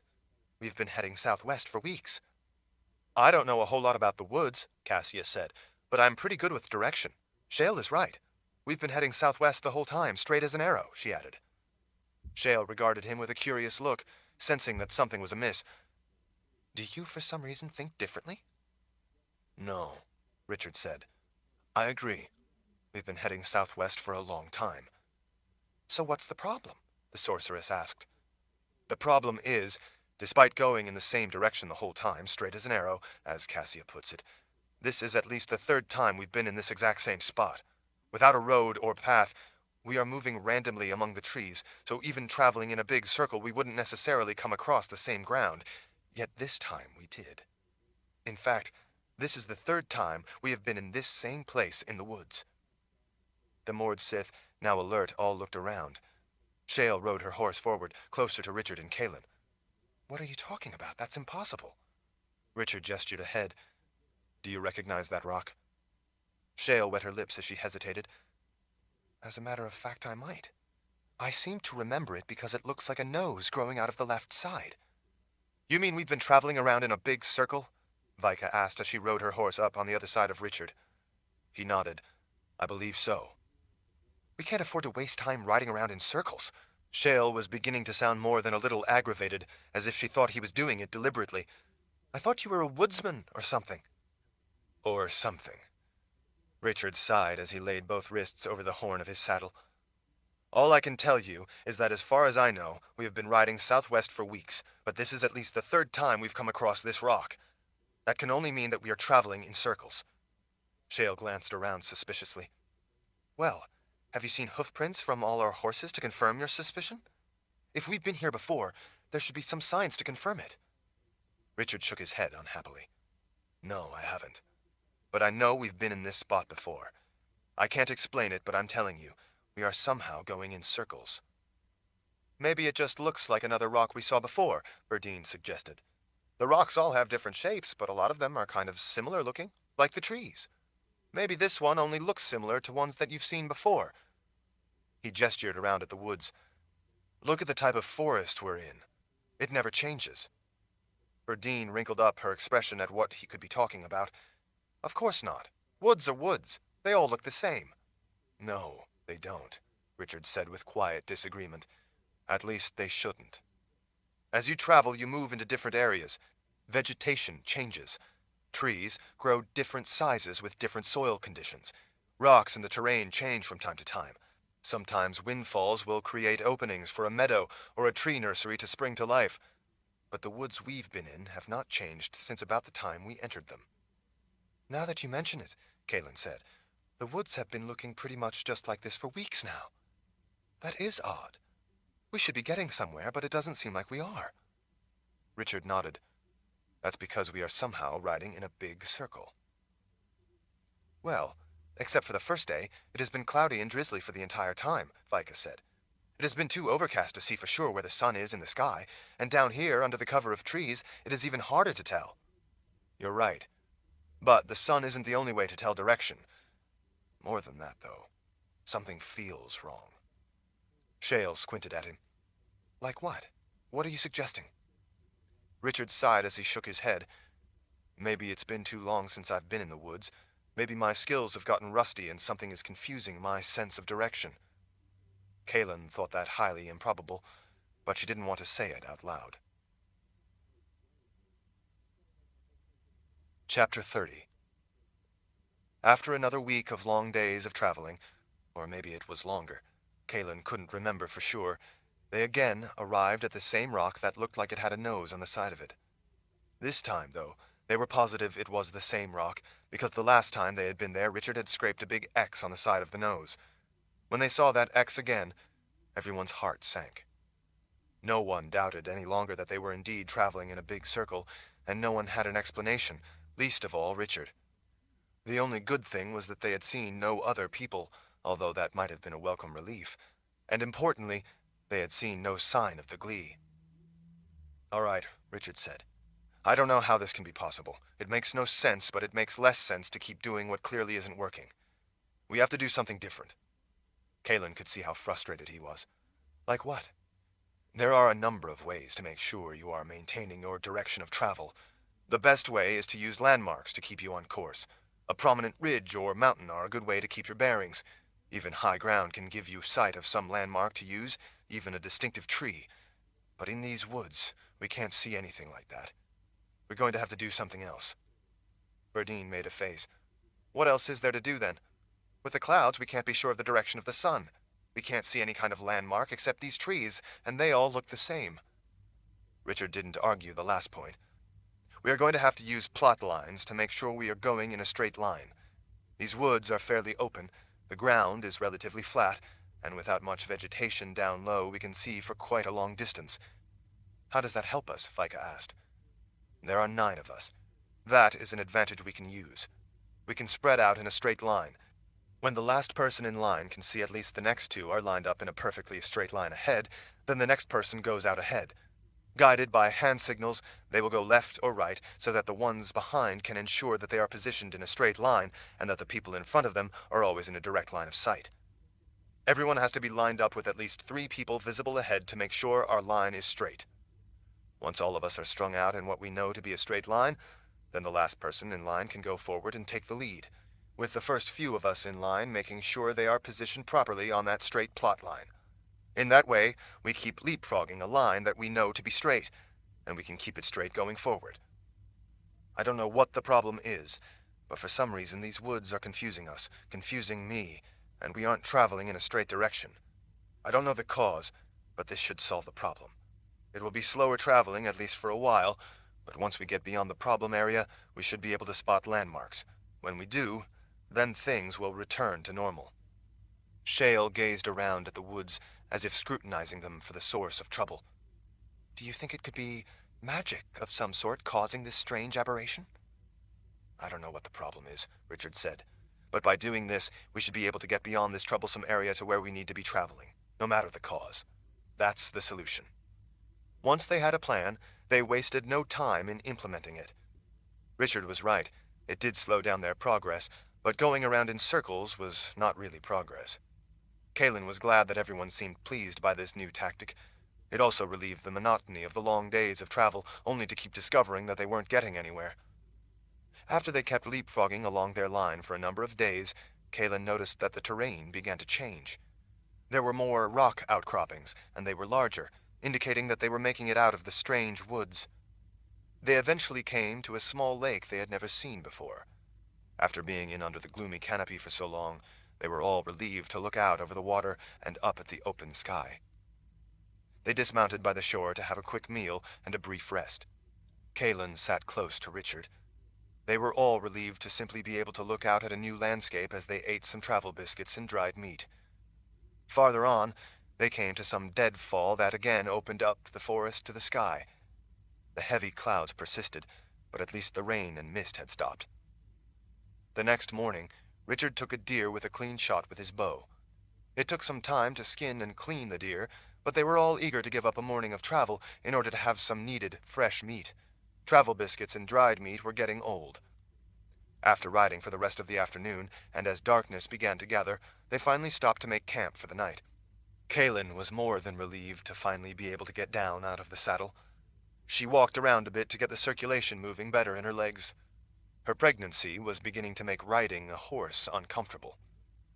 As with every night so far, even though they were at last in a seemingly new place, there was no especially good defensive place to camp, so they had to again settle on a flat place among the trees. After picketing the horses and giving them some oats, they all trampled down the ferns and scraped the ground clear of forest debris to make spots for their bedrolls. There had been ample small streams for water whenever they made camp in the strange woods. Fortunately, now that they were out of those woods, all the recent rains meant that the streams were both plentiful and full. "Why is it, do you suppose," Shale asked as she trampled some of the small plants, "that we came to that same rock again, with your mark on it, but we have never come across one of our campsites again? Doesn't that strike you as odd?" Kalen could tell that Richard's patience was wearing thin, and he had a time keeping his composure at the question. "Your guess is as good as mine," he finally told her. "I need to collect wood." The Mord Sith noticed his quiet annoyance and busied themselves with clearing the ground for a place for the fire and collecting stones to make a fire ring. Kalen knew they were all hungry, but no one said so. The mood was tense, and none of them wanted to test Richard. For that matter, neither did Kalen. She knew that something was bothering him. Richard stacked wood for a fire over strips of birch bark and small sticks wiped on pine sap for kindling. He looked up at Shale and gestured. She knew what he meant and, with a flick of her hand, ignited a healthy flame in among the kindling. After the fire was burning hot, he added new wood and after a time raked some of the glowing coals to the side and used them to cook some of the meat. They used their knives to make long, sharp poles from young saplings in order to skewer and cook pieces of meat. Richard sliced off generous portions of the venison backstrap. It was the tenderest cut, and everyone was eager to eat, but they merely said thanks when Richard handed each of them a piece and stuck them on their skewers. He set a number of chunks aside for anyone who wanted more. A few of the Mord Sith hardly charred the outside of their pieces before sinking their teeth into the meat. They all moaned with pleasure and rolled their eyes at the taste.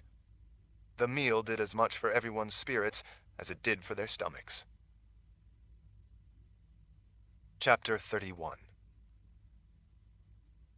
"Thank you, Lord Rahl," Vicus said, "for providing us this meal." "Yes, thank you," Berdine added. "It's delicious." Between chewing, the rest of them chimed in with their thanks. Even Shale voiced her gratitude. Richard didn't say anything, but he did smile at them all, even if Kalen thought it looked forced. Now that it seemed they were finally moving into new territory, no longer in the strange wood, and back on course, as well as having a good meal, everyone was feeling better. "Although we've spent a great deal of time with you," Richard said to Shale without looking up, "we actually don't know much about you. Are your parents still alive?" Kalen instantly went on alert. His recent mood suddenly made sense to her. Although it was an innocent enough question, and no one else would have thought it was anything unusual, she recognized the subtle difference in Richard's tone of voice. That single question told her that Richard had asked that question not to make casual conversation, but as the seeker. It also told her that he knew the answer before asking the question. She didn't know what he was up to, but she knew she would find out soon enough. Shale's gaze shifted uneasily among the rest of the group gathered close in around the warmth of the fire. The nights were getting colder, and the wet chill seemed to go right to Kaylin's bones. The only real relief she got from shivering was when she could cuddle up against Richard during the nights. "No," Shale finally answered. "My father passed a few years back." Her gaze drifted down to the flames. "My mother when I was younger." Kaylin glanced around at all the faces watching the witch woman. "Mine too," she said into the uncomfortable silence. "My mother died when I was young. I know how terrible that is." "Your mother was a witch woman, right?" Richard asked in a quiet voice, still without looking up. Again, Kaylin was aware that he already knew the answer, but for some reason he asked it anyway. Shaylin nodded and devoted herself to pulling meat off with her teeth and then chewing. She clearly looked uneasy. They all ate in silence for a short time. "Tell me how your mother died," Richard said at last. Kaylin glanced up. There it was. She had been right about her instinct. This time, though, it was not a question, it was a command. With their heads down, the Mord Sith shifted their eyes among themselves. No one said a word. The death of a mother was not a pleasant subject for any of them, and not something they talked about. But they all recognized this as something different. "What does it matter?" Shale finally said. "She's dead. That's all that really matters." Richard didn't look up as he used a finger and thumb to pull a strip of meat from the chunk on the skewer. "She was burned as a witch, wasn't she?" Shale swallowed. "Lord Rahl." "Tell me what happened." "Why do you wish to bring up such terrible memories?" "Tell me what happened," he said in the same flat tone, still not looking up. The command in his words was clear, and Shale knew it. Kaylin looked around at the Mord Sith. They were all trying to look invisible, except Berdine. She was watching attentively. Kaylin reached over and put a hand on Shale's knee. "You are among friends. Sometimes it helps to talk about such things among those who care about you." After a time, Shale finally let out a deep breath. "All right." She leaned her skewer with a large chunk of meat ready to be eaten against a rock. "It was a harsh time in the Northern Waste. The crops had done poorly, so there weren't going to be enough reserves for the coming winter. The migration of the caribou had moved too far away that year for some reason, and the hunts were unsuccessful. The rains had swollen the rivers, and so catching salmon, the way we usually did, didn't go nearly as well as usual. Ducks and geese were nowhere to be found. Elk, bighorns, black bear, antelope, deer were all scarce. Even the rabbit population had been nearly wiped out by people desperate for food. It is said that such times come along every once in a while. The animals seem to know it will be an especially harsh winter, so they change their usual habits." She shrugged. "It is the way of nature. The animals, for some reason, pick a different route, a route they think will be better, or start sooner, and as a result, the people in the place where I lived couldn't find enough meat or fish to salt or smoke for the winter. My father went to try to see what he could do to help. You know, go to other places to try to barter for meat, offer his services in return for supplies we badly needed. My mother was a healer, so she stayed to take care of people. My father had a hard time finding any kind of help anywhere close, as they were having similar troubles, so he had to travel farther. He was gone for a long time, so long that people thought he had left for good. People started to whisper that he had run away from my mother." Shale stared off for a time before going on. "Rumors fed on themselves. Gossip led to yet more gossip, all the time getting wilder with ludicrous ideas." "That's a dangerous stew," Richard said. "So then they started to say that it was all because of a witch woman in their midst?" Shale smiled sadly. "Yes. They said that she drove all the animals far away. Other gossip said that her incantations and spells had deliberately driven the fowl and fish away." She looked up briefly. "My mother didn't do incantations, but that made no difference to them. They said she did, and so people believed it." "Why would they think she would do that?" Berdine asked. "You know, chase the animals away. If she was a healer and helped them, why would they think she would do such a thing?" Shale shrugged self-consciously as she rubbed her arms. My mother had always cared for their needs. She was a kind-hearted woman. Too kind. They began to see her kindness as somehow sinister. They said she was devious, hiding her cruelty behind a smile and her offers to help, when really she intended them harm. As winter closed in, the rumors grew worse. They said that she had caused some of the new babies to be born dead, or their mothers to die in childbirth.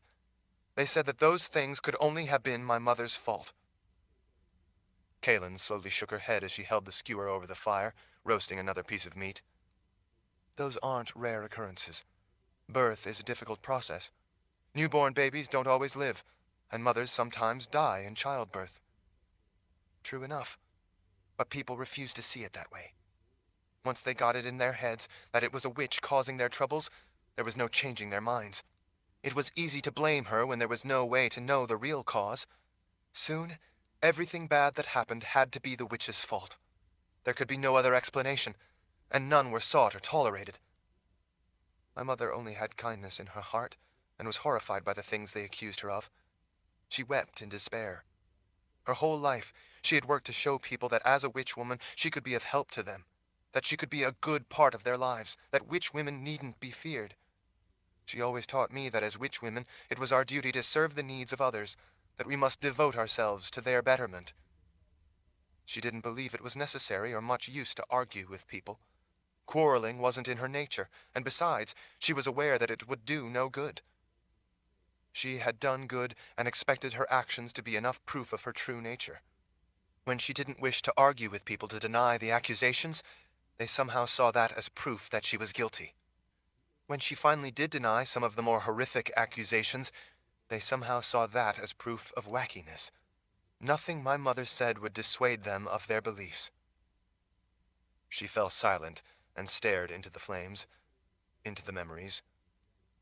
So they burned her alive, Richard said. Those words jolted Kaylin. This was where the Seeker had been headed. She just didn't yet know why.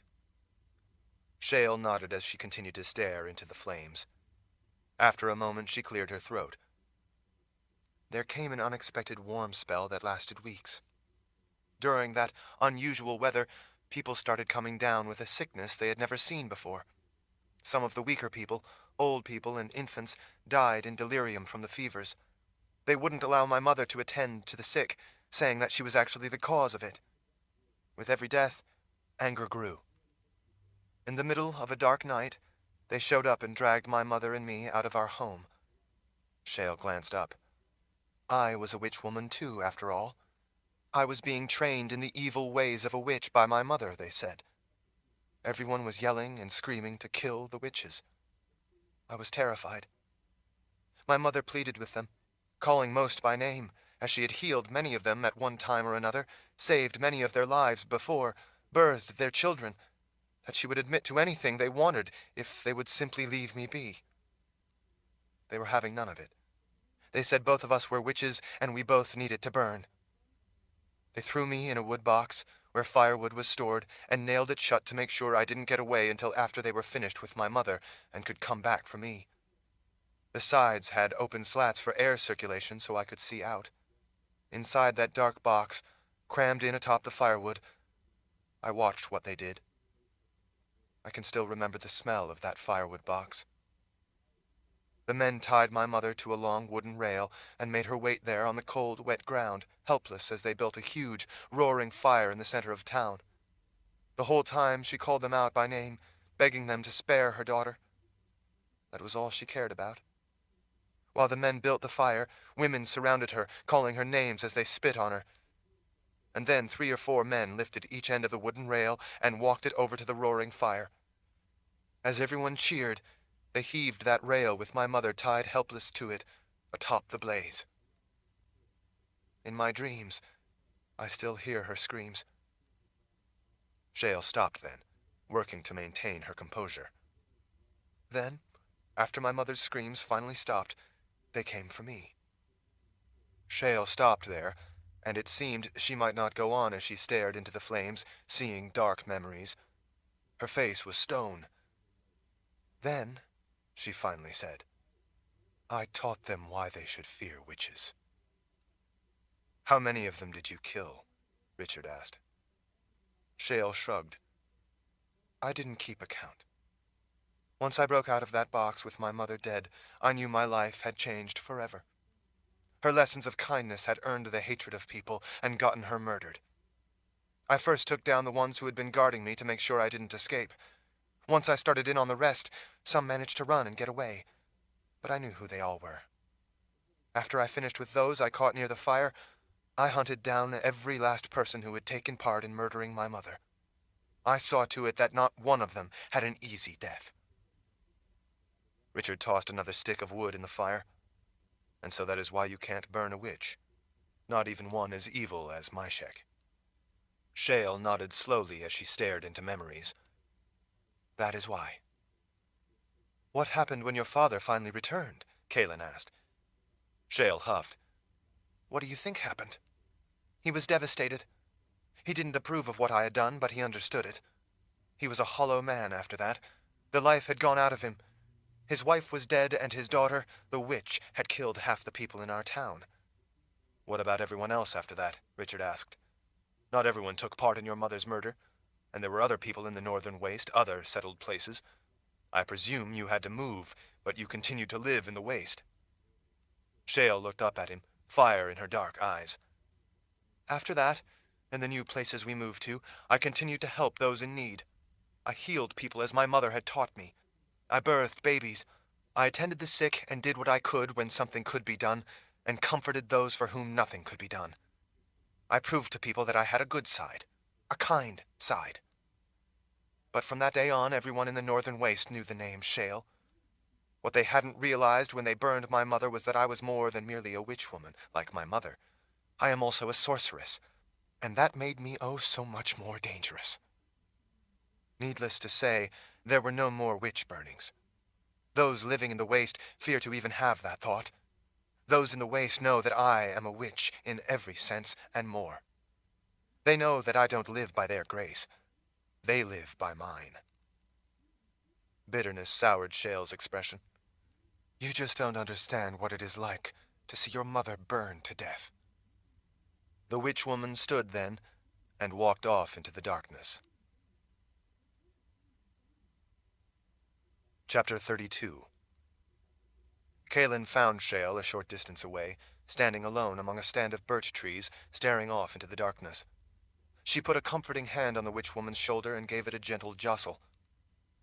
I'm sorry for all those terrible things that happened, Kaelin told her. With her fingertips, Shale wiped a tear from under each eye. Thank you. It's just that he doesn't understand what it's like to see your mother, a good woman who never harmed anyone, burned to death. Kaelin leaned in and whispered, Oh, but he does. Shale shook her head as she looked over at Kaelin. How could he? Kaelin squeezed with the hand on Shale's shoulder. When Richard was a boy, their house burned down. His mother burned to death inside. Richard couldn't save her. Shale clearly looked shocked. I had no idea. As with you, it's not a story one is eager to tell. Then why did he want me to tell it? Kaelin pursed her lips, trying to think how to explain it when she herself wasn't yet entirely sure. This is about something more, she finally said.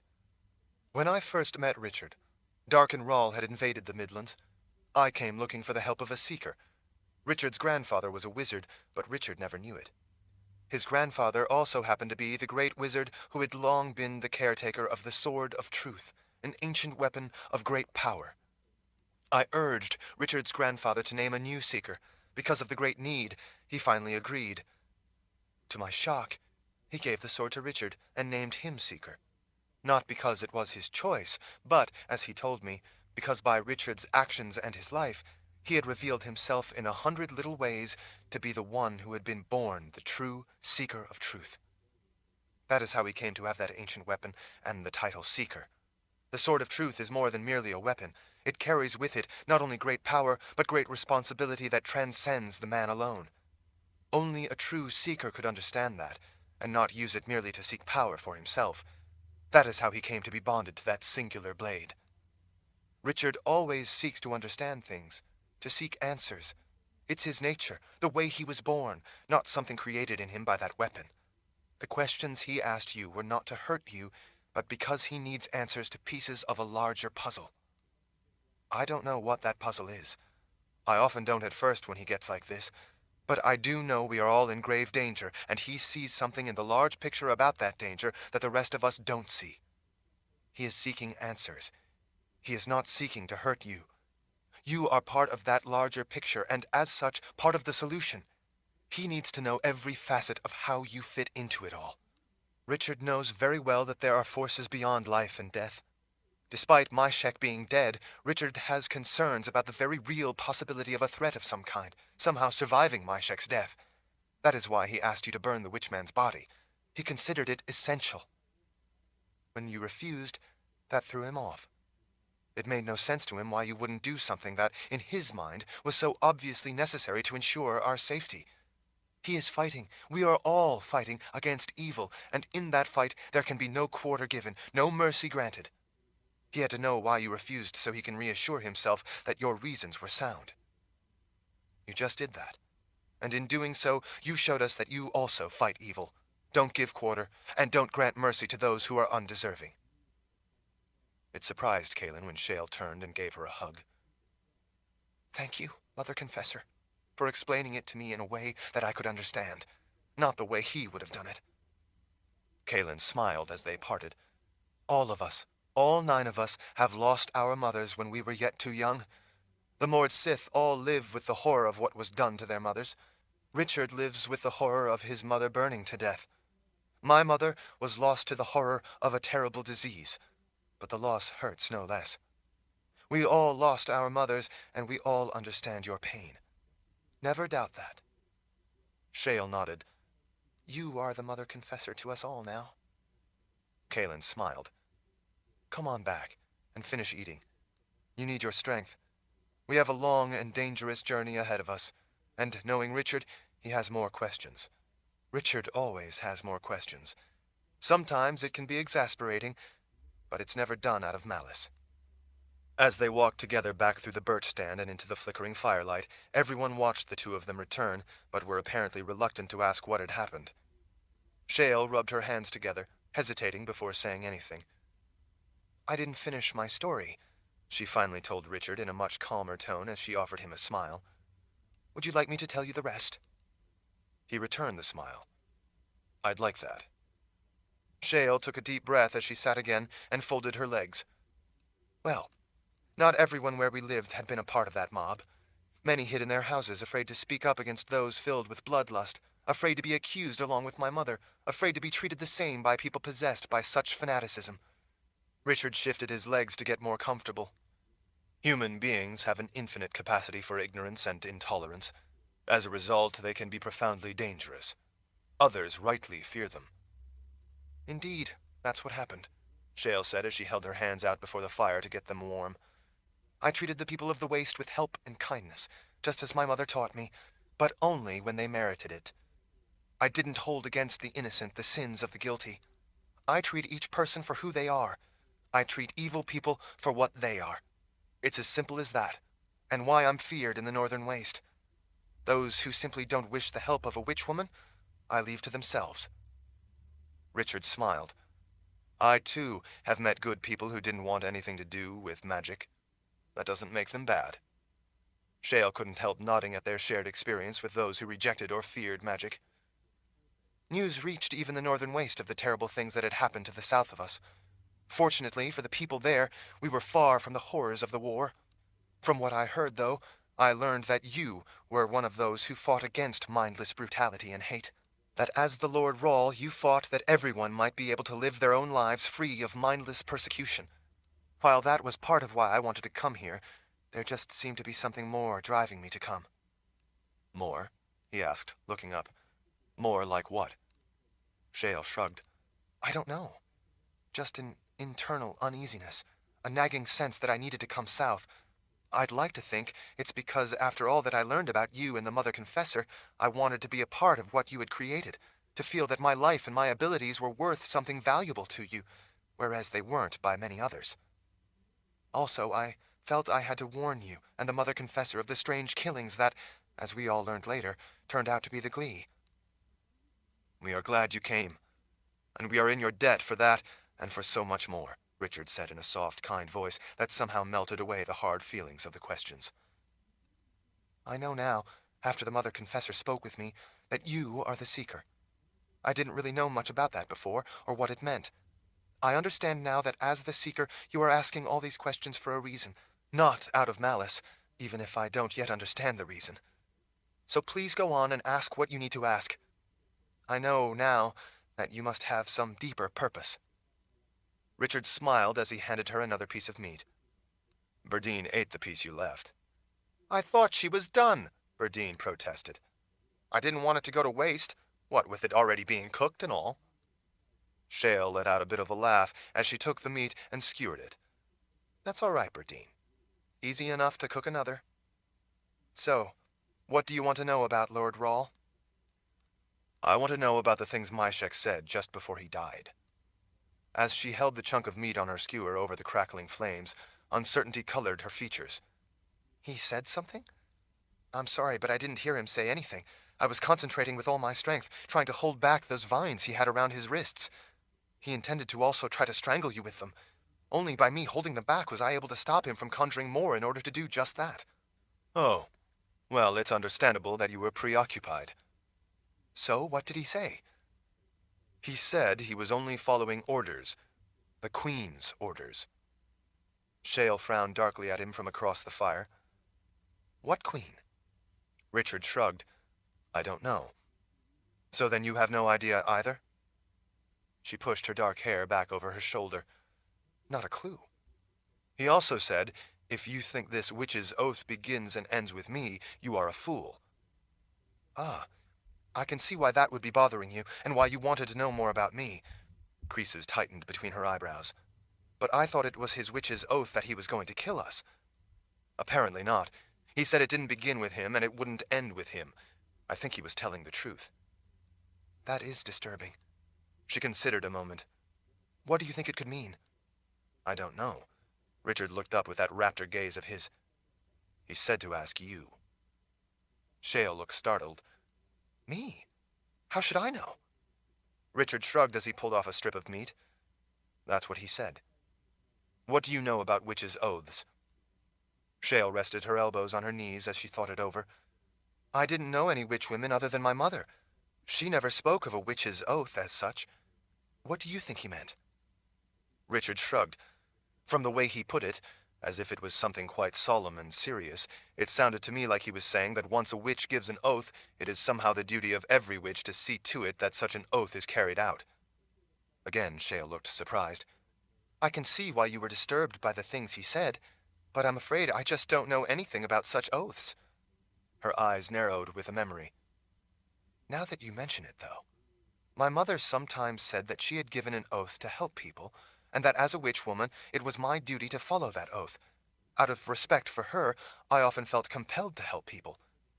Do you think that was what she meant? That it was a witch's duty to follow such an oath?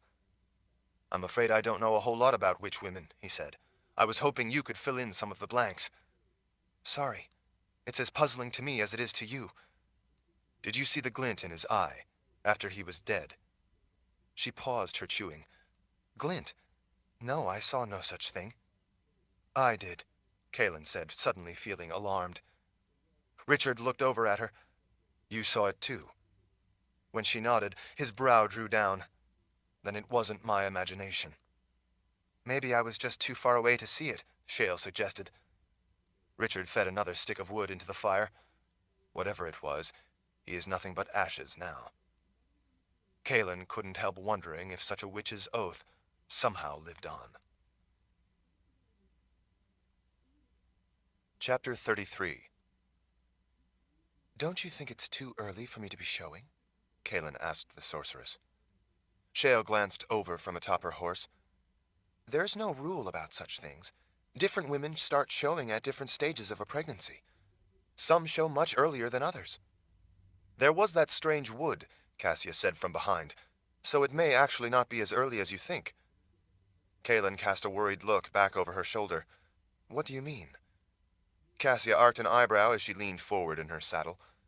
Tell me how long you think we were there, going in circles. Kaelin thought about it a moment. I'm not sure. Exactly, Cassia said.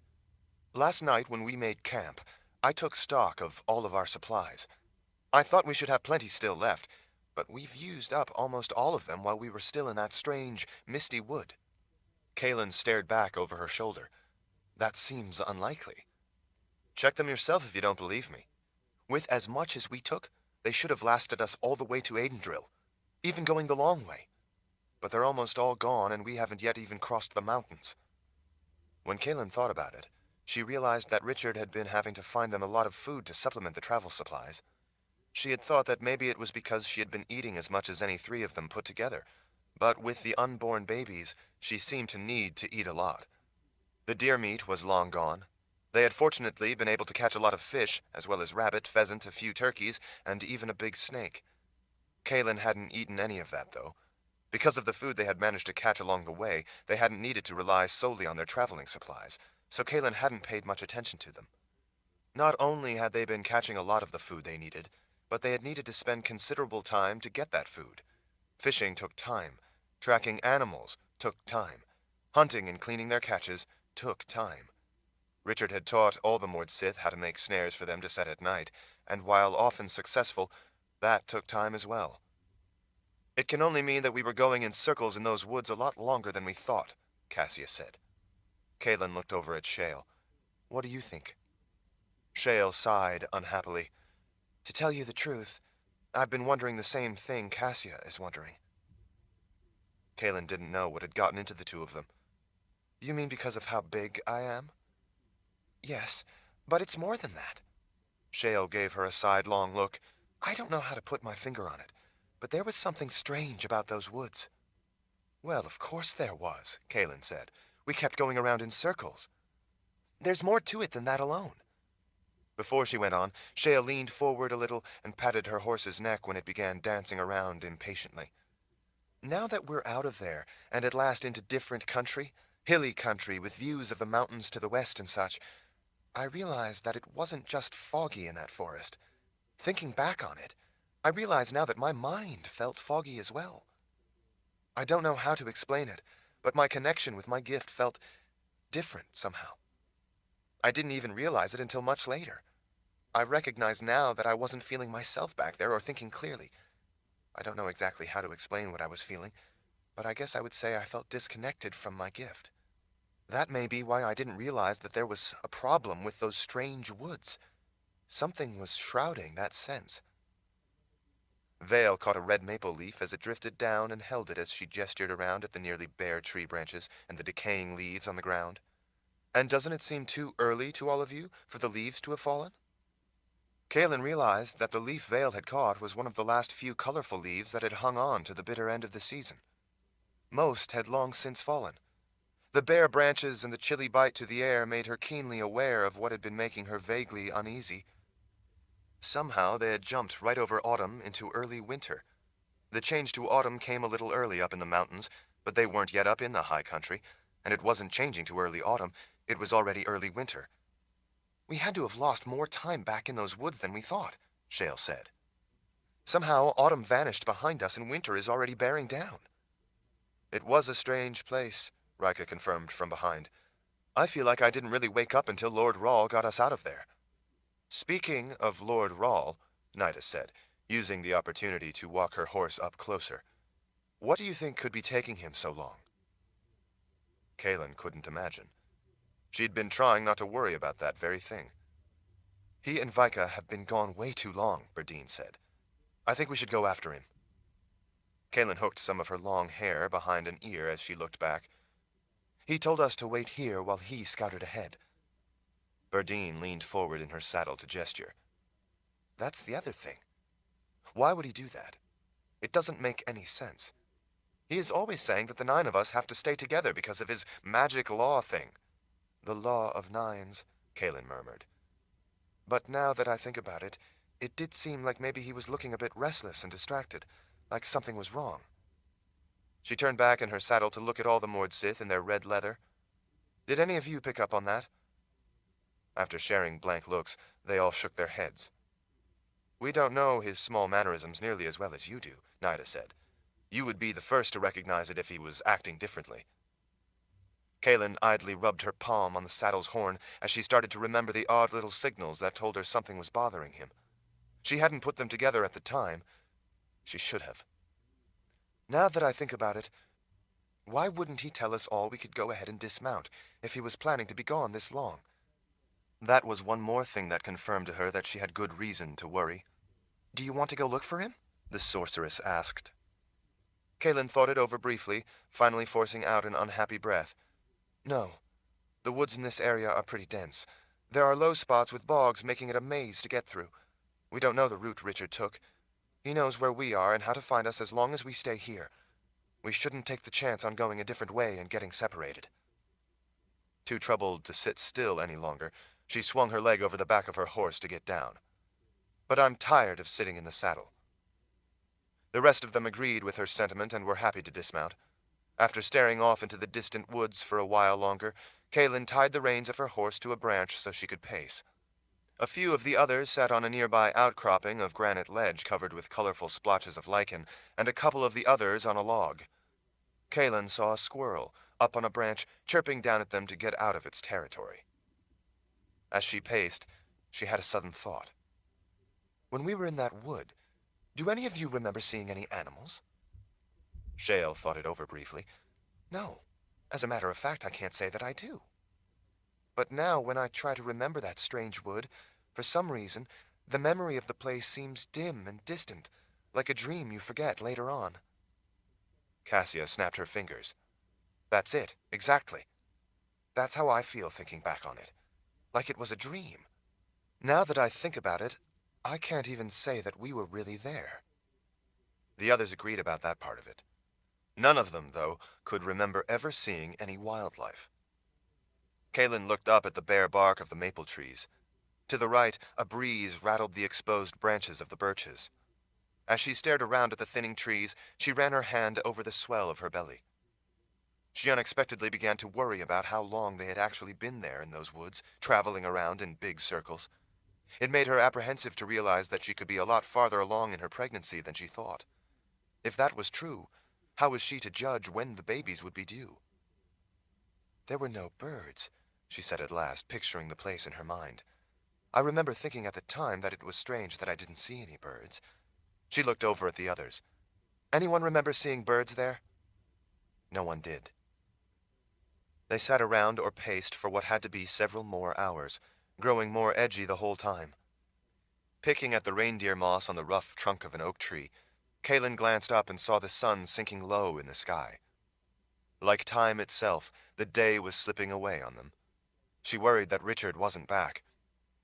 As she was flicking a piece of moss off the tree, Kaylin heard something. She rushed forward a few steps, peering into the distance.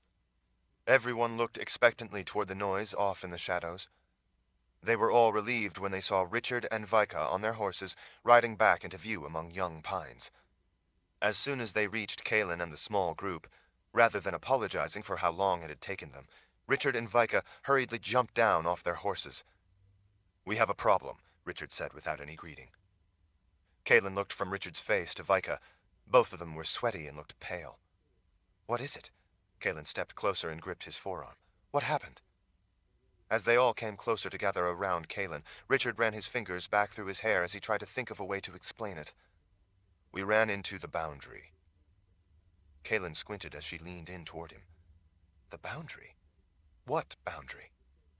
He gestured irritably back over his shoulder. "The boundary. You know, the boundary."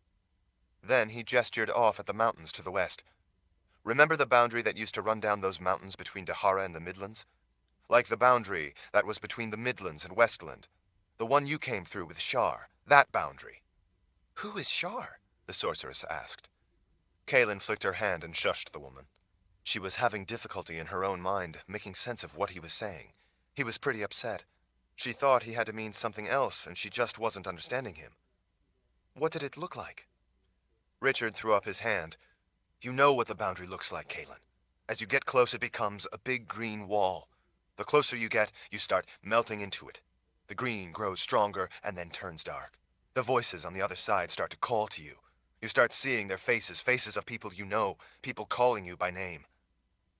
Kaylin looked over at Vika's ashen face. "You saw the same thing?" The Mord Sith swallowed.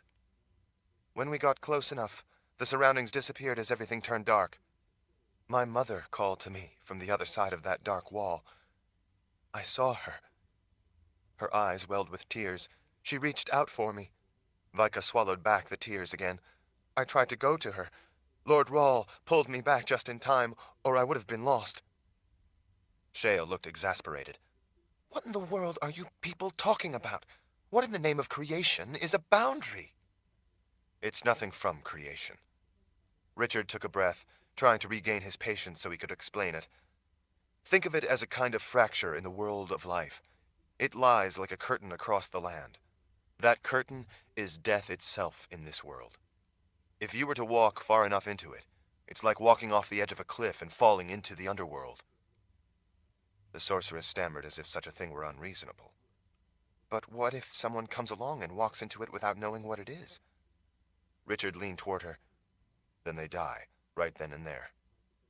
Shale's gaze shifted about uneasily, as if she was searching for some kind of answer that made sense to her. Well, how long is this curtain of death? Can't we simply ride around the end of it? Kalen could see the muscles in Richard's jaw flex as he gritted his teeth.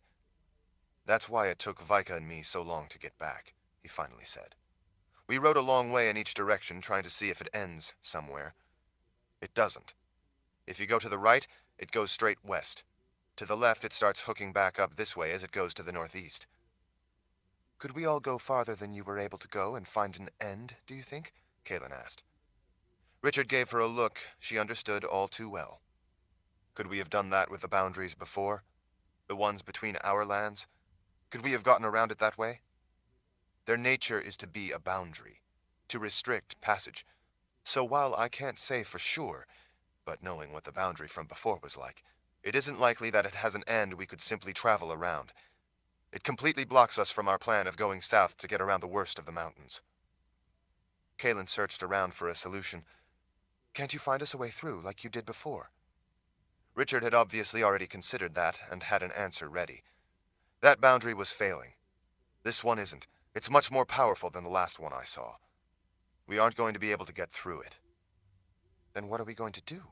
Kalen asked, feeling a rising sense of panic at the thought of having her children exposed out in the middle of nowhere.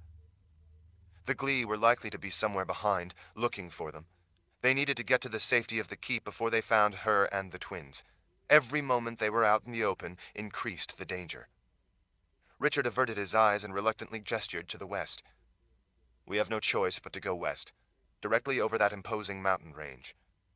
We have no choice. Well, she finally said, trying to find a reason for optimism.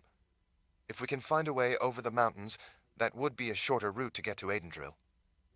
The sorceress wasn't about to be placated. Show me this boundary thing.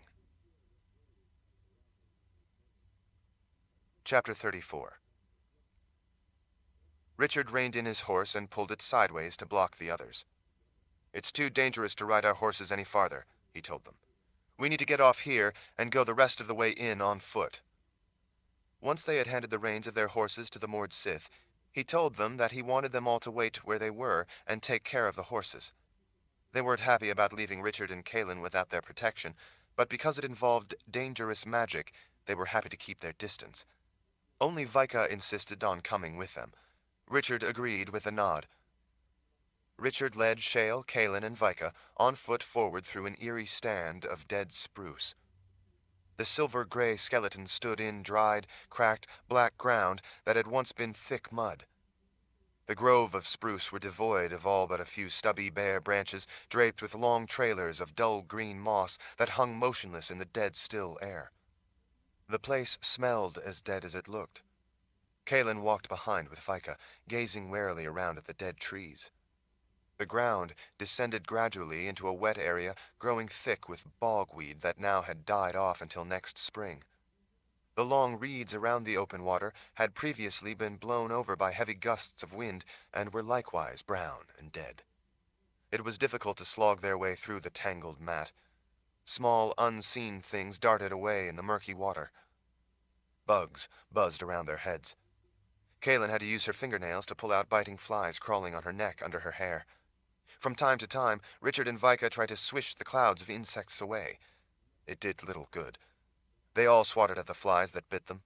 Shale held her dark cloak tightly closed against the insects. That morning there had already been a frost, so she knew that while the bugs were a nuisance, they would all soon be gone with the first hard freeze. Kaelin didn't hear any other sounds, but she kept looking around for anything unexpected. She was sure the place had to be full of snakes, so she was careful of where she stepped. As they came up through thick grasses onto higher ground, Richard lifted a hand to bring them all to a halt. This is the place. This is what you're worried about? Shale looked off in both directions. I don't see anything. Stay where you are and watch, he said. He walked forward cautiously. As he did, Kaelin could see a green glow, at first hardly perceptible, form around him. It grew brighter in the area immediately around him until after a few more steps it brightened to a sheet of glowing green light that looked like it was pressing in around him. The ominous, wavy, distorted green wall grew larger with every step he took. The green light was stronger close to him and faded away to the sides and above. Kaelin was able to see the forest and sky beyond the lighter portion of the wavering green light.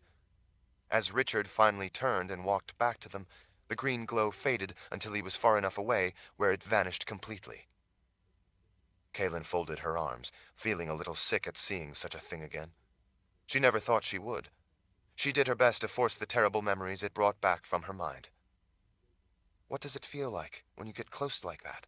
Shale asked in a low voice, finally concerned. I don't see why you say it's an opening to the underworld. I admit it's strange enough looking, but it doesn't look like a wall of death as you described it to us. It's just that unusual green light. You would know why if you got close to it, Vika told her. Shale stared at the Mord Sith a moment, then turned back to Richard. I need to get closer. I need to be as close as possible if I'm to try to sense the nature of its magic. Richard nodded his agreement. Now that I've shown you that much of its characteristics, I'll take you in so you can see it and feel it for yourself. He gestured to Vika. Why don't you wait here? The Mord Sith nodded. Seeing it once is enough for me. Shale didn't look the least bit reluctant to see what didn't look all that frightening from where they were. When Richard started out, Kaelin, knowing what was coming, walked beside Shale. Easy now, Richard said as he finally locked arms with the sorceress. What are you doing? She asked. Just keep hold of my arm. I'll stop you when we've gone far enough. What do you mean, when we've gone far enough? Despite her reluctance, Kaelin locked her arm with Shale's other arm. It's best if you let us hold on to you. You'll see. As they walked closer, and a faint green glow began, it was different looking than when they had watched from the outside as Richard walked close by himself. It almost felt like it was humming. Shale looked up and then to the sides. As they went farther in, Kaelin started hearing that awful, high-pitched buzzing sound, like 1,000 bumblebees. With each step, the sound became not only louder, but deeper in tone. Kaelin knew, though, what the sound actually was. That knowledge ran a shiver up her spine. As they continued in, the green light deepened in color. The woods all around became darker, too, as if it were twilight. Abruptly, an entire sheet of green materialized, the greenish glow everywhere around them. Kaelin looked back. She could no longer see the others. The woods and everything beyond had been swallowed in darkness. The cloud of insects dispersed rather than go any farther in. Easy, Richard warned them as he stepped carefully. After a few more steps, the green vanished as the whole world darkened to black. It felt like a moonless, starless night where she couldn't see her hand in front of her face. The buzzing vibrating deep in Kaelin's chest was so strong that it was starting to make her feel sick to her stomach. She put a hand over her babies, suddenly worried, wondering if it was a mistake to take them close to such an evil place. The darkness abruptly became a distinct, darkly transparent wall, like looking out on a night through glass that had grease smeared all over it. Kaelin could see the shapes moving beyond. This is as far as we dare go, Richard said. Kaelin realized that she was putting pressure on Shale's arm to draw her back. She eased up on the pressure to let her go farther forward. The sorceress needed to know what they were really facing. They had to let her get a little closer. Shale's jaw fell open as inky black shapes swept by, close, in the gloom on the other side of that dark wall. Kaelin knew that they were specters in the deep, the dead in their lair. The swirl of inky shapes was at first bewitching, but Kaelin knew better. She felt overwhelmed by the darkness, and then began to feel that old sense of longing for what lay beyond. She heard voices murmur her name, calling to her. Kaelin knew they would be calling to Richard by name. By the way that Shale's eyes opened wider, she knew that they were calling to her by name as well. Those thousands of distant voices of the souls beyond were the buzzing they had heard at first.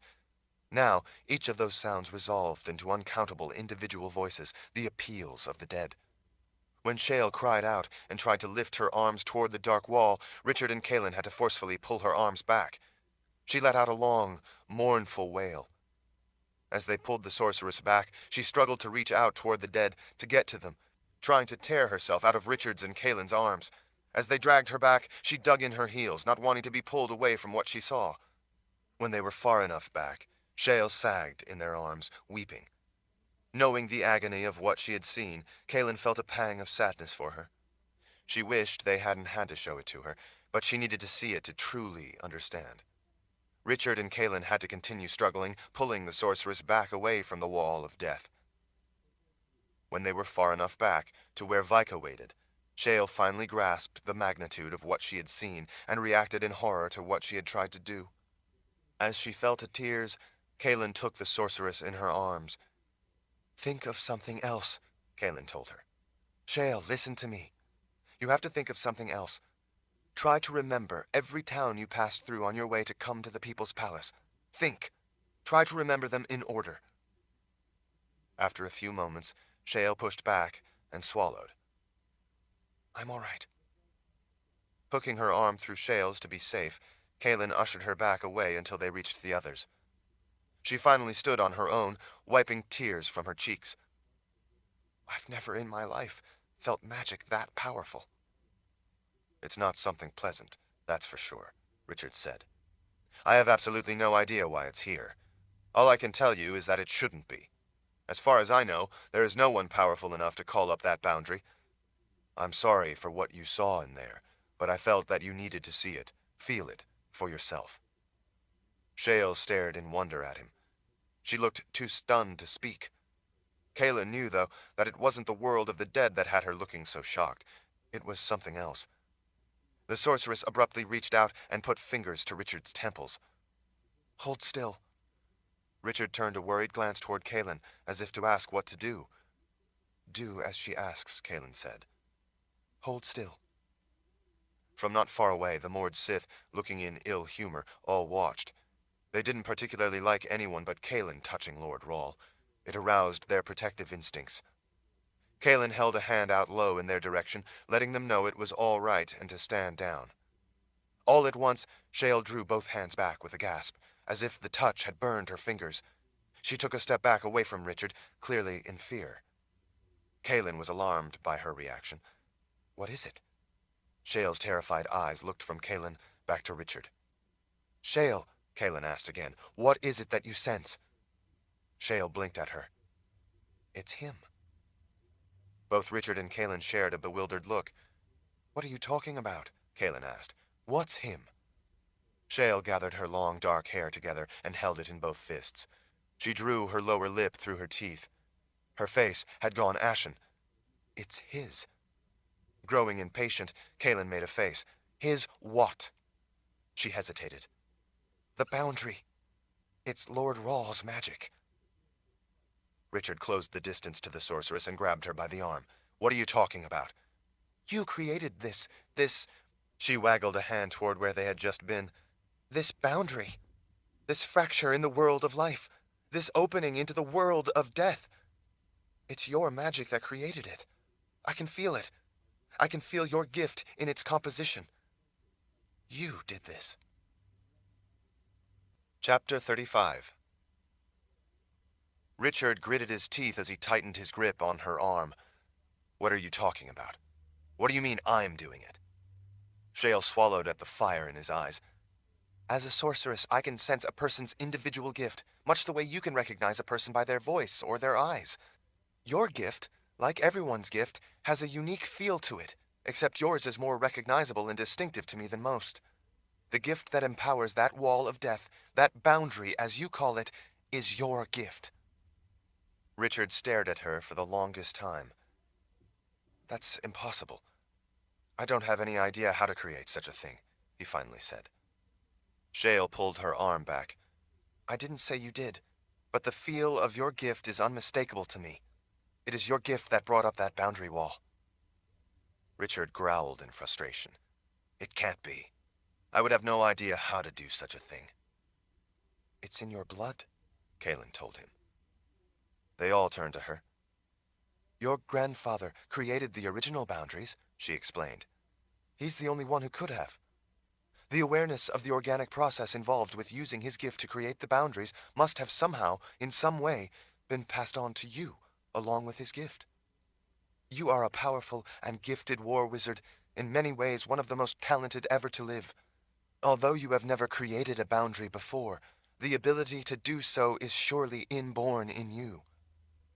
Richard pinched the bridge of his nose, trying to get a grip on the anger clearly boiling right at the surface. His head finally came up, and he tried hard to maintain his composure. All right, let's say that I have the inherent ability. Fine. But I didn't do it. I would know if I used my gift to create something this profound. I think that has to be true, Shale agreed. But that means that someone else used your gift to pull up that curtain of death across our path. He stared at her for a long moment. If I didn't do it, then who could have? Shale looked at a loss to explain it. I'm sorry, Lord Rahl, but until now, if I hadn't felt it myself, with my own gift, I would never have imagined such a thing was even possible. But then again, having been raised in the Northern Waste, my knowledge of the gift and all its capabilities is limited to what I learned from my father and mother.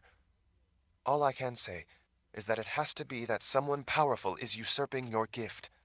I can only imagine that it would take great power to do such a thing. You said there is no longer anyone powerful enough to do such a thing, but you told me before that gifted people can join their abilities together in order to do what none of them could do alone, remember? His fists on his hips, he nodded. He stared at the sorceress for a long time, his sense of reason finally rising up through his anger. He cooled considerably. That has to be the explanation. It has to be gifted people joining their power to be able to do this. That means that we're likely not dealing with a single gifted person, but a group of them. One gifted person or a group, it has been done. Kaelin spread her arms in frustration. Either way, at this point the more relevant question is why would they do such a thing? If they wanted to kill us, it's highly unlikely that those powerful enough to do such a thing would think we would be foolish enough to simply walk into the boundary and be killed. The calm demeanor of the Seeker was back. The strange wood wasn't life-threatening. It simply slowed us down. The boundary they put up must also be meant to stop us, not kill us. After all, stopping people from passing was the purpose of the boundaries. But why? Kaelin asked. He paced off a ways, then turned and came back with a look that worried her. I think they don't want us getting away with the twins. I think their purpose is to keep us from going to the keep where the twins would be safe. Kaelin looked off toward the new boundary. That's a frightening thought. Richard let out a sigh of resignation. He held up a hand as he thought out loud. We can't get through that boundary to get any farther to the southwest in order to go around the mountains. So at this point, our only two choices are to either go back to the People's Palace or try to get to Adendril by going straight northwest over the mountains. Back toward the palace, we will be attacked relentlessly by the Glee. They are determined to slaughter us. If we try to get to Adendril by trying to get over those mountains, I can only assume we will encounter those who are doing all of this. Kaelin felt a rising sense of panic. They want the babies. We all will protect the twins, Shale said. With one hand on a hip, Richard rubbed his forehead with his fingertips of his other hand as he paced off a ways before finally returning to look at Shale. If it's my gift doing this, then is there a way for you to, I don't know, cut my gift off from it so that the boundary will lose its viability and come down? Shale looked off toward the boundary, as if she could still see it and hear the call of the dead. I suspect that now that it's up, it no longer needs your magic to persist. Once it's up, it's up.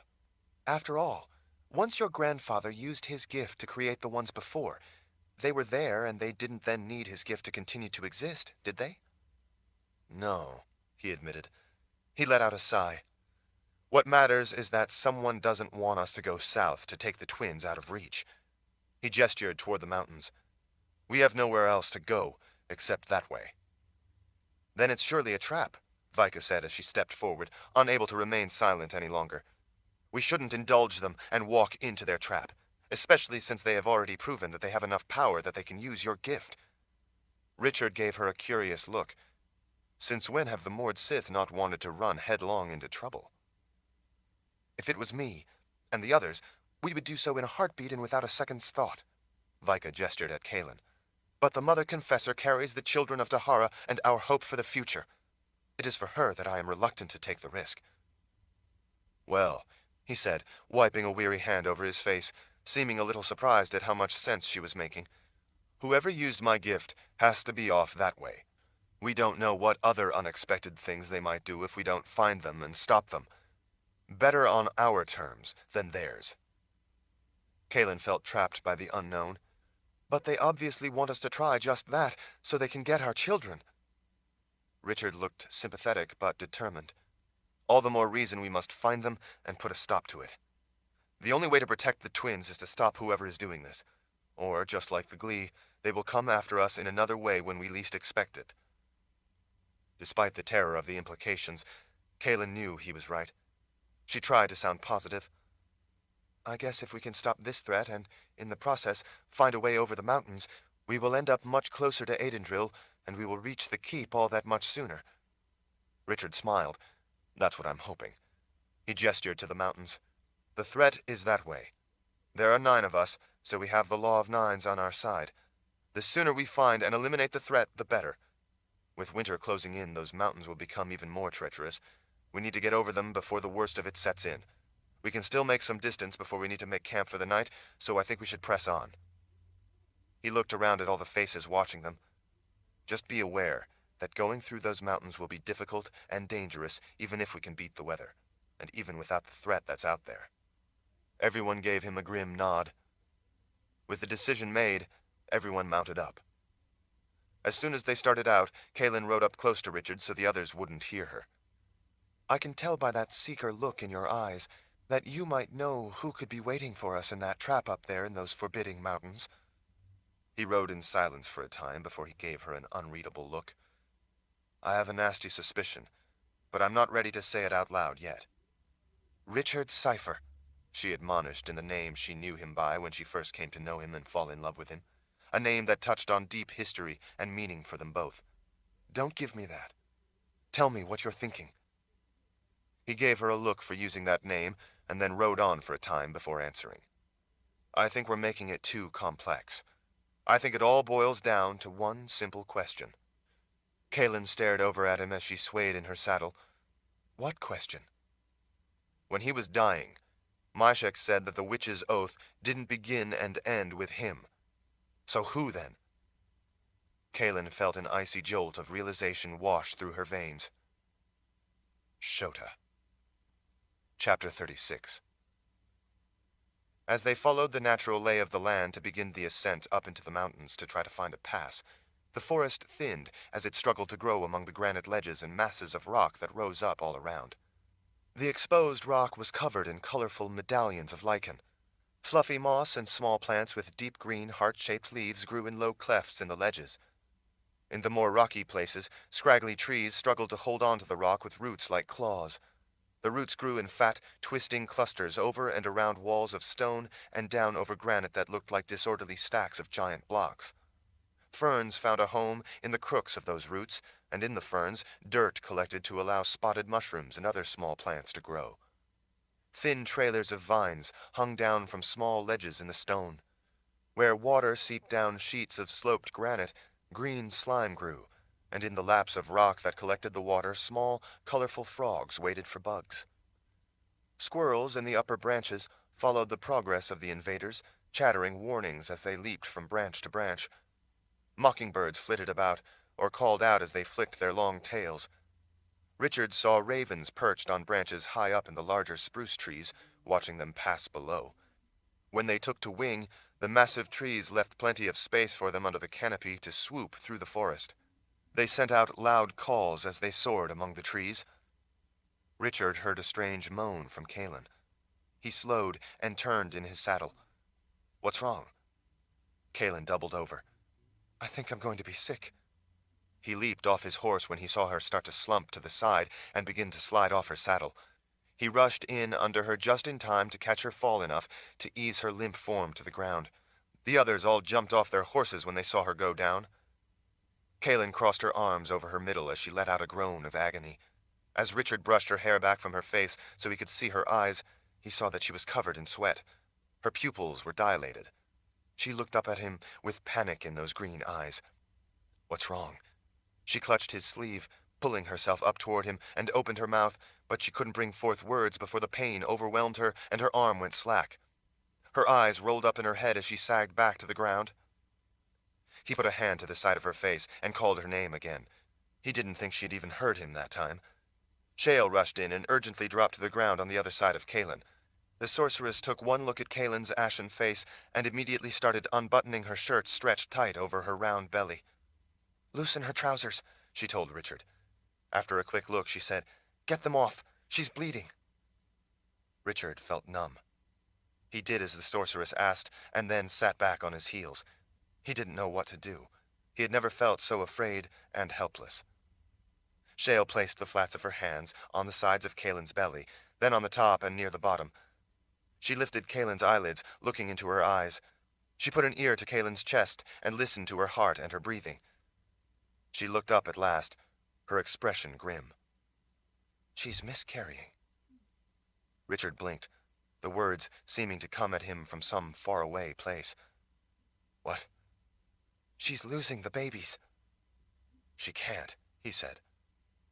Shale looked up at him with as bleak an expression as he'd ever seen. "If we don't act quickly, we are going to lose her as well." Richard sat frozen in terror, his skin feeling icy cold with goosebumps. He couldn't lose her. She couldn't lose her children. Shale placed one hand on Kalen's belly and the other on her forehead. She muttered a curse under her breath. Richard looked up at the Mord Sith all standing around them as if to implore their help. They looked as alarmed and lost as he felt. Kalen groaned again as she folded both her arms across her middle and sat halfway up with a cramping pain that made her cry out. She muttered something incoherently. Shale put an arm under Kalen's head and helped her ease back down. Vale rushed to her horse and quickly returned. She reached in to hand the sorceress a folded blanket. Shale put it under Kalen's head. Someone gave Richard another blanket, which he laid over Kalen's bare legs. Sweat was pouring off her face despite the chilly air. "But she will be all right," Richard insisted. Ignoring his words, Shale finally sat back up on her heels. "I need you to do something." "Anything. Name it." "I need you to get me some mother's breath." Richard's mind felt blank. Mother's breath. Shale glanced up, giving him a look as if to say she didn't have time for questions. "Yes, it's a plant with leaves that—" "I know what it is," Vika said. "I grew up in mountainous country. That's where mother's breath grows, in the high country." Richard looked around frantically. Would there be any around here? Vika took a worried look over her shoulder at the mountains towering above them. She pointed. "It grows much higher up, near the tree line. There is already snow down that low in a lot of places up there. Mother's breath dies out when the snows come." Richard shot to his feet, snatching up the reins to his horse. "We need to get up there and find some." Shale looked up at them both. "I need the whole plant, roots and all." Vika cast a troubled look up the mountain. "It's liable to be covered in snow by now. Snow kills off mother's breath until it comes back in the spring." Shale shook her head vehemently. "It can't be dead and dry.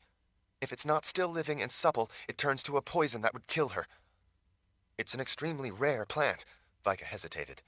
"I've only seen it a few times in my whole life. It doesn't grow in many places. What if we can't find any?" Shale gave them both a look. "She's losing the babies. I don't know if I can save her. Go find the mother's breath. It's her only chance, now." "What about the twins?" Richard asked. Shale pointedly wouldn't look up at him. "Go! Hurry!" Richard and Vika shared a look, then each stuffed a foot in a stirrup and leaped up into their saddles. "The rest of you," Richard said, gesturing to the Mord Sith, "watch over them until we're back." He looked down at Kalen. Her eyes were half closed. She trembled in pain. She truly did look like she was dying. Richard swallowed and gestured to Vika. Let's go. The End. Witch's Oath by Terry Goodkind. Narrated by John Skelly.